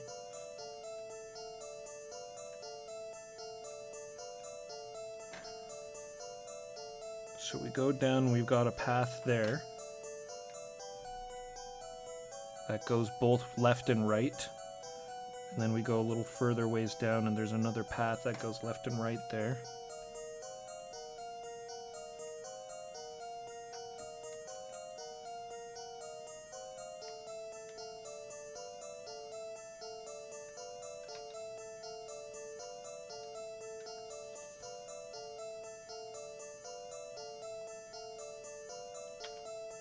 Right, and then I turn the page.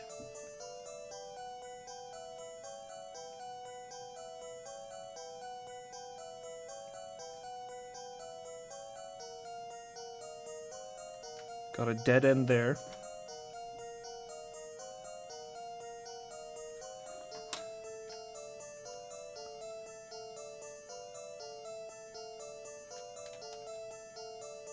Then a path down.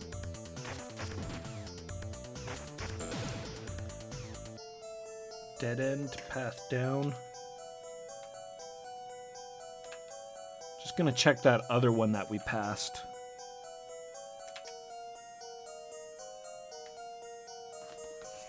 So that goes, oh, dead end.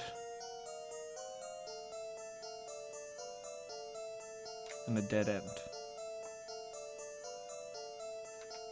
All right.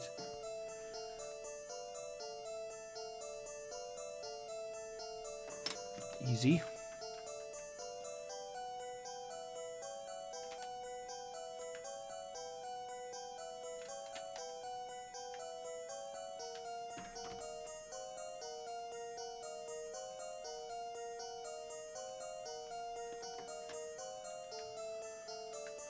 Okay, and this is the down. So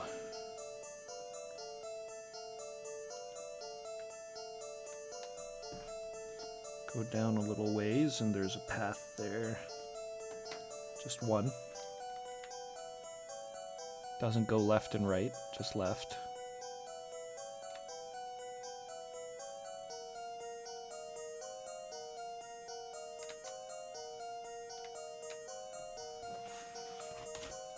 Alright, and turn the page. Turn the page. Yeah.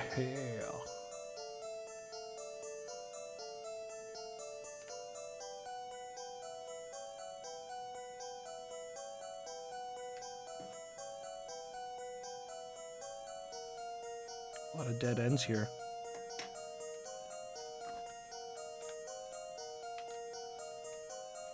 Ghost! Been a while since we've seen one of these.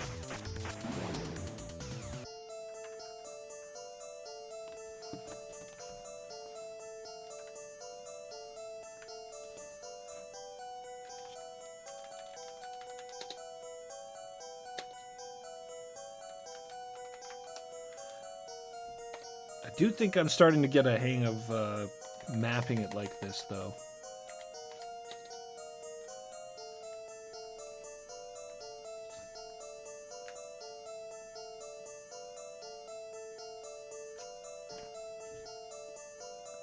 Okay, one path down.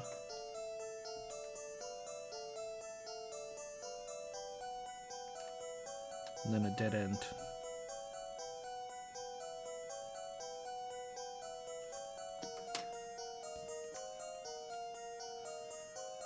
Which I'm just noting as solid blocks. Because if I just drew a line, then it kind of looks like it's another pathway, but I'm sort of drawing them as like heavy solid blocks. Let me know that that is a dead end.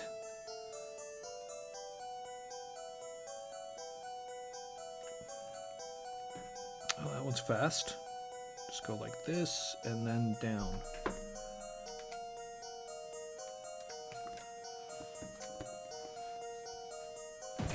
Whoa! I was looking at my page. What happened? Did he step on a trap? God damn.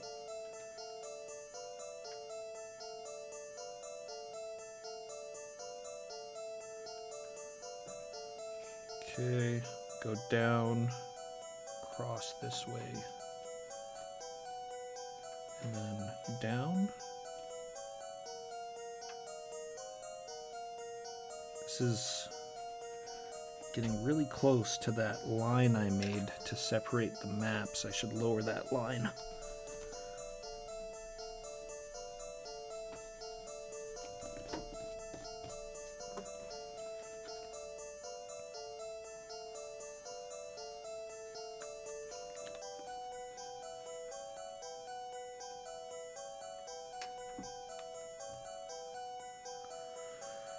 Okay.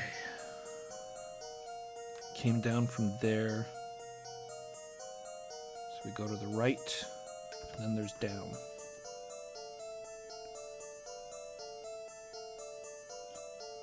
Just one path going to the left. See, I'm starting to be able to see what the next path, what direction the next path is going on, because I'm finally understanding the crazy way that I'm mapping this shit.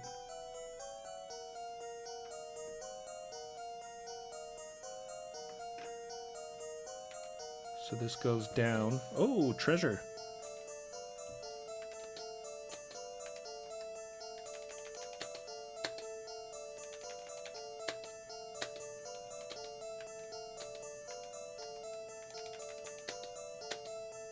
Oh, can't take any more items, yes.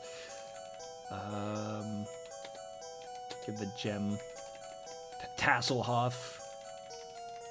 And the pouch. Tanis gives the pouch to Tanis.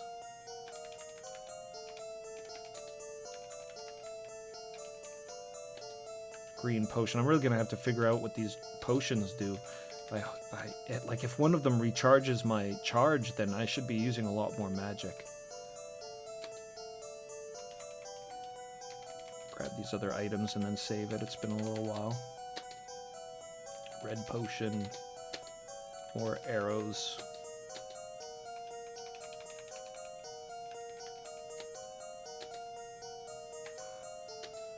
We've got so many arrows.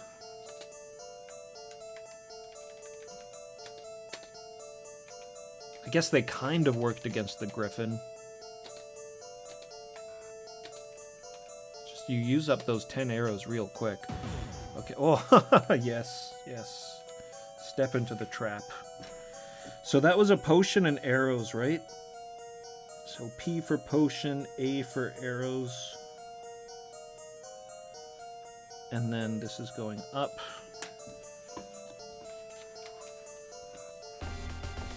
What? What is this? We haven't heard this music.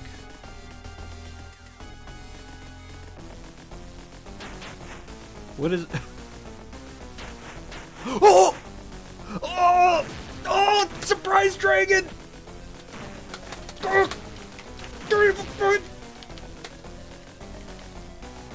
We don't have the protection against dragon breath anymore. Oh, everybody's so weak. Ah! Do something. Raceland. Oh, Raceland's dead. Oh my god.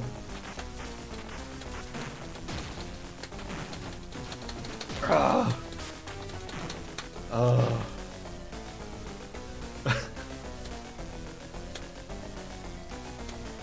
What do we got for attack magic? Hit him with the spiritual hammer.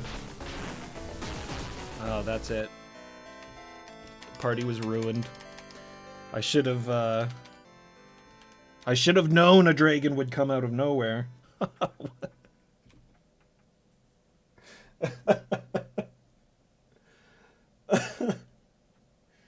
Yeah, I think so, Clue. I think we found Verminard's pet. I can't remember the name of that dragon.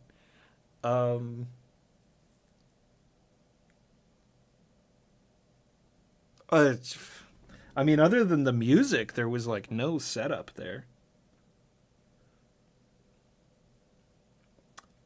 Yeah, I wish the screen scrolled like in Heroes of the Lance. That would have given me a more of a heads up. Everybody was so weak though. Right when I heard that music, I should have healed everyone. All right, well, we got to get back into the game to be able to restore. I can flip that. I think that's the intro, so we can skip the intro and don't need it to be in English because the save file's in English. Unless those settings carry over. Yeah, I mean, then there's this as well. I suppose I need it in English to know what the fuck I'm restoring. Like, which one's restore? Is it this one? Oh, no, we can't mess around. I can't click on random things because one of those is save. And if I mistake save for restore, then we're going to save over my file. So I should just reset the emulator. Maybe we'll get the Pax Tharkus music back.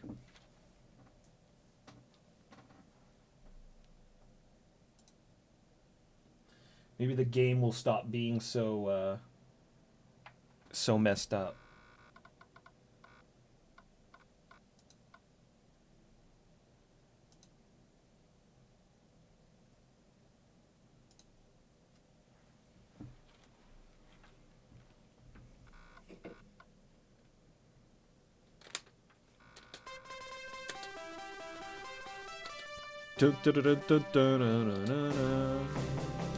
That intro screen looks so good.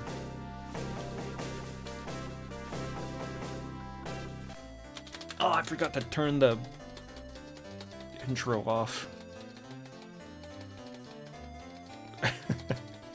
Yes, there's Gold Moon and Sturm and Flint right there looking just like they're supposed to.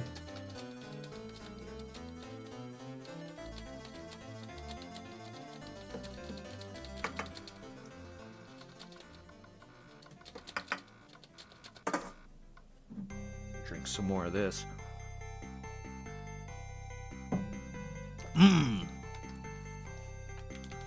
That authentic Czech taste. That's what it says on the can. Save. No, we don't want save.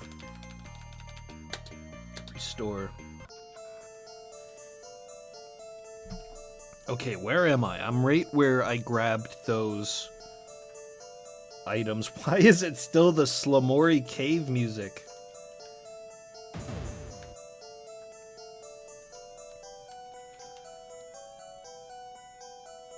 Okay, Dragon is up there.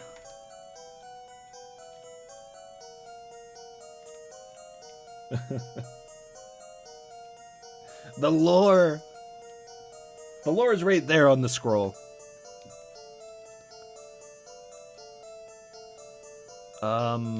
Precious lore. Let's heal. We're gonna heal everybody. What does heal do? There's cure critical wounds and then there's heal.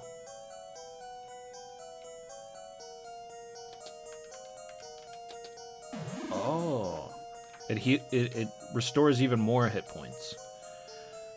Maybe I should try some of these potions while I'm... What does a red potion cure some of the wounds? Do I got a green potion? I think Sturm has a bunch of potions. Green heals as well. Even more, I guess. Blue heals wounds. Yellow heals wounds. Okay. Alright. All potions heal wounds regardless of color.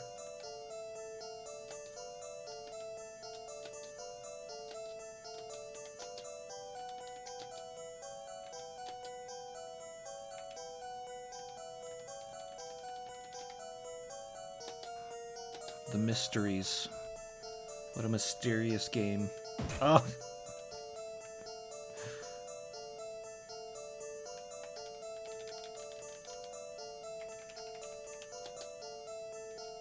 Okay, well, we still have quite a bit of charge left.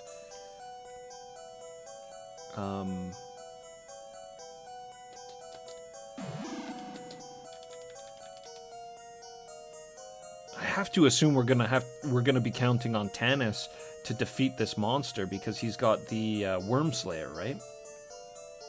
The dragon might not even be able to be defeated unless you use Worm Slayer.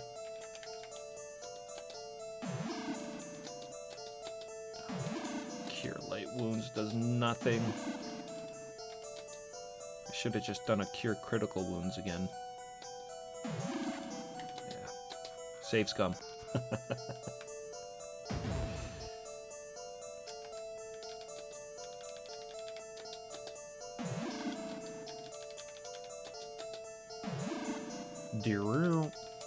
It's good magic sound.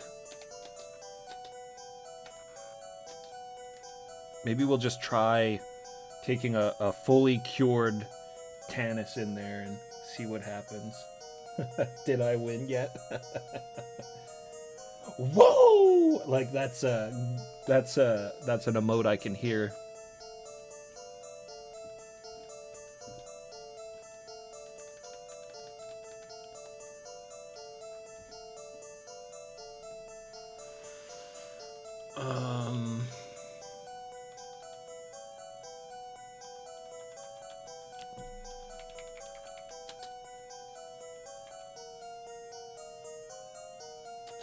All these arrows.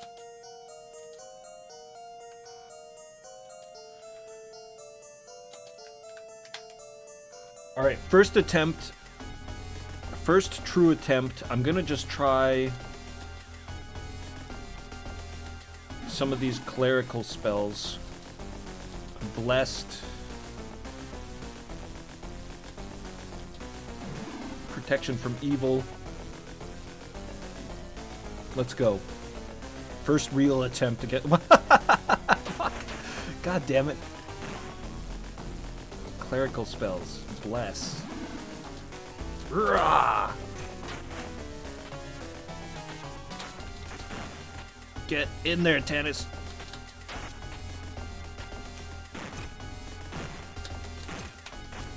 Good God. So we want to keep the bless up.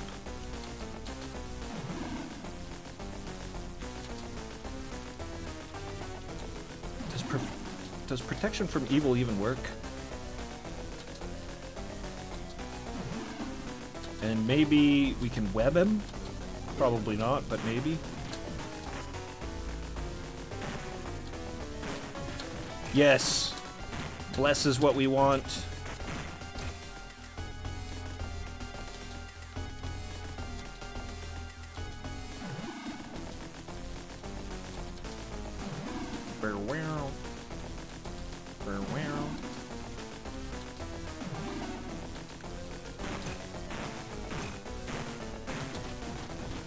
Oh, there we go. Ah!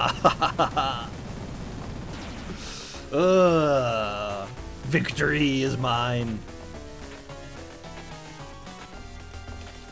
Foul worm.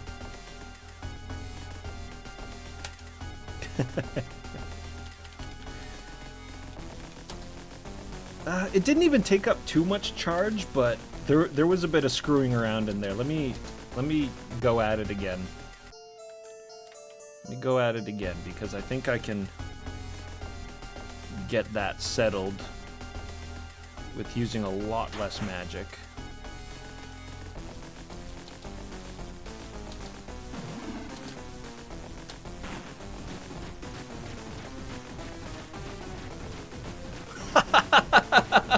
Oh, fuck yeah.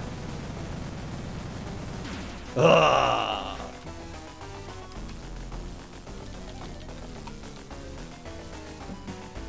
Can't take down a bloody griffin, but dragon stands no chance.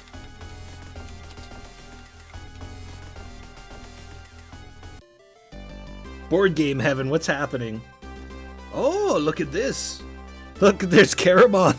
Caramon in the bottom right. Oh my god. That guy's face. The dude's face right to the left of Caramon. I have to get a screenshot of this. I gotta screenshot this. I wish there was a hotkey for screenshotting.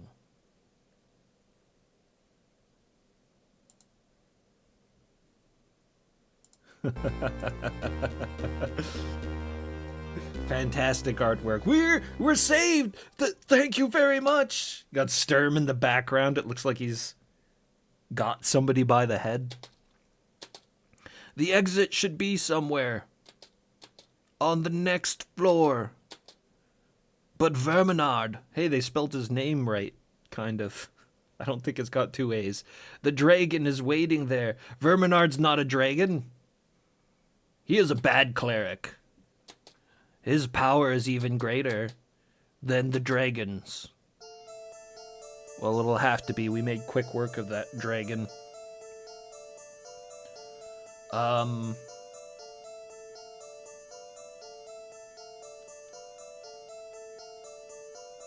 let's see here.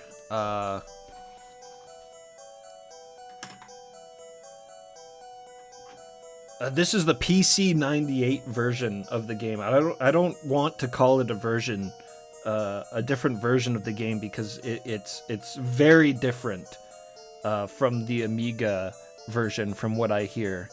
I haven't played the Amiga version. I didn't even test it out. I just took one look at the screenshots of the PC-98 version, found out that it has an English option like built into the game. And I was like, okay, that's the one I'm going to play. We played Heroes of the Lance on Amiga the other day and beat that and had a lot of fun with it. So we're on this one now. Quite a bit more challenging than Heroes of the Lance, for sure. The dungeons are... they need to be mapped, and they're insane. And the mapping process has been driving me a little crazy. But we're getting through... And apparently the exit's on the next level. So we just need to find the way up to the third floor, and then hopefully that floor is not too complicated. So this is the dragon's room. So it goes forward. And then we go up and rotate the page 90 degrees. I am mapping all of this for those just stepping in. Or I'm mapping what we're coming across anyways. I'm not backtracking. Like, if we come across things like the dragon and stuff, I feel like we don't need to go back when we hit progression, you know? Like, it would be good to have a complete map. But...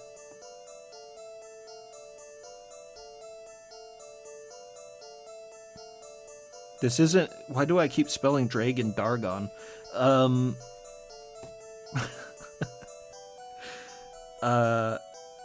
Yeah. The mapping process has not been entirely enjoyable. Well, that's not true. I've been enjoying mapping the game out, but the thing is it's necessary too. Like, particularly the Slamori caves were so all over the place. Like, Pax Tharkis seems like it's a bit more straightforward.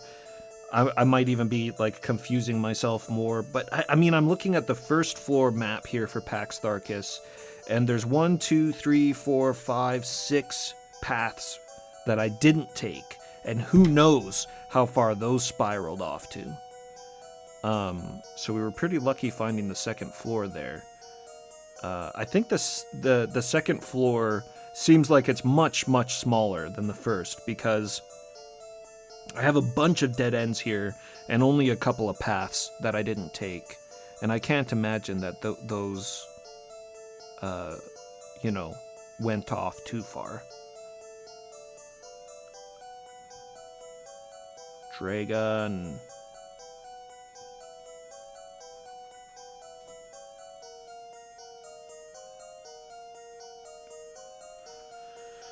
Okay, so we go forward, we turn the page 90 degrees, and now we are going right. Or sorry, we're going left. Going left, we have a way up immediately, which will go right. This will go right, yes. Tanis's natural elven agility dodging the trap.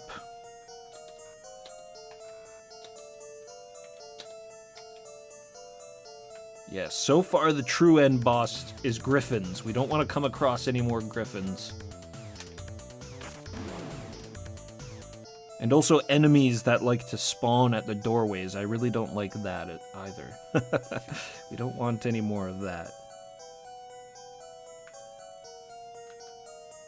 Okay, so hold on. So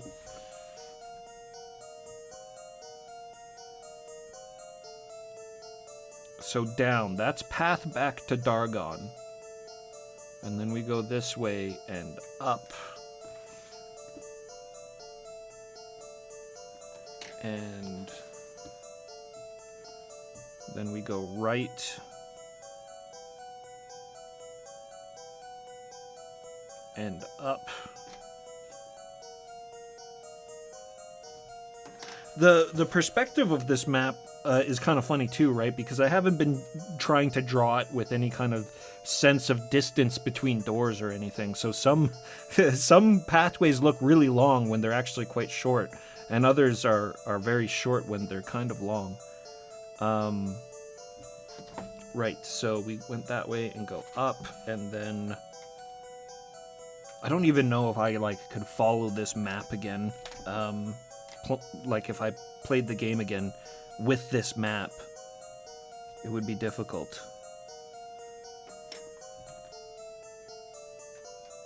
But as we're playing now, it's definitely helping me get around and making sure we don't backtrack aimlessly. Because another thing that's not very helpful with staying on track is that the backgrounds are very similar to each other. Right? So we're moving along and we're moving forward, and then we're getting easily disoriented because everything sort of looks the same. And it looks awesome. I really like the backgrounds. Look at the garden there in the back and the cool arches and pillars and everything. But then we're going to move in here and it looks largely the same. So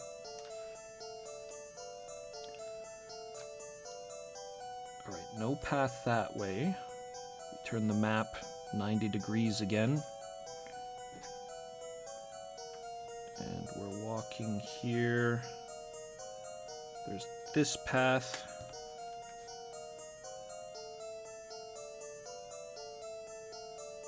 And we have this path.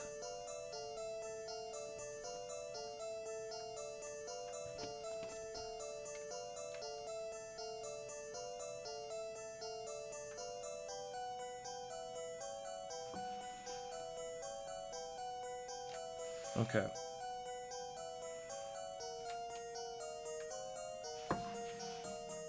So then we're going right.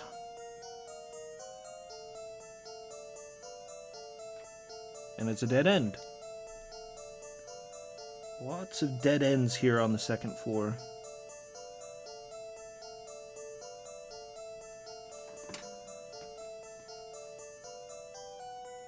Yo, Mixed Champion, what's happening? It's pretty good. It's pretty good so far.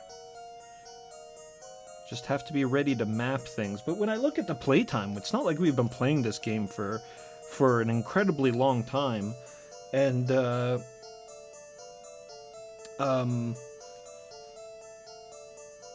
yeah, the villagers that we rescued there said that there's only one more level left to the dungeon. Or at least to find the way out of the dungeon. They said there's only one more level. Who knows what's after that? But I assume that the game is defeating Verminard and getting out of Pax Tharkus. That's the way the first book ends in the Chronicles. The Chronicles trilogy. Autumn Twilight.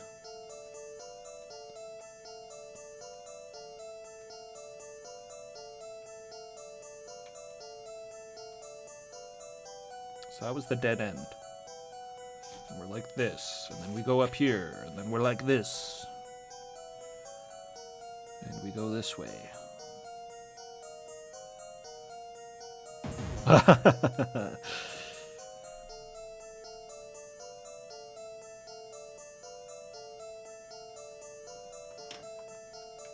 Dodging traps unintentionally.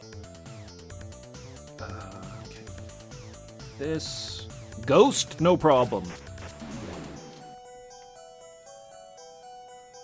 Some lost soul, some ancient elven king.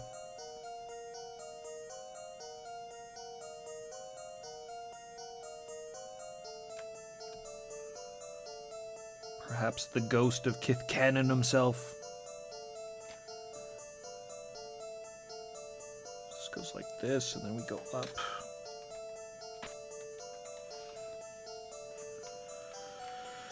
All right, going right and down.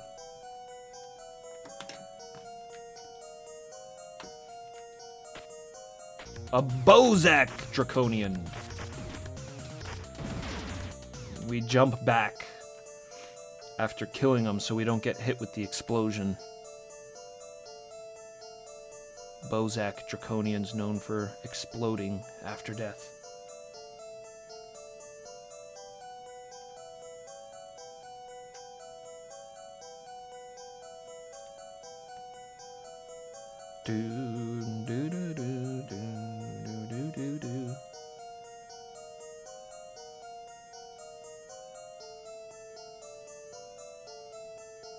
Yes, this is completely action-oriented.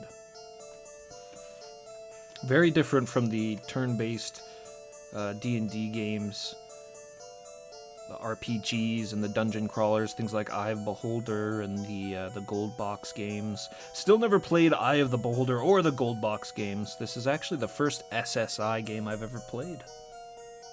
No, the second now. I can't say the first, because yesterday when I played Heroes of the Lance, that was the first.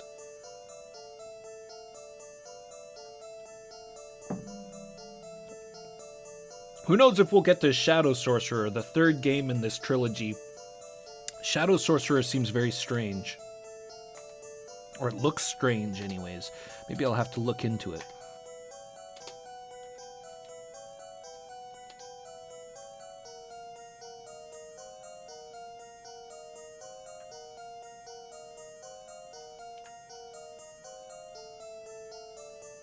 I enjoy it all, but I've been in more of a mood for action gaming lately than RPGs or strategy. I played a couple of strategy games there last month, and I'm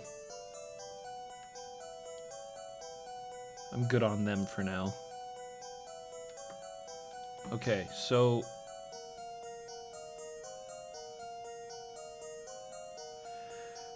Heroes of the Lance is very similar to this game. And Shadow Sorcerer, I don't know if it's action. It actually looks more strategy than action to me. But I'm not sure. I haven't really looked into that game much. But Heroes of the Lance is very similar to this game, and I enjoyed it a lot.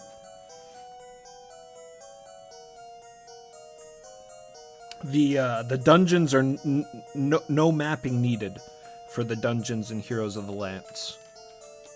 It's very straightforward.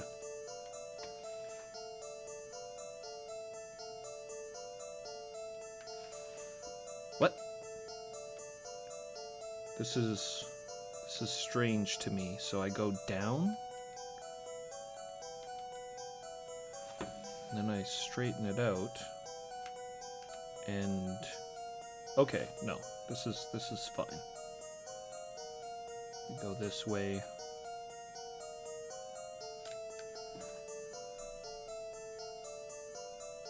And down. Have we found our way? You entered the 3rd floor of Pax Tharkis. Excellent.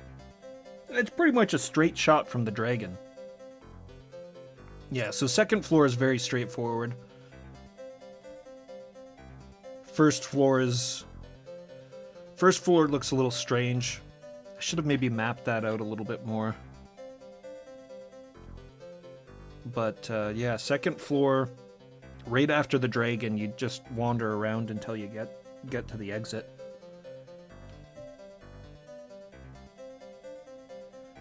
So goes to the 2nd floor, and we'll just say 3rd here.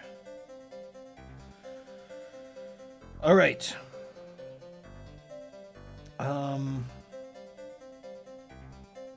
We need more space for the 3rd floor, but I have all of this extra space at the Slamori Cave. The Pax Tharkis maps are much, much smaller than the Slamori Cave was.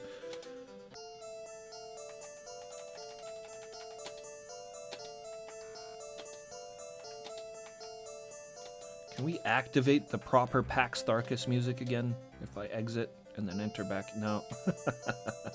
It's so crazy. Somewhere in here, the game it forgot the Pax Tharkis music, and it's just been the Slamori Cave music the whole time, which is unfortunate because the Pax Tharkis music is so much better.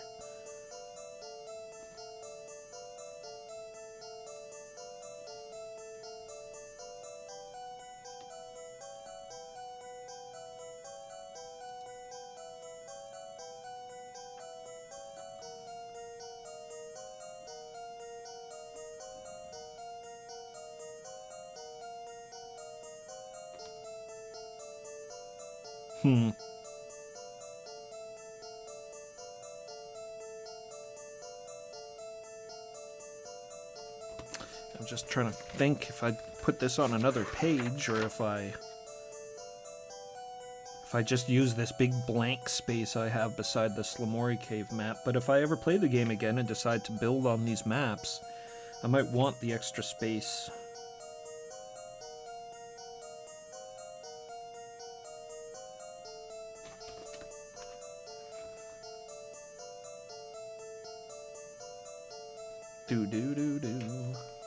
Okay, I'm just gonna be safe and just use a whole nother page. Pax Tharkis.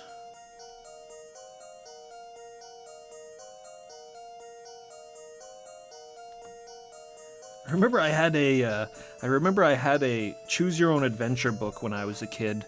That was like Escape from Pax Tharkis or something. And at the time, I had no idea it had anything to do with Dragonlance. I didn't know anything about Dragonlance.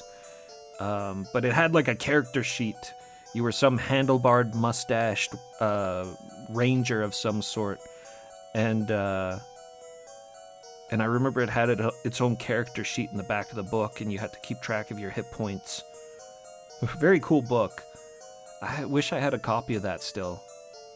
I remember it being kind of brutal, like at the beginning, if you make the wrong choices, you get picked up by a by a griffin, of all things. The griffin's giving us a lot of problems in this game, and your character gets picked up by a griffin, and if you make the wrong choices, its talons like bite into your shoulder, and it goes into descriptions of blood and all this stuff. And I was like, whoa, this is crazy.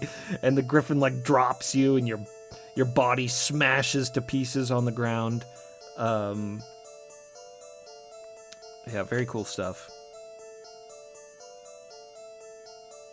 Yeah, there's a lot of mustaches because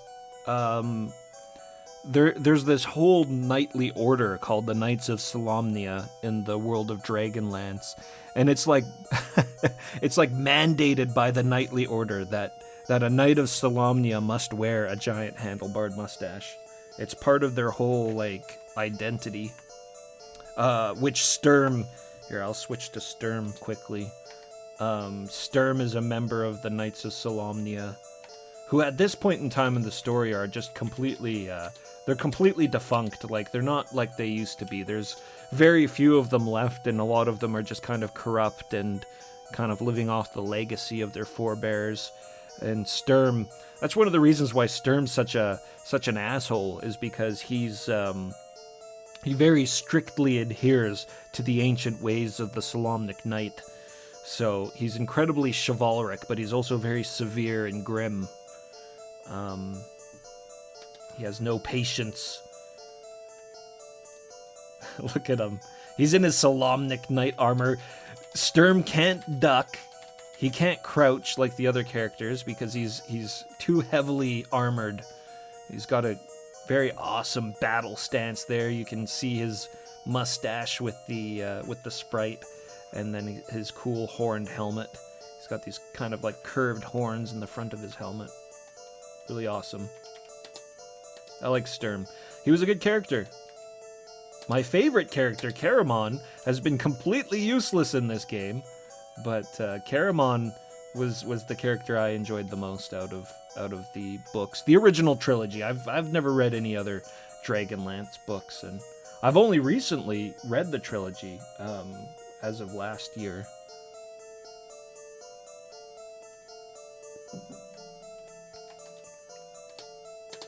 But yeah, Caramon's really cool. Tanis looks cool. I'll give him that. He's got a cool look to him. The character himself, I'm kind of... He's sort of a whiny bitch.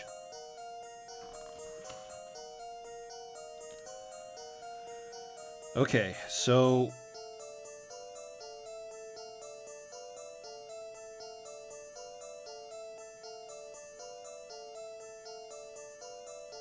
Where's the beginning? Where should I put the beginning? I should put it in the middle of the page so we have as much room as we need.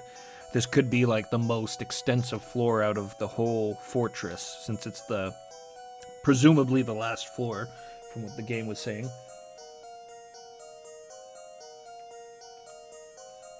So we'll go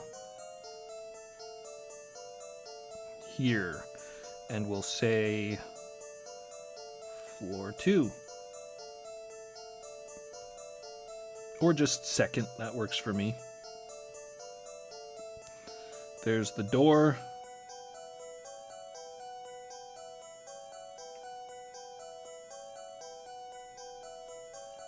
No, that's not right. It's got to be like this. Because north is up. That means the page is turned at the moment.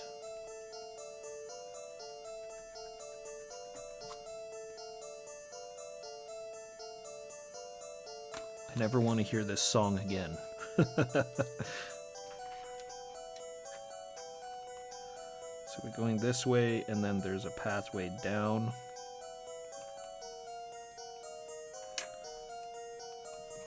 Move this up a little bit more, actually.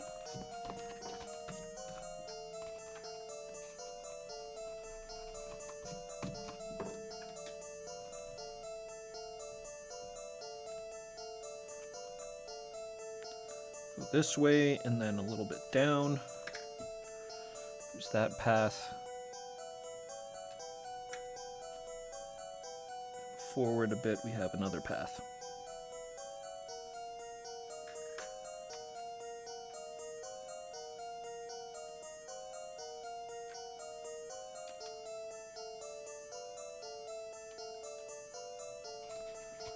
So this turns.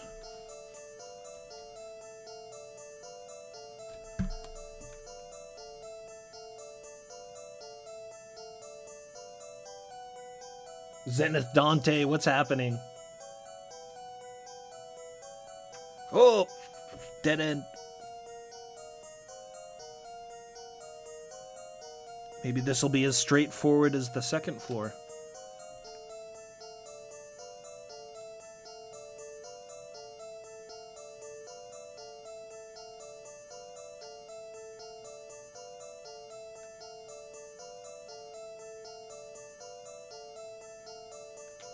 Go down. And the page goes like this again. And there's this path going down here. Battle! A spider! Those spiders can be very dangerous, actually. When there's more enemies on screen, they're quite the hassle.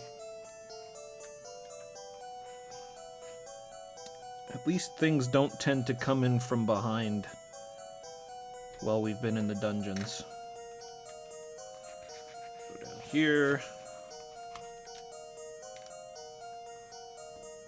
Alright, I'm completely used to mapping it like this now. It really took me a while to get the hang of it.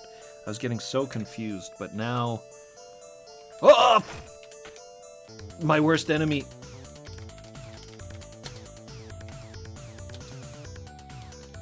My worst enemy right by the door. We're just gonna avoid it. We're like this. Okay, we go this way. Hopefully it's just one path and not many.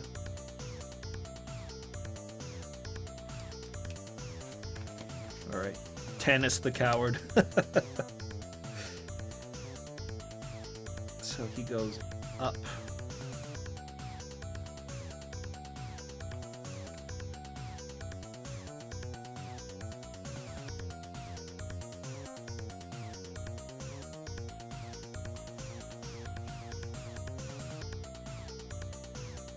This just looks like it's going in on itself. Do I need to give it more space? West.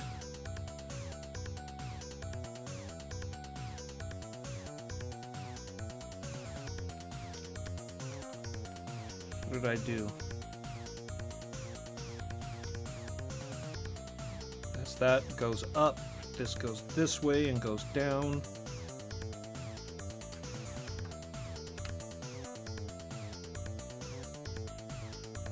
We'll see. Goes down and to the right and up. Ah, shit.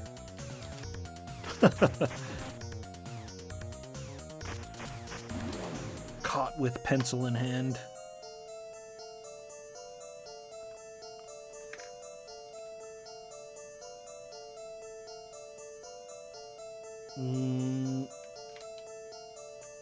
No, I did that wrong.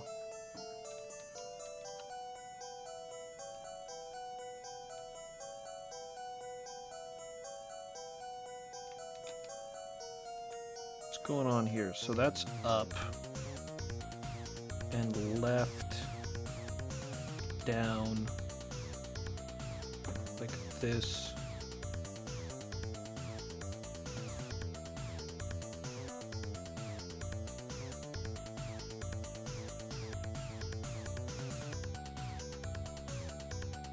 It's really tripping me out here how I've done this.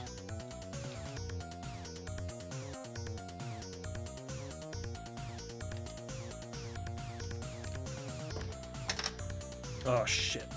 Yeah, when you can't take the time to look at this even. Alright. So I will just extend this out a little bit more. The Griffin room. And it goes up. And then we're like this, it goes like this, and then it goes down.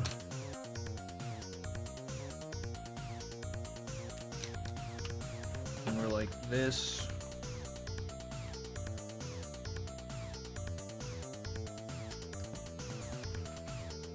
goes like that, and then up.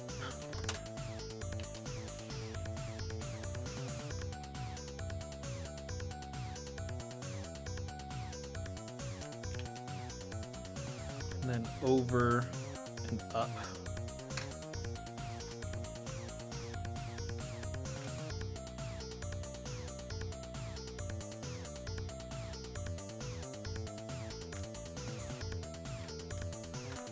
Go right and 2 paths down.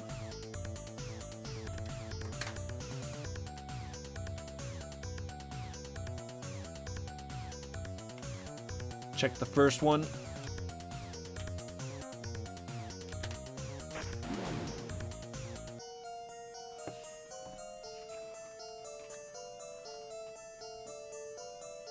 Lurklandia, yes. Take care, Zenith. Lurk away. In the dungeon, lurking.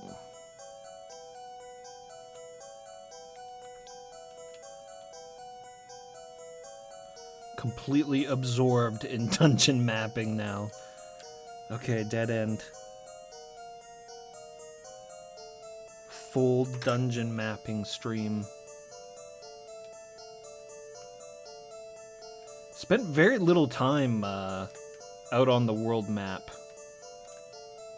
I wonder what else was could have been found out there.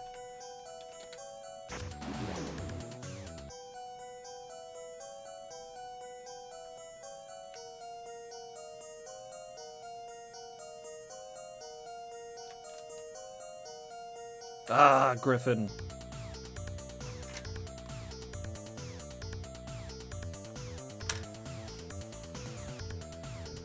We don't know how to defeat the Griffins, so we just run.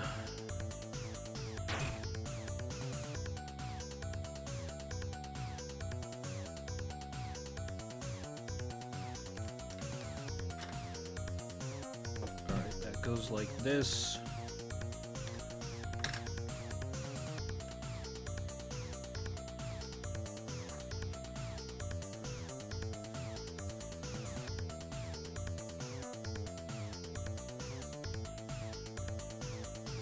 Path going down there. And this way is a dead end.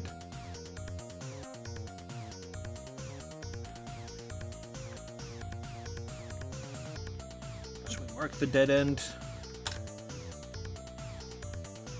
Down.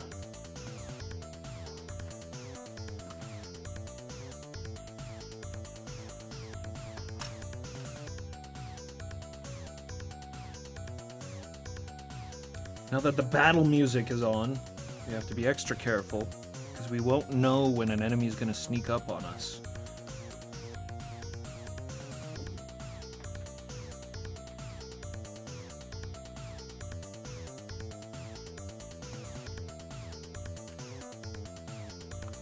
How does that work?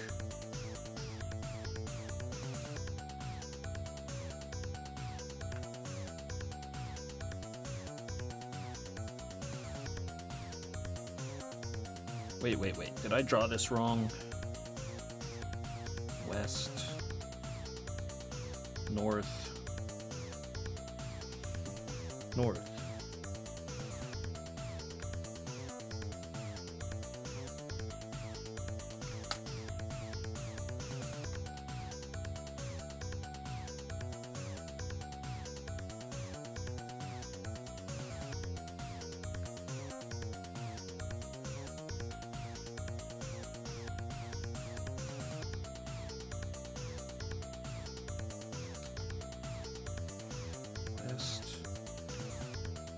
Okay, that was...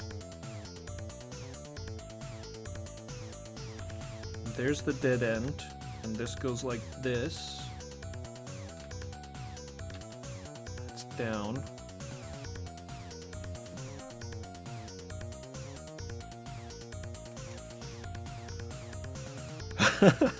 My God.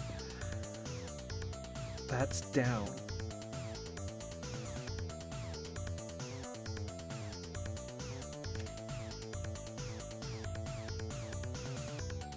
Why am I having such a hard time wrapping my head around this one? So it went down, and then we're like this.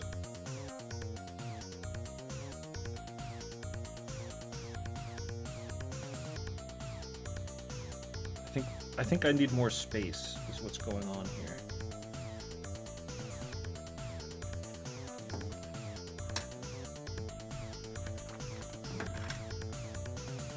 Like that. There's the dead end. That goes up.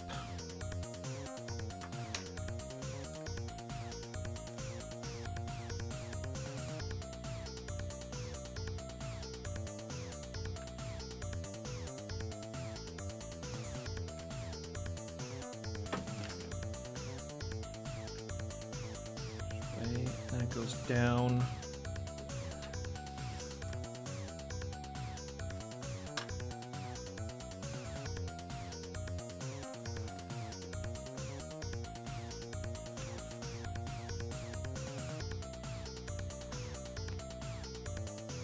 Okay.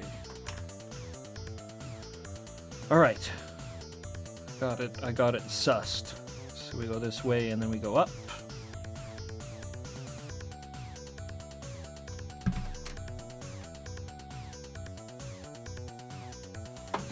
And then it's like this. We've got one path there, one path there.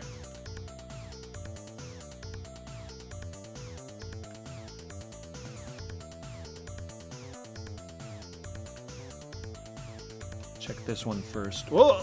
Battle! Oh! I realized it was a Bozak.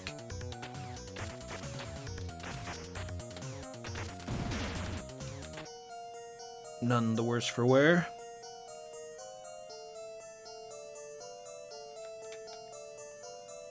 Okay, that was the first door.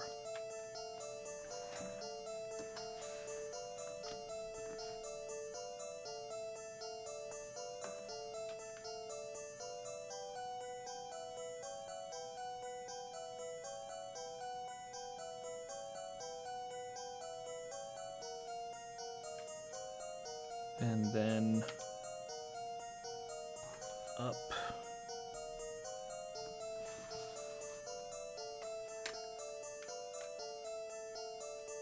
Is this going to be a loop?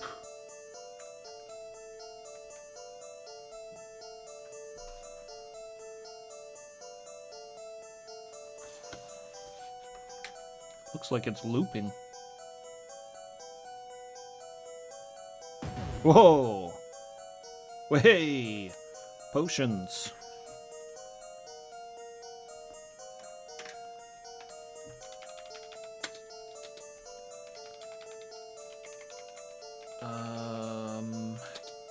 Let's give some of these arrows over to Riverwind.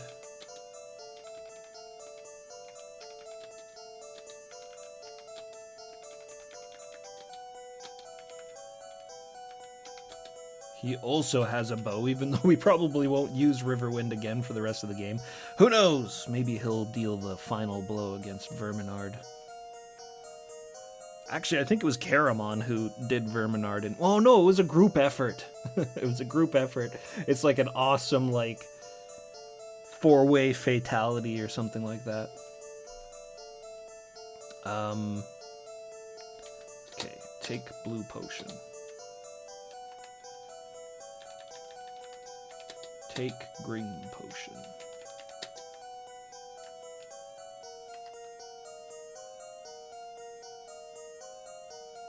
Yes, correct. Correct, yay carrots. Absolutely. And she abandons him because Palandine shows up or something, right?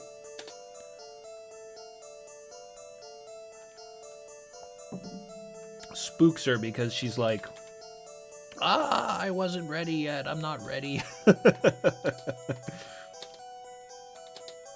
I'm not ready yet to fight Palandine.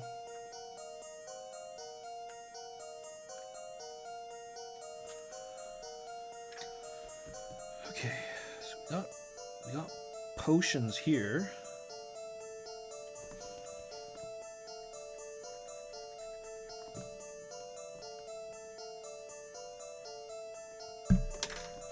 Can't imagine we're gonna have a particularly high score. Surely there's more gems that could be found.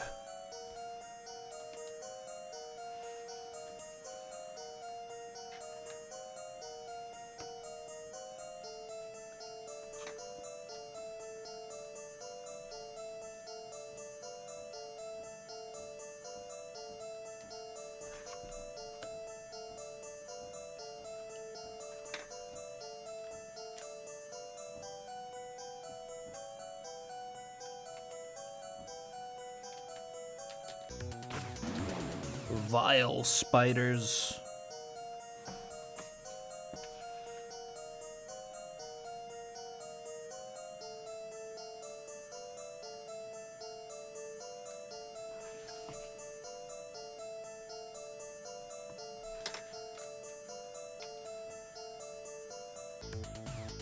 Okay, north, and then we're going this way.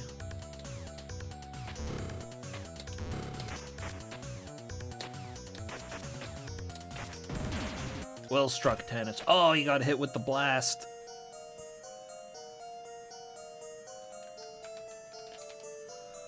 Maybe chug one of those potions. Oh, delicious. That tastes great. Now this looks like it's looping around again as well.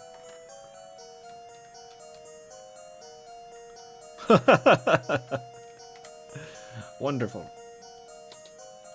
Just what I needed. More arrows. And a pouch for Tasselhoff.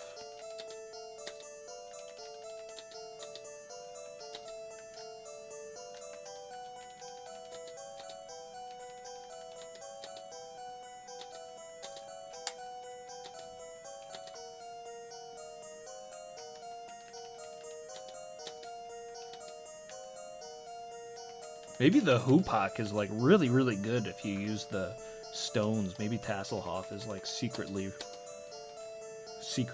amazing.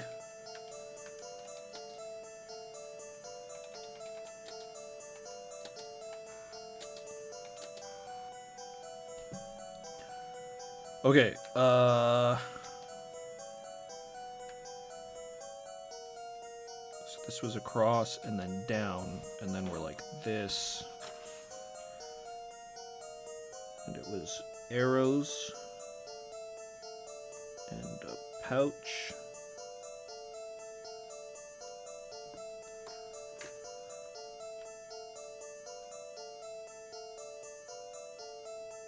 And a dead end.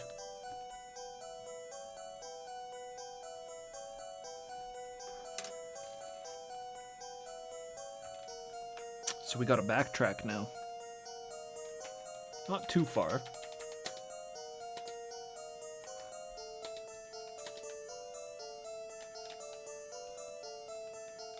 Oops. Go down. And across and down.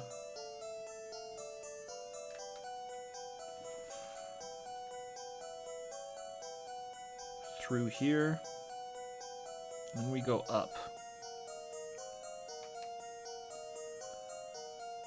And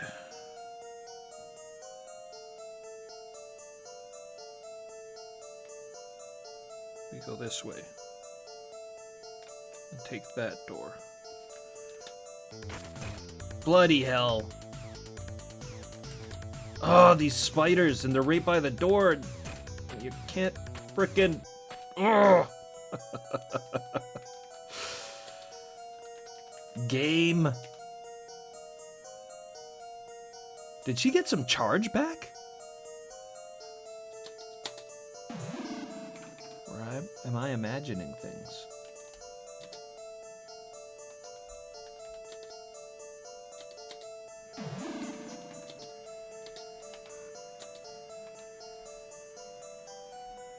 Do the spider stomp. Hey, hey, do the spider stomp. That's happening. Yahweh say. Yahweh says die. There we go. Welcome. It's good to see you. Just crawling through this dungeon. Finding our way.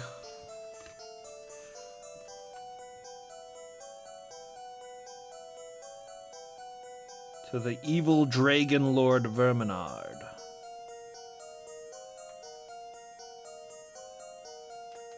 And my map, I should have not put it where it is on the page, because it's starting to go off the page.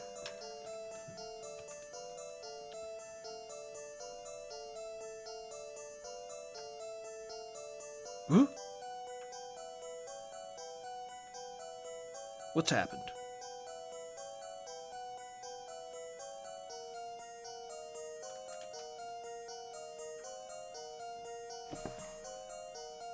Right, and then it goes up, and then we're going across.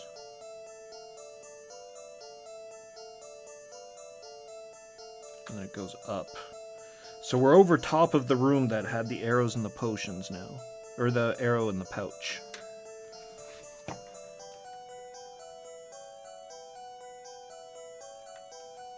This goes down.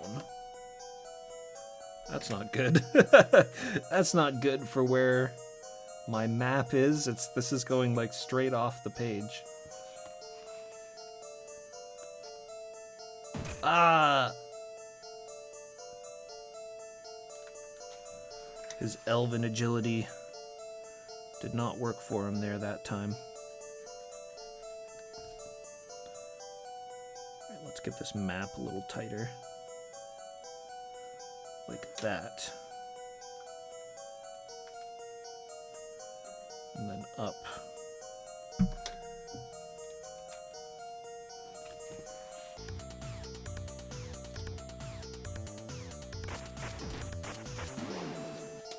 Okay, this one goes left.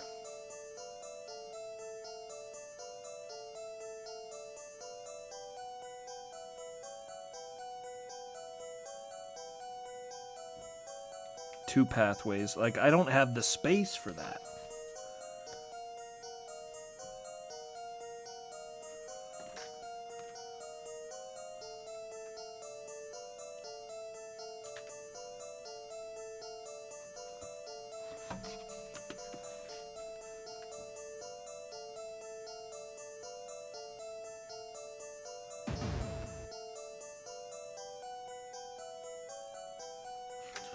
Going west. I need more down. I need more going down.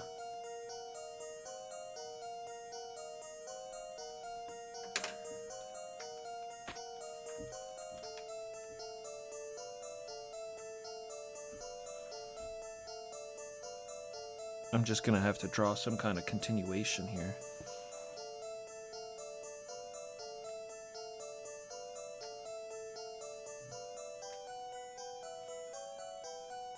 Unless this is just a loop.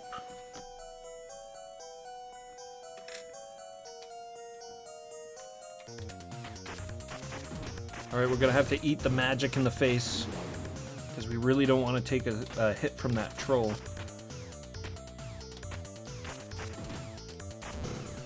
Ugh, off screen!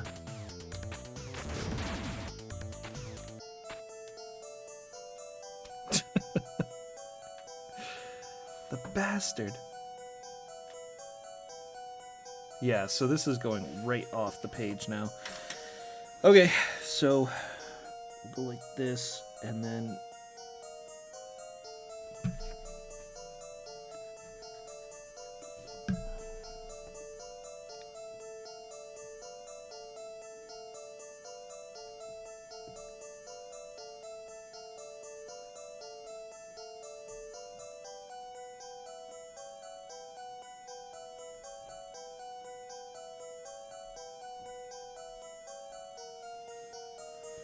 okay, drawn that.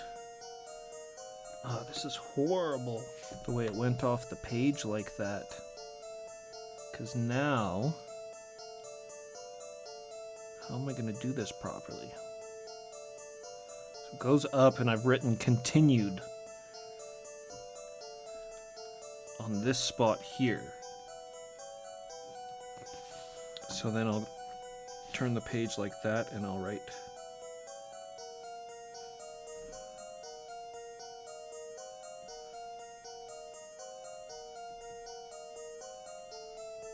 continued there.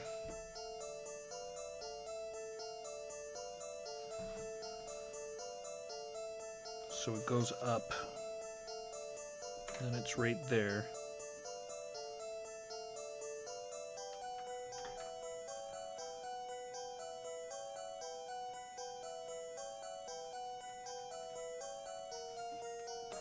And there's a path here going both left and right. Oh shit! Oh!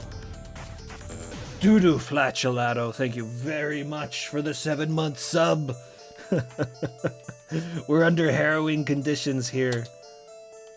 Going through the dungeon of Pax Tharkis. We've already rescued the villagers of the countryside from the evil dragon High Lord. Now we just need to kill the man himself, put an end of his reign of tyranny, and escape the dungeon. A giant roach appears. So this is going both ways. We'll look at it properly here.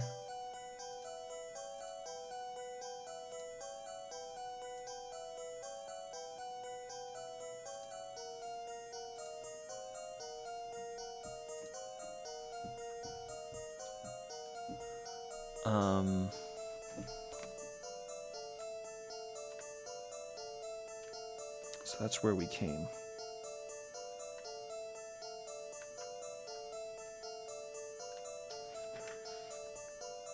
We're going this way. Full mapping going on here, Doodoo Flatulato.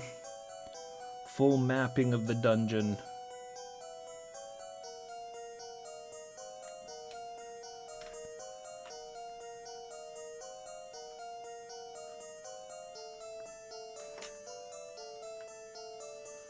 Both of those go up.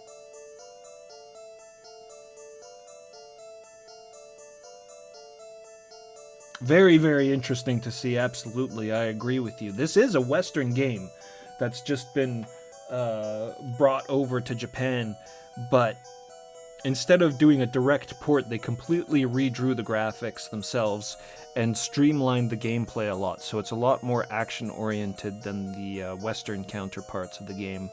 This is Dragons of Flame, the second game in the Silver Box series by SSI. The other two being Heroes of the Lance, the first one, and then followed by Dragons of Flame, of course, right here, and then Shadow Sorcerer is the third game, which looks very strange.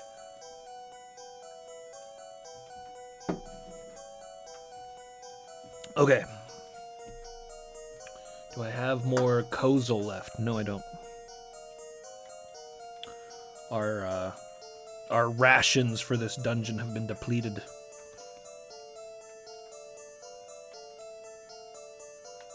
Going up, and then we're going this way.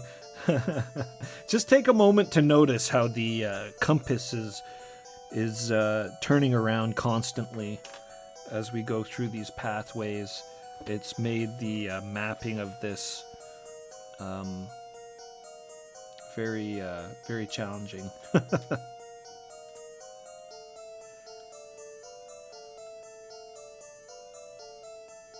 So what happened?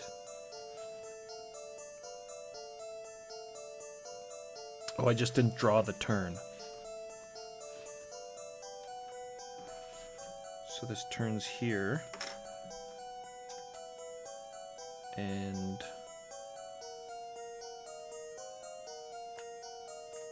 then we've got one path going up. Ah! And then a path going down. Does that loop? Let's see if that loops.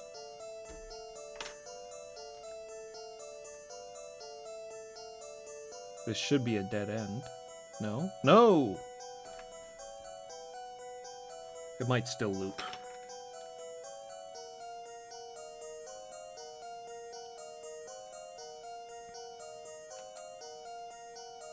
Ah, orc. Pig orc.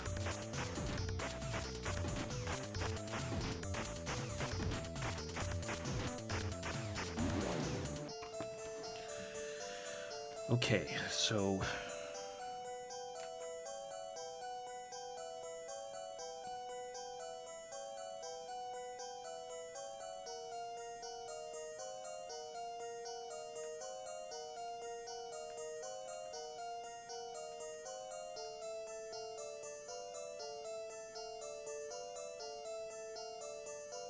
Oh, okay, wow. What?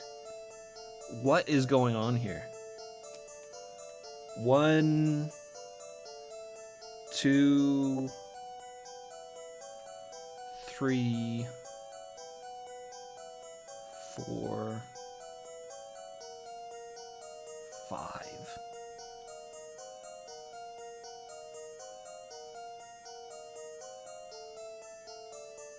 5 pathways. So it doesn't loop. What?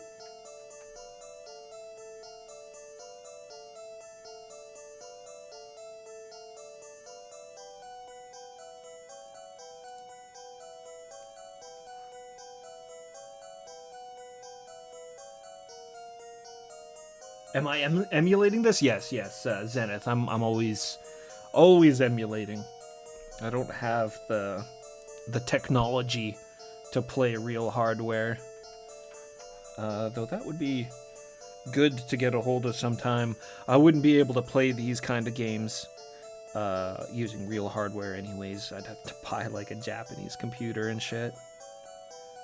Which I don't actually think they're that expensive, but I think the games are like right up there.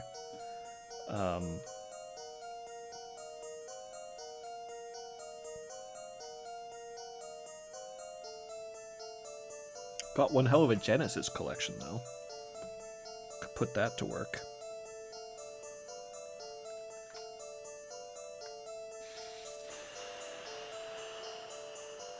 I need to... I don't know about this hallway. This is so strange because on my map, the way I've drawn it, it looks like it's gonna loop around, but then we've got 5 different paths here.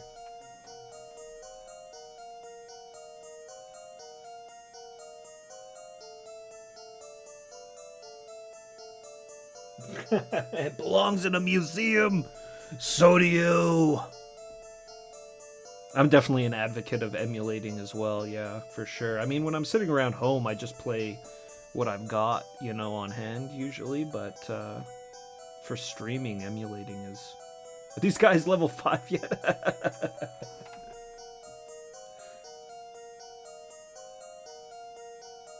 What's happening, Nico Magi?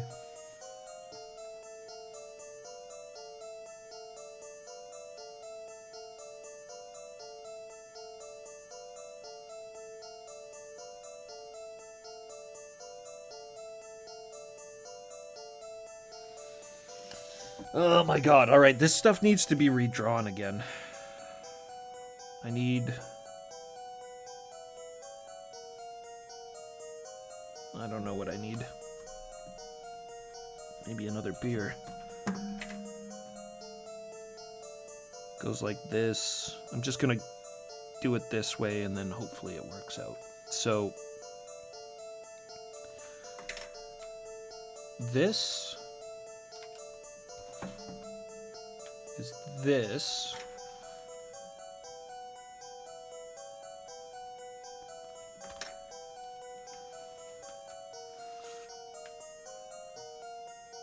And this goes this way.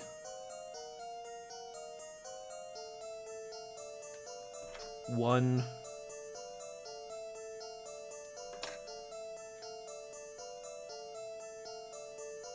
Two.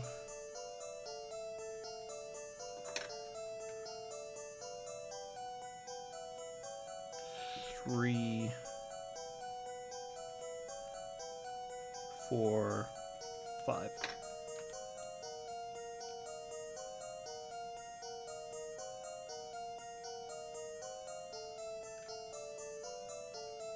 Did I miscount? I thought there was just 5. So 1, 2, 3, 4, 5.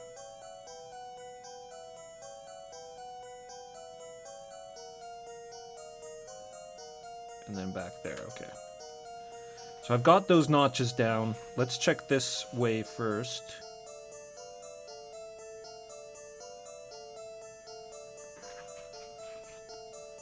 This goes like this. I kind of see how this is going to be. I think a lot of those notches are going to be... There's going to be... No, that's a dead end. Okay. Oh, man. That's that path. And this goes down.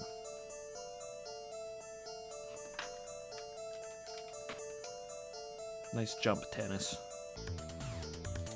Orc. Actually, I think they're labeled as ogres, but this definitely looks like an old school fantasy D&D orc. They were all pig-faced for quite some time, I think. It's like kobolds. Kobolds were like little dog dudes, and then I think now they always get portrayed as like lizard kind of guys.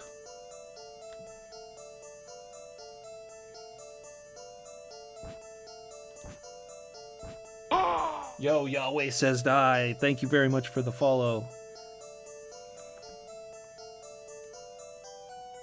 Down.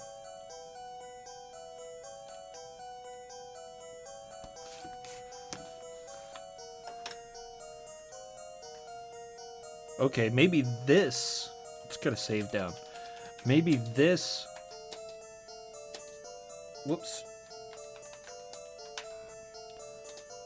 Maybe this path is the one that kind of loops around. What is the quest map doing here? It just shows us... Well, it still shows our marker. We're deep within Pax Tharkus. This was the world map, by the way. It had this area we were able to walk around and go into towns. The towns you don't do anything in, they just give you, like, advice, basically. All of these towns here, the northmost one was Solace, which is burnt to the ground. You can't do anything there. And then there's these two places, and they both tell you to go south to where Pax Tharkus is. Then this place here on the right, it tells you to go south to Pax Tharkus as well, which is right here. And then when you go to Pax Tharkus, it tells you that you can't go through the entrance, and then the world map music changed into something completely awesome. And we go into this town here, into the forest, and that's Qualinost, or Qualinosti, the capital of Qualinost, the Elven Kingdom.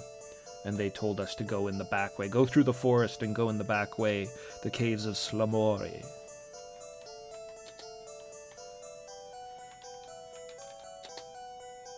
So,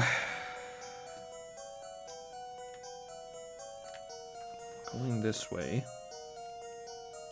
Now this is an opportunity for, nope, for it to loop back around on those 5 notches, but it doesn't want to do that. So we go down here, and then we're headed left.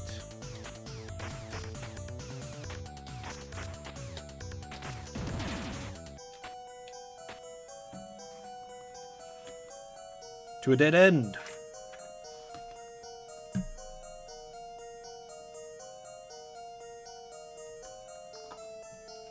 Dead ends are fine. I didn't like them in the caves of Slamori because the caves were so huge.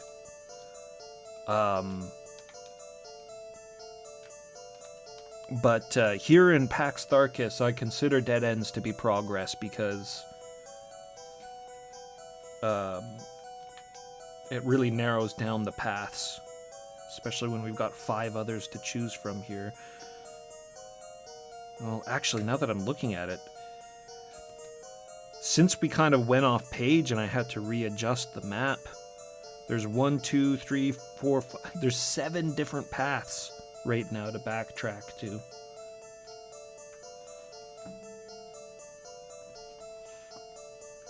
here we go. We go south.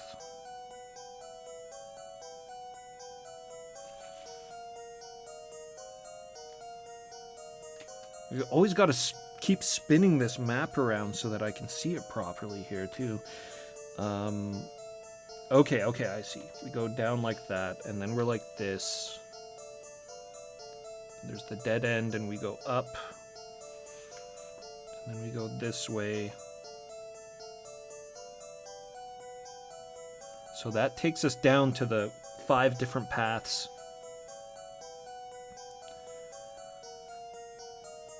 And I haven't gone up here yet. I'm avoiding the 5 different paths. We'll go this way first.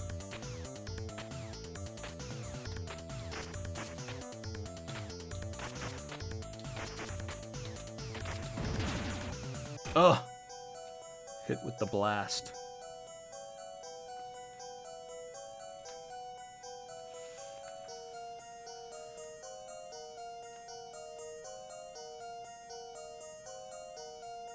Okay, going this way, and that's down.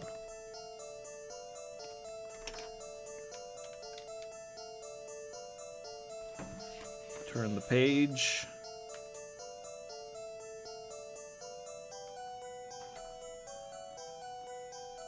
We're gonna need to make that pathway longer, so I've got space here.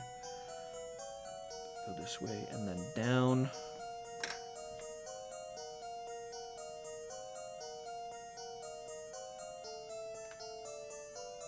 And a dead end.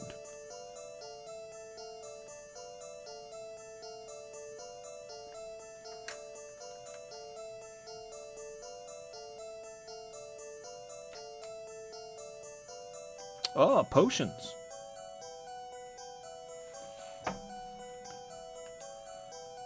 Well, these are actually pretty useful, so I'm happy to get them. Even though we haven't really been using them too much.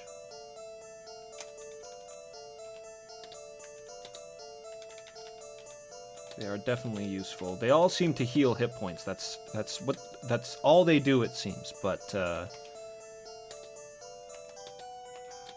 definitely useful. Oh, still one left. Let's grab that. A blue. We'll save.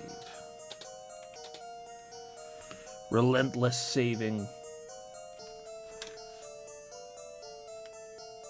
Right, so this goes this way.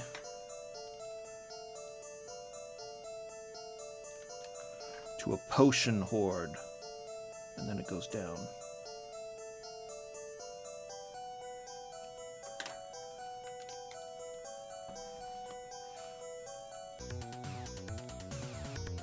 Orc!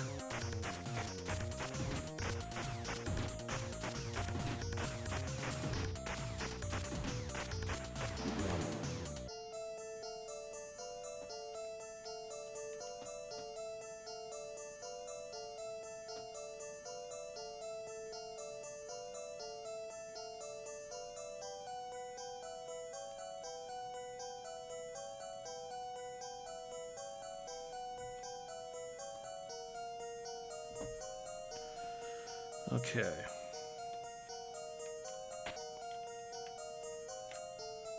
Do do do do do do do do.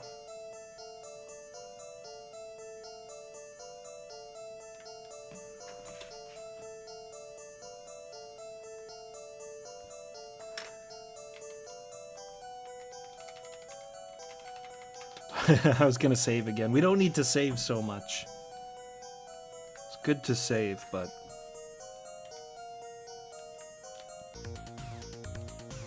it's because of all the time I spend looking at the map.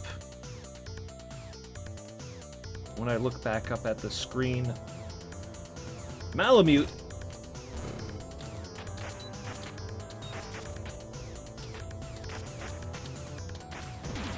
Malamute, thank you very much for the raid, good sir.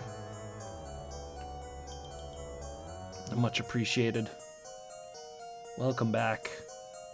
We're here. We're still here. Out of the Slamori caves and into Pax Tharkus. We're on the 3rd floor of the castle. I think this is it. I think this might be the.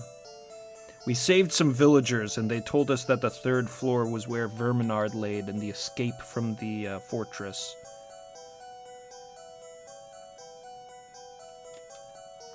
Okay, what happened? Did I forget to map some shit? No, that's up. Left. Down. Where were you playing, Malamute?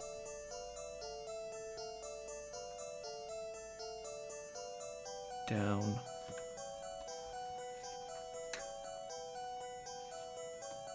Miami Vice and Highlander, nice.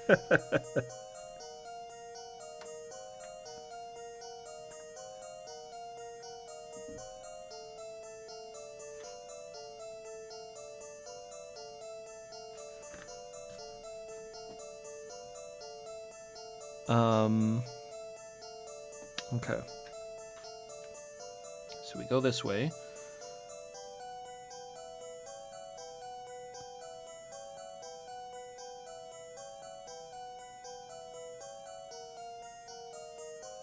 One, two, three paths. This is gonna loop around on my damn map again. That's fine. We'll just go like this, make it a bit higher. Higher. Higher.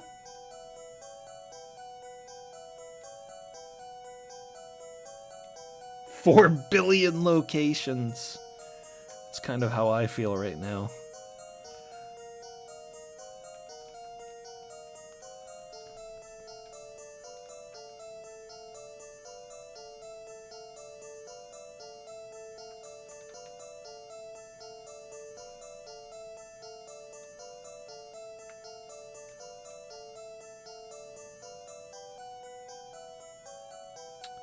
Okay, down, 1.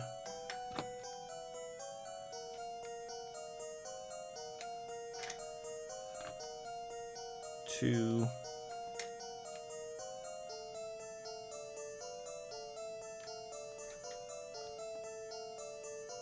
3.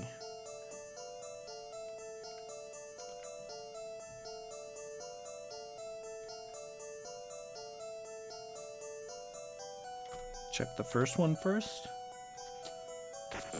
Check the first one first.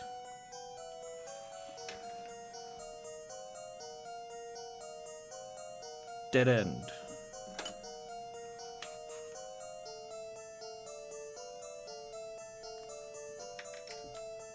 I like that.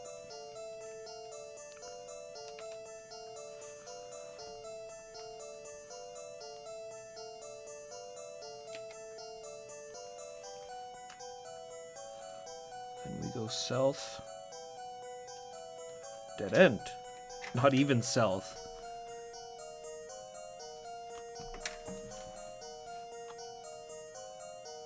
Probably east? What is that, east? Yeah, we went east.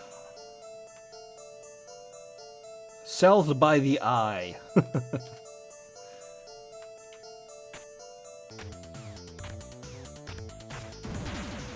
Oh, that was my bad, and I'm also risking a lot here. Green potion seemed like it didn't heal very much. Let's try blue. What? Oh, did I not use it? Save game. Use blue potion. Okay, I think red heals the most, blue is next, and then green heals the least.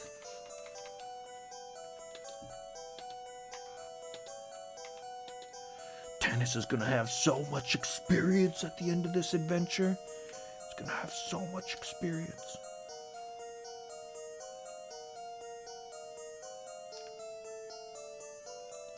That's where we came from.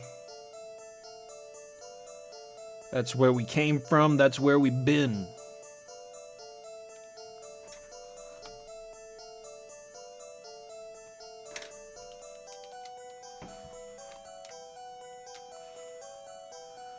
Yes, and much as I anticipated, the third floor here is definitely a lot larger than the first and second floor, it seems. So we go up.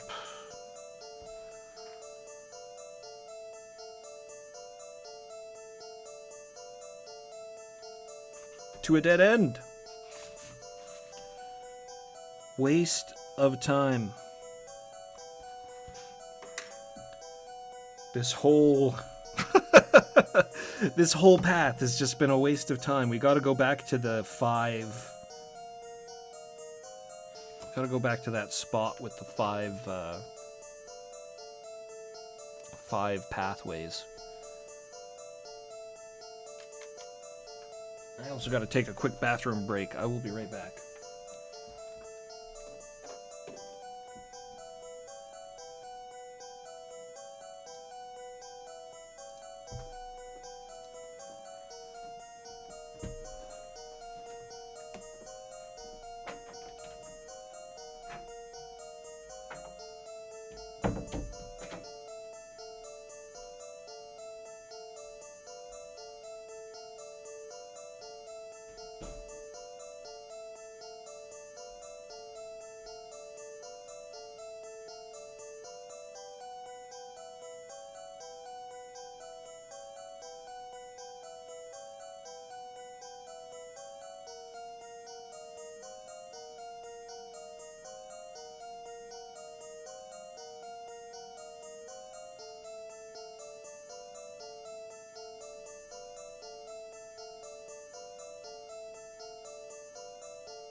Alright, back. Where were we? Where are we?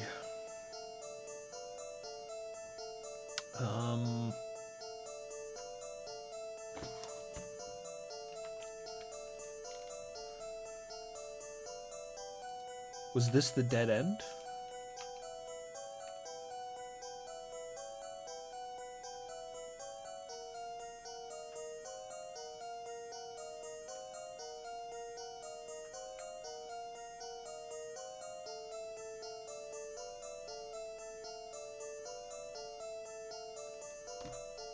Yeah.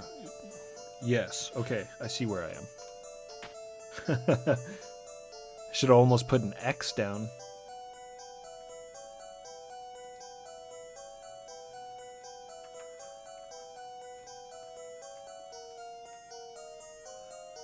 Before I got up.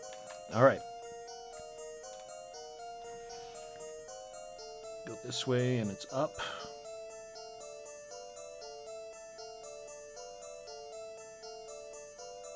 Very misleading map because the way I drew that made it look like a very short path.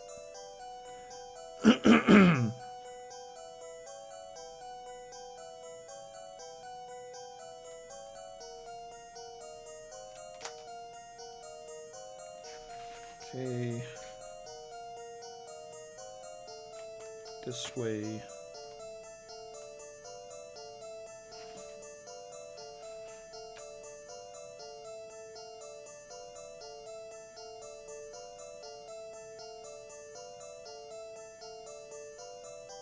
go west. And this is the path that had the potions. Left's a dead end.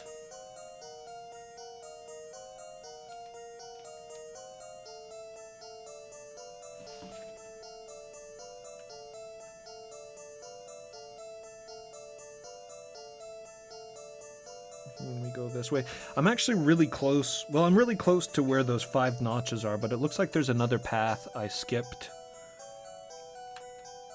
So we'll go back for that one first, because it's just one path. So if it's a dead end or if it's wrong or something, we can eliminate it immediately. It's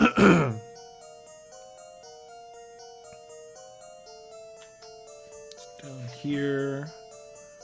And then not this one, but this next path up.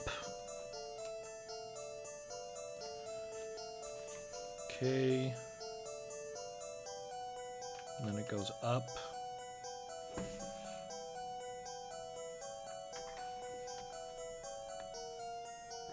This has got to be a dead end, though, because it loops right back around on the other path. Yeah, it's a dead end.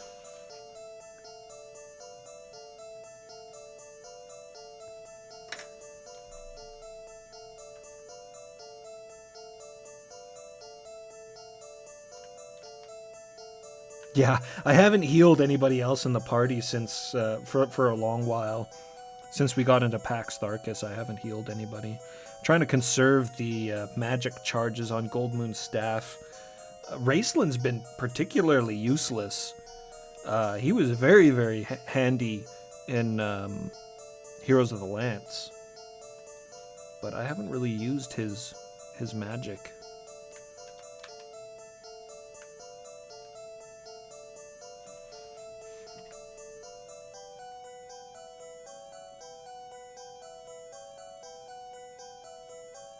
This is Dragons of Flame on the PC-98.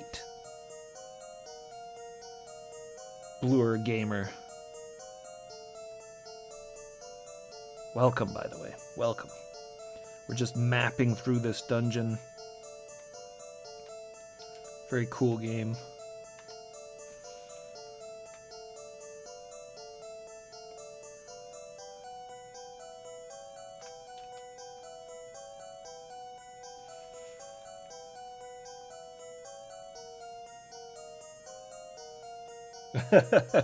I think they're like we looked at the module very, very briefly at the beginning of the stream, and I think in the D&D module they're like level 6 or something like that now. Raceland was like level 4 because magic users are weaklings.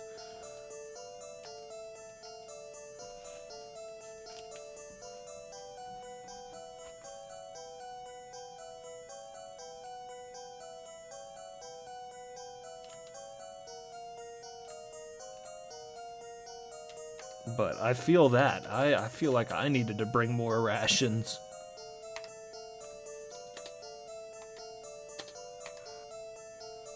Need more rations.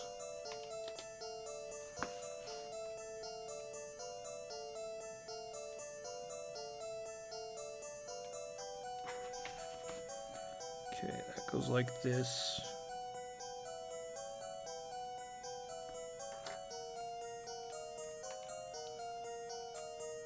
Whoa, shit!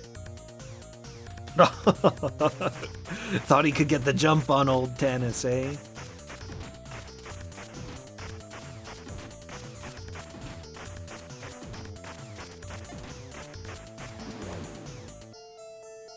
Yes, Bluer Gamer, this is completely redrawn. This is the Japanese version of this game. Only found in Japan, so it bears very little resemblance to the Amiga or DOS versions of this game. In fact, the gameplay itself is not very similar to those games. Yeah, this one's completely redrawn graphics. That's probably why you don't recognize it. It came out, I think, like maybe 2 or 3 years after the original release of Dragons of Flame.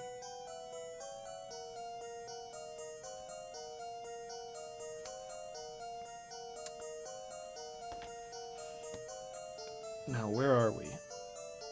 This...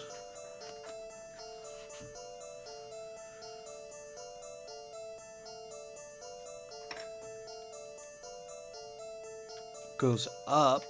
It must be a dead end because I say so.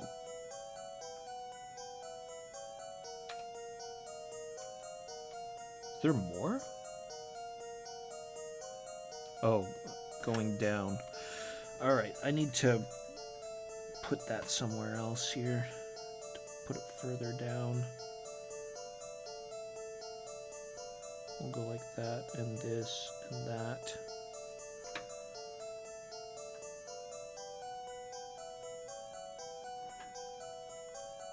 And then this one goes down. So we'll check the one that goes up because there's a path like right there. So this is gotta be a dead end here.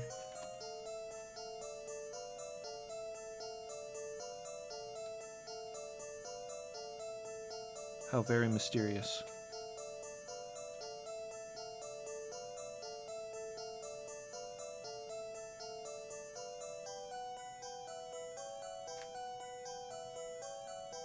Huh?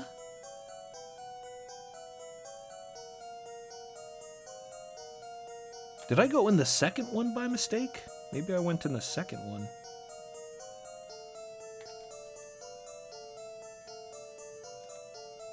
Right? Because this should go like this.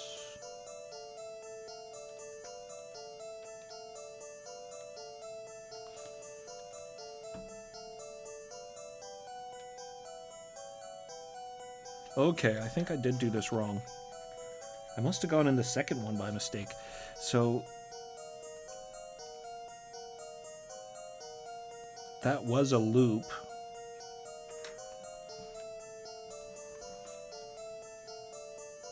And then there's that path right there. So that goes up 3, 4, 5. All of those are connected. All 5 of those paths are connected.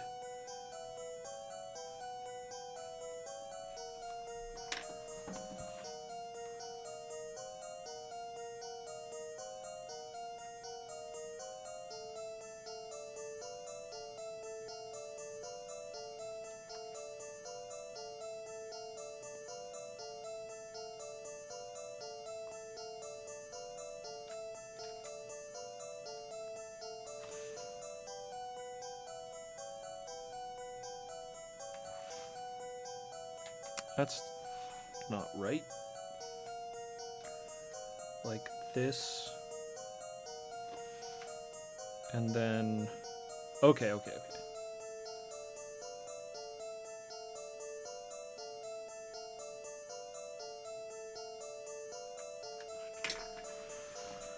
Ooh, stomach growling.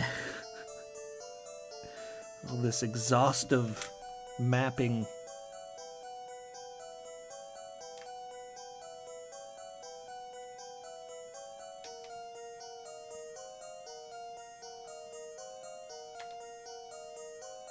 I need one of those cartoon pieces of meat, the ones that's just the big round roll of meat on a bone.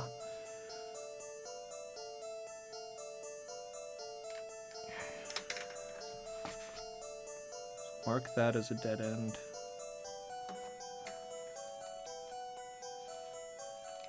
Ramen and eel, that sounds delicious.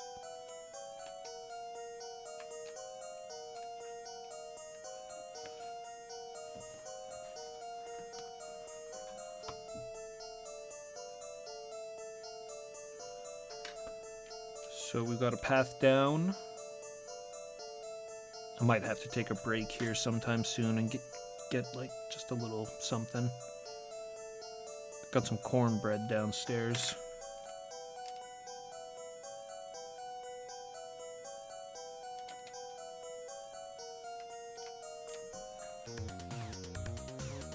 Ah! The most vile of enemies.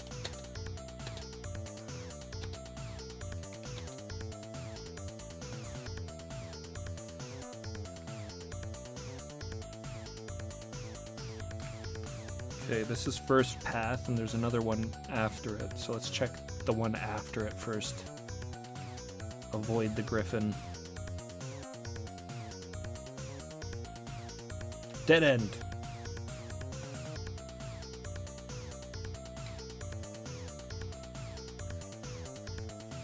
Well, I'm glad we checked it, though.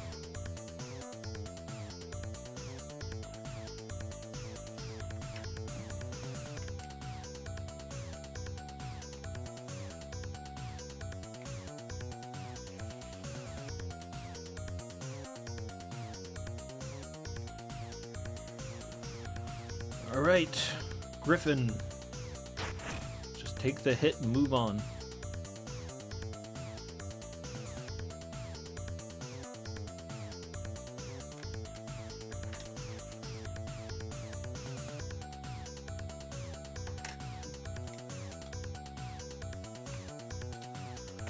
A ghost, on the other hand, is easy to handle. No fear for ghosts.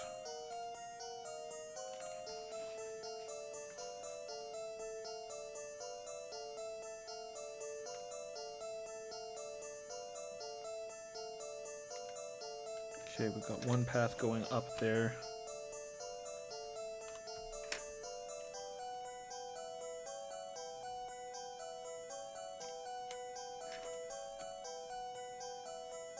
Another there.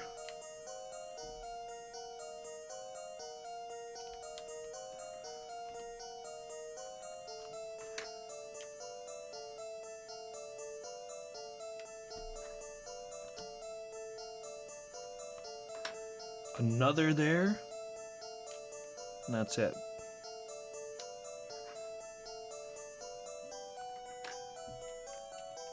Check this one first.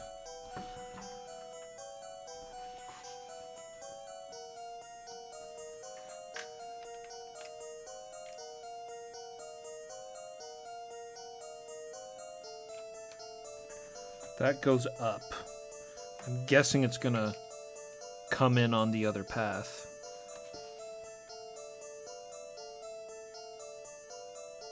Yeah.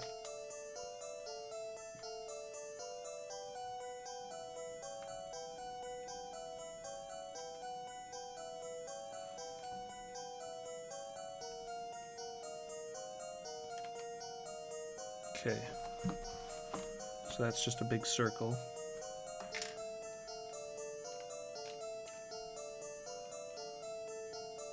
What about this one? Ah! Ugh. Fighting things by the doorway, the worst. Just gotta jump on this spider.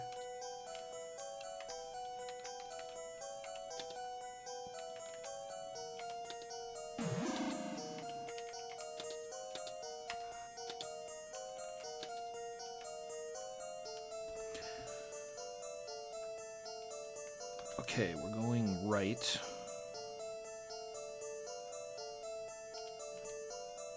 Well, that's interesting.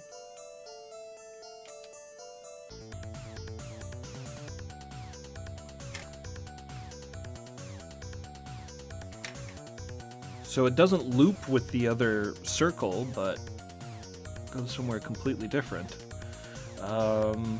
Towards a griffin. Maybe we'll check that last path quickly first.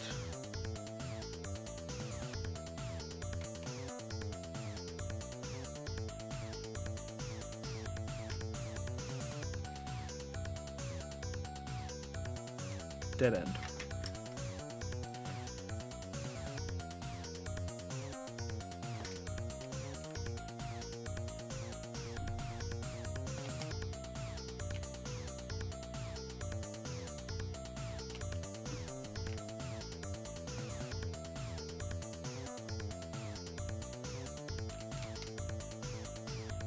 Whoop! Shit! Okay. Yo, Sentient, what's happening? Sentient program. Good to see you. Welcome.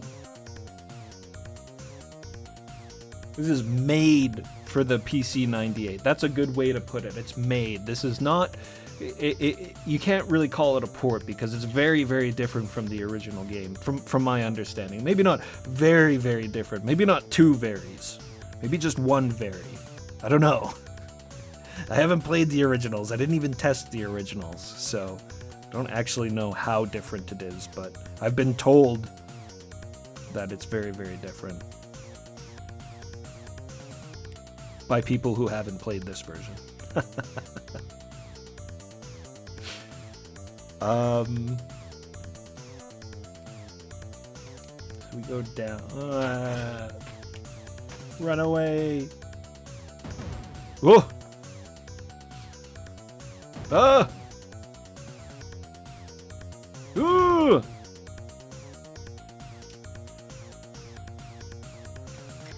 Goes across and then down.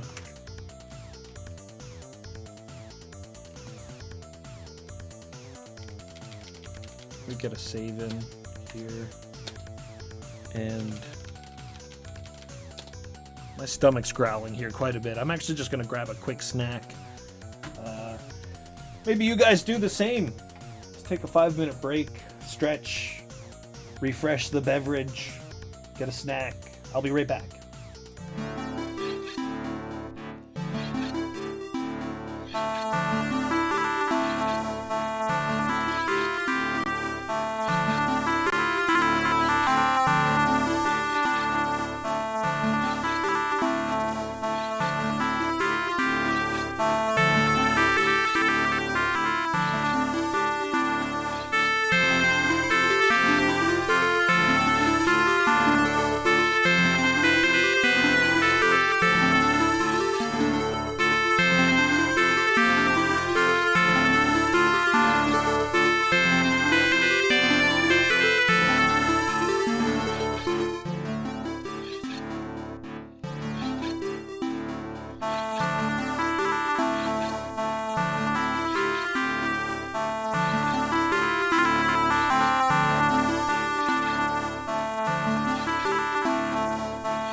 Alright, we're back.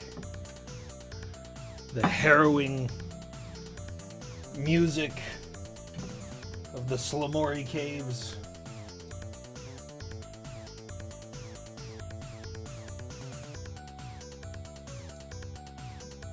Start that timer again. Not the music that we're supposed to be hearing here in Pax Tharkus at all, but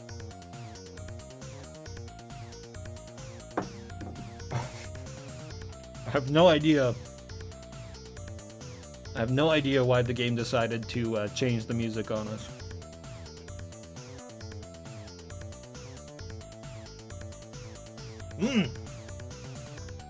Good cornbread.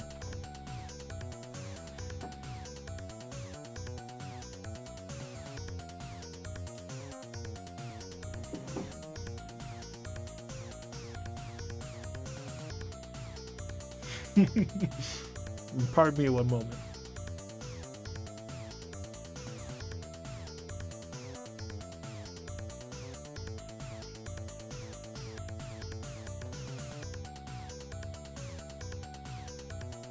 Delicious.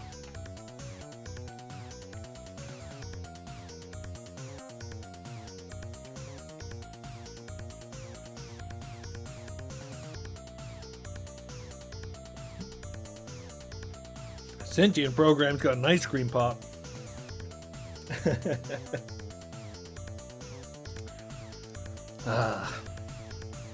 Cornbread is excellent dungeon ration.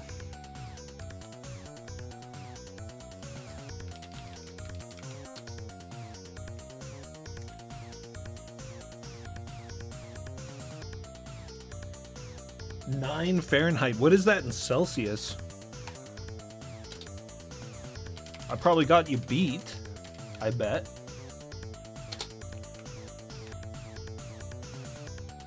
So, what's the temperature right now? Let me see. It was minus 42 Celsius earlier. Might be colder now since it's late at night.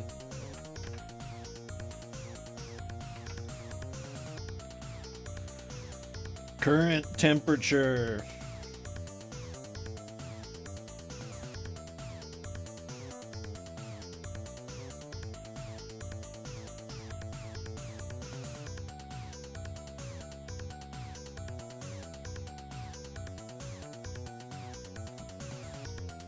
Minus 36. So it's warming up. Hey, it's warming up. It's getting into shorts weather here. Minus 36. Feels like minus 44 with wind chill and humidity.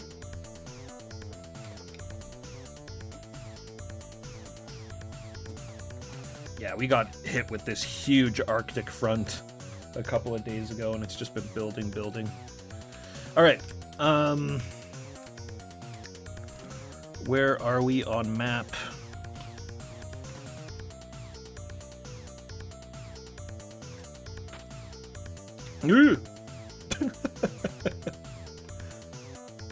Okay. So we go this way and then down. Oh! Holy shit!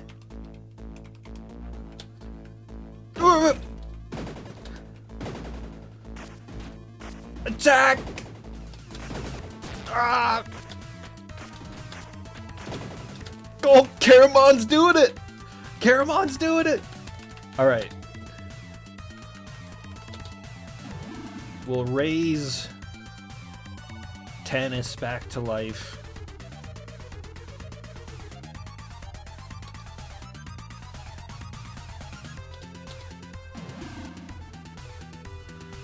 Oh my god, okay. I also need to finish this map so we can point at Verminard properly here.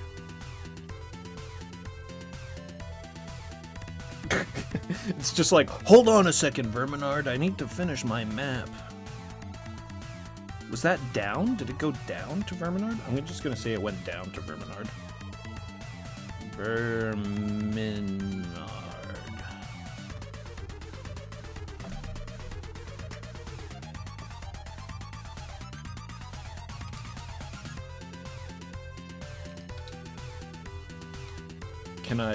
Can I charm him? It's time to put Tannis's spells to you. Holy shit, look at that damage.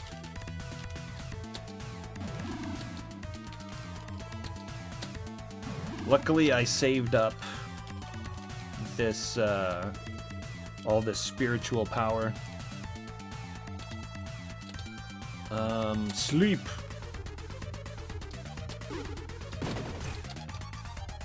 Did I just duck it? Look at how cool his sprite is. No. Come on, Caramon. Actually, I should heal up everybody.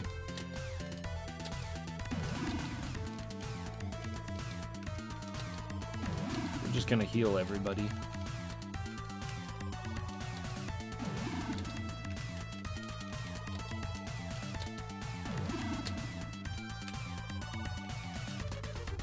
Throw on that bless as well.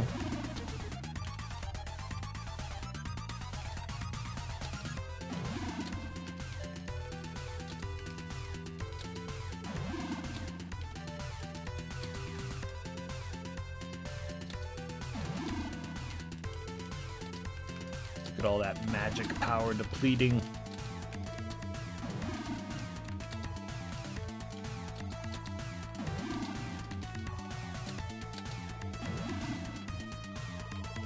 Want to save it while we're in the battle. Let's let everybody take a swing. Go, Riverwind! Oh, Riverwind got him. I didn't mean to press that. Damn it, there we go, we did it! Is that it? The group released the hostages. And left Pax Tharkus. The huge Pisces of granite crumbled. And I heard the sound of the fort disintegrating. Tanis. Even so, it was dangerous. We were lucky to be saved. There I was, intruding again. What is Flint talking about? Isn't it enough to just see people's happy faces? Sturm's got the right idea. Tassel, the Lord Dragon of the Dragons. It was a lot of fun. I agree, Tassel. Riverwind. But this means we'll get in a real battle. Caramon. What about that dragon army? They're nothing. Raceland. Brother, haven't you learned anything from this battle?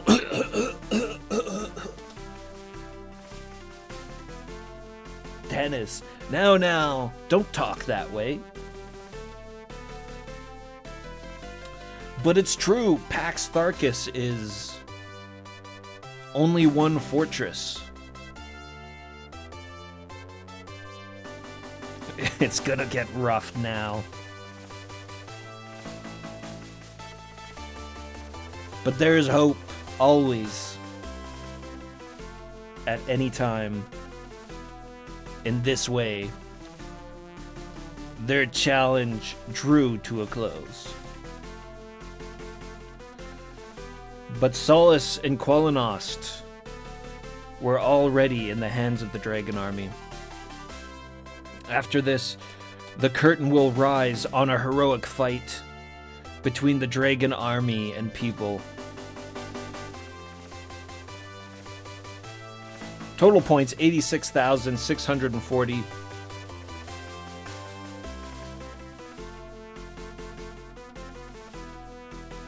Okay, Tanis has got the good experience there, but actually Sturm on the world map got a lot done. He got a lot of experience. So did Riverwind. Most of the experience Riverwind got was on the world map as well. So that's, if you want to pump your score up, that's what you got to do. I should have spent maybe like an extra hour on the world map, just grinding, and then I would have had a truly impressive score. 86,000, that's just not really that high. Quite a bit higher than the high score of that I got in Heroes of the Lance, which was like 40-something, and I think the high score, the default high score in that was like 55,000. Or yeah, 55,000. There we go. Dragons of Flame, original version. US gold. We did it! Thanks for the GGs.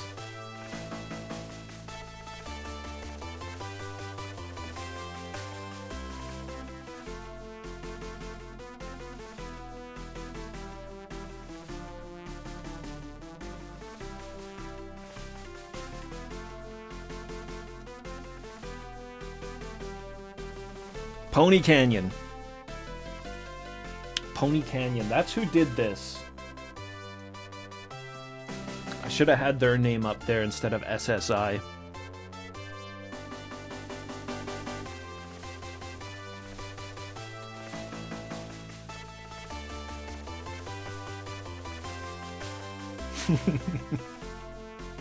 Just let it sit on the heroic music for a moment.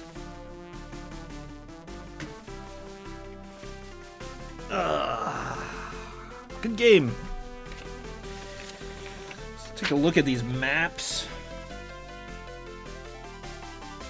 Let me take some pictures of it and see if I can laboriously show them here on stream.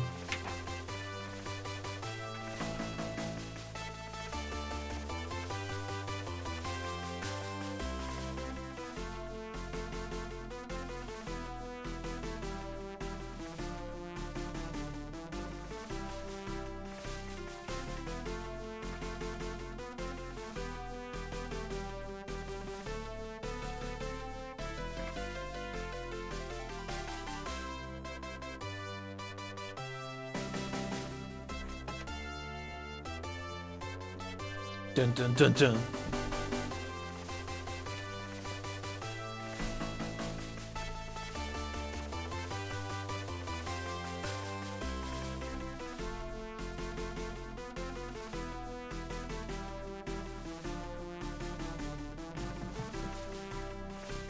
Oh, we can stop the timer as well.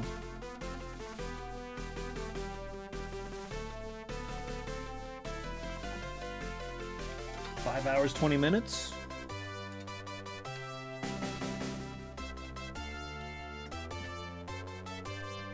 Not too bad. Most of the game is mapping the dungeon. Now that I've got the maps, I could probably cruise through it pretty quickly. A couple hours.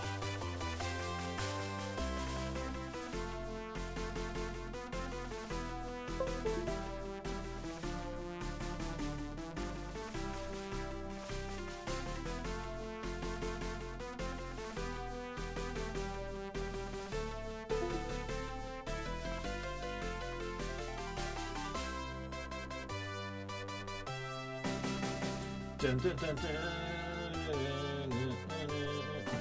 What's going on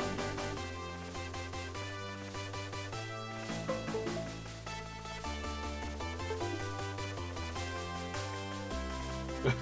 God damn it. My phone! I think the USB jack on it's fucked. You bastard.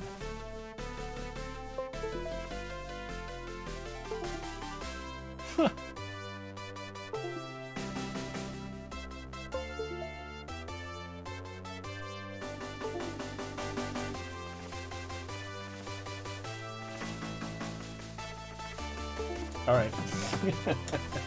I'm about to give up on showing these maps off, but let me try a different USB here. USB cord. Now shit's flying around all over the place. MP, what's happening? Missed the ending.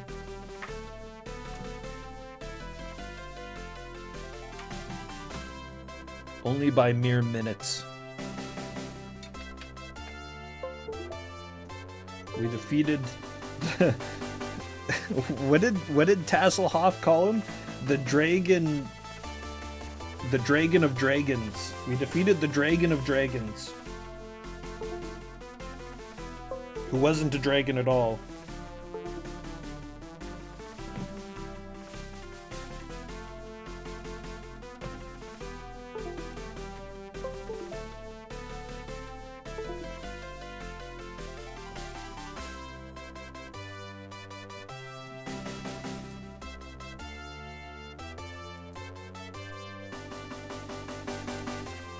Okay, it's working now. This phone's like 10 years old and I've like sat on it and crushed it many times.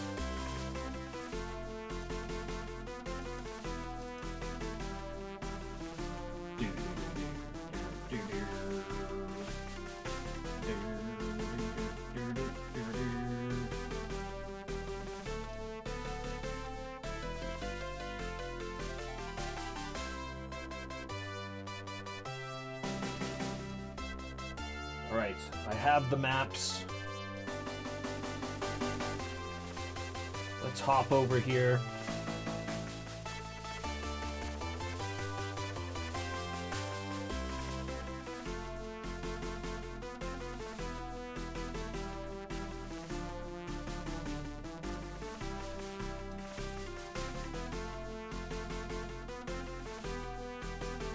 Okay, this is the... there's my fingers. This is the Slamori cave map. This is how I was mapping it to begin with. Oh, that one's kind of cut off. Did I do another one? Yeah, I did. There we go. So you see the start there. Now, because the maps, the dungeons, they were all horizontal, right? It was all side-scrolling. So I did this map like side-scrolling style, and it was much easier to... It was strange, but it was much easier to keep track of where I was and things. You know, you go across, there's the door, you go up, across, there's another door that goes down, and so on and so on. But it's not necessarily accurate just because how the map rotates in the game. But yeah, started out nice and big and legible there on the bottom, and then it just got insane up there. All these dead ends and stuff, and then finally we found the exit to Pax Tharkus up there.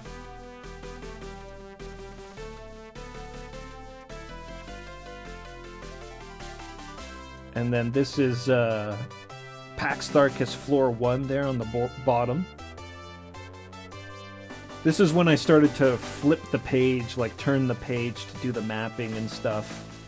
A couple of pathways we missed in there for sure. There's like 6 of them or something.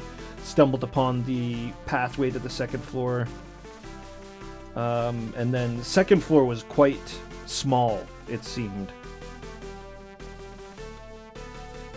There's really only a couple of paths I didn't take there. A lot of these were dead ends. You just go around and get to the dragon, and then got to the third floor. And then the third floor was quite a bit more complex than the other floors for Pax Tharkus. I should have started the map like further down the page.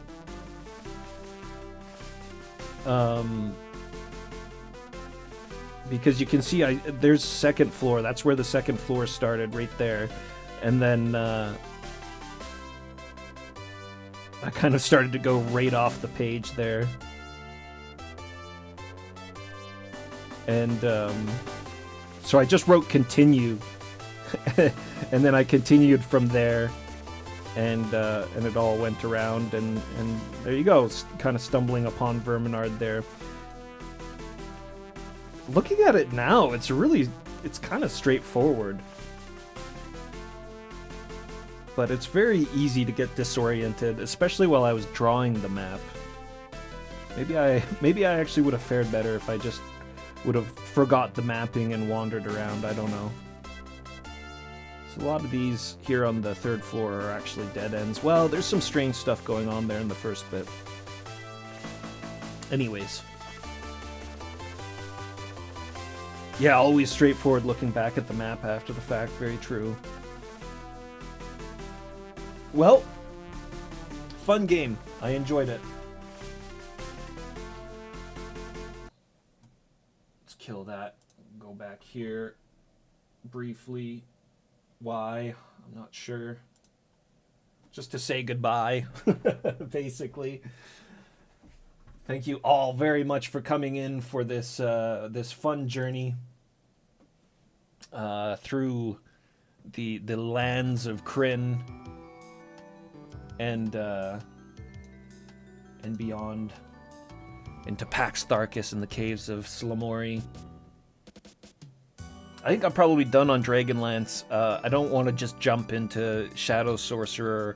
It's sort of a weird-looking game. I'd like to check it out a little bit and figure out what's going on with it, see if it's worth playing or not. But I have many, many games lined up that I want to play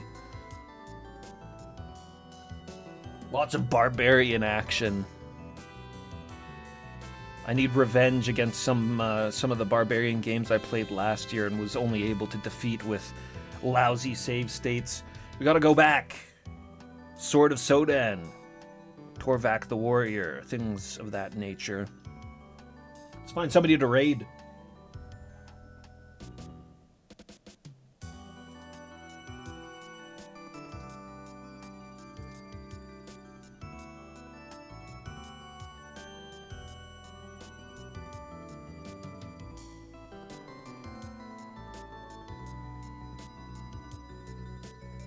Jiggy's on. I never get to raid Jiggy. We'll raid Jiggy.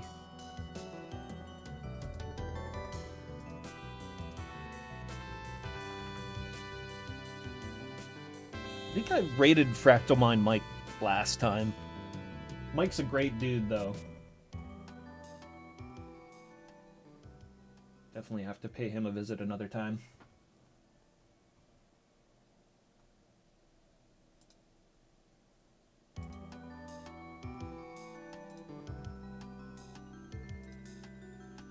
All right, everybody.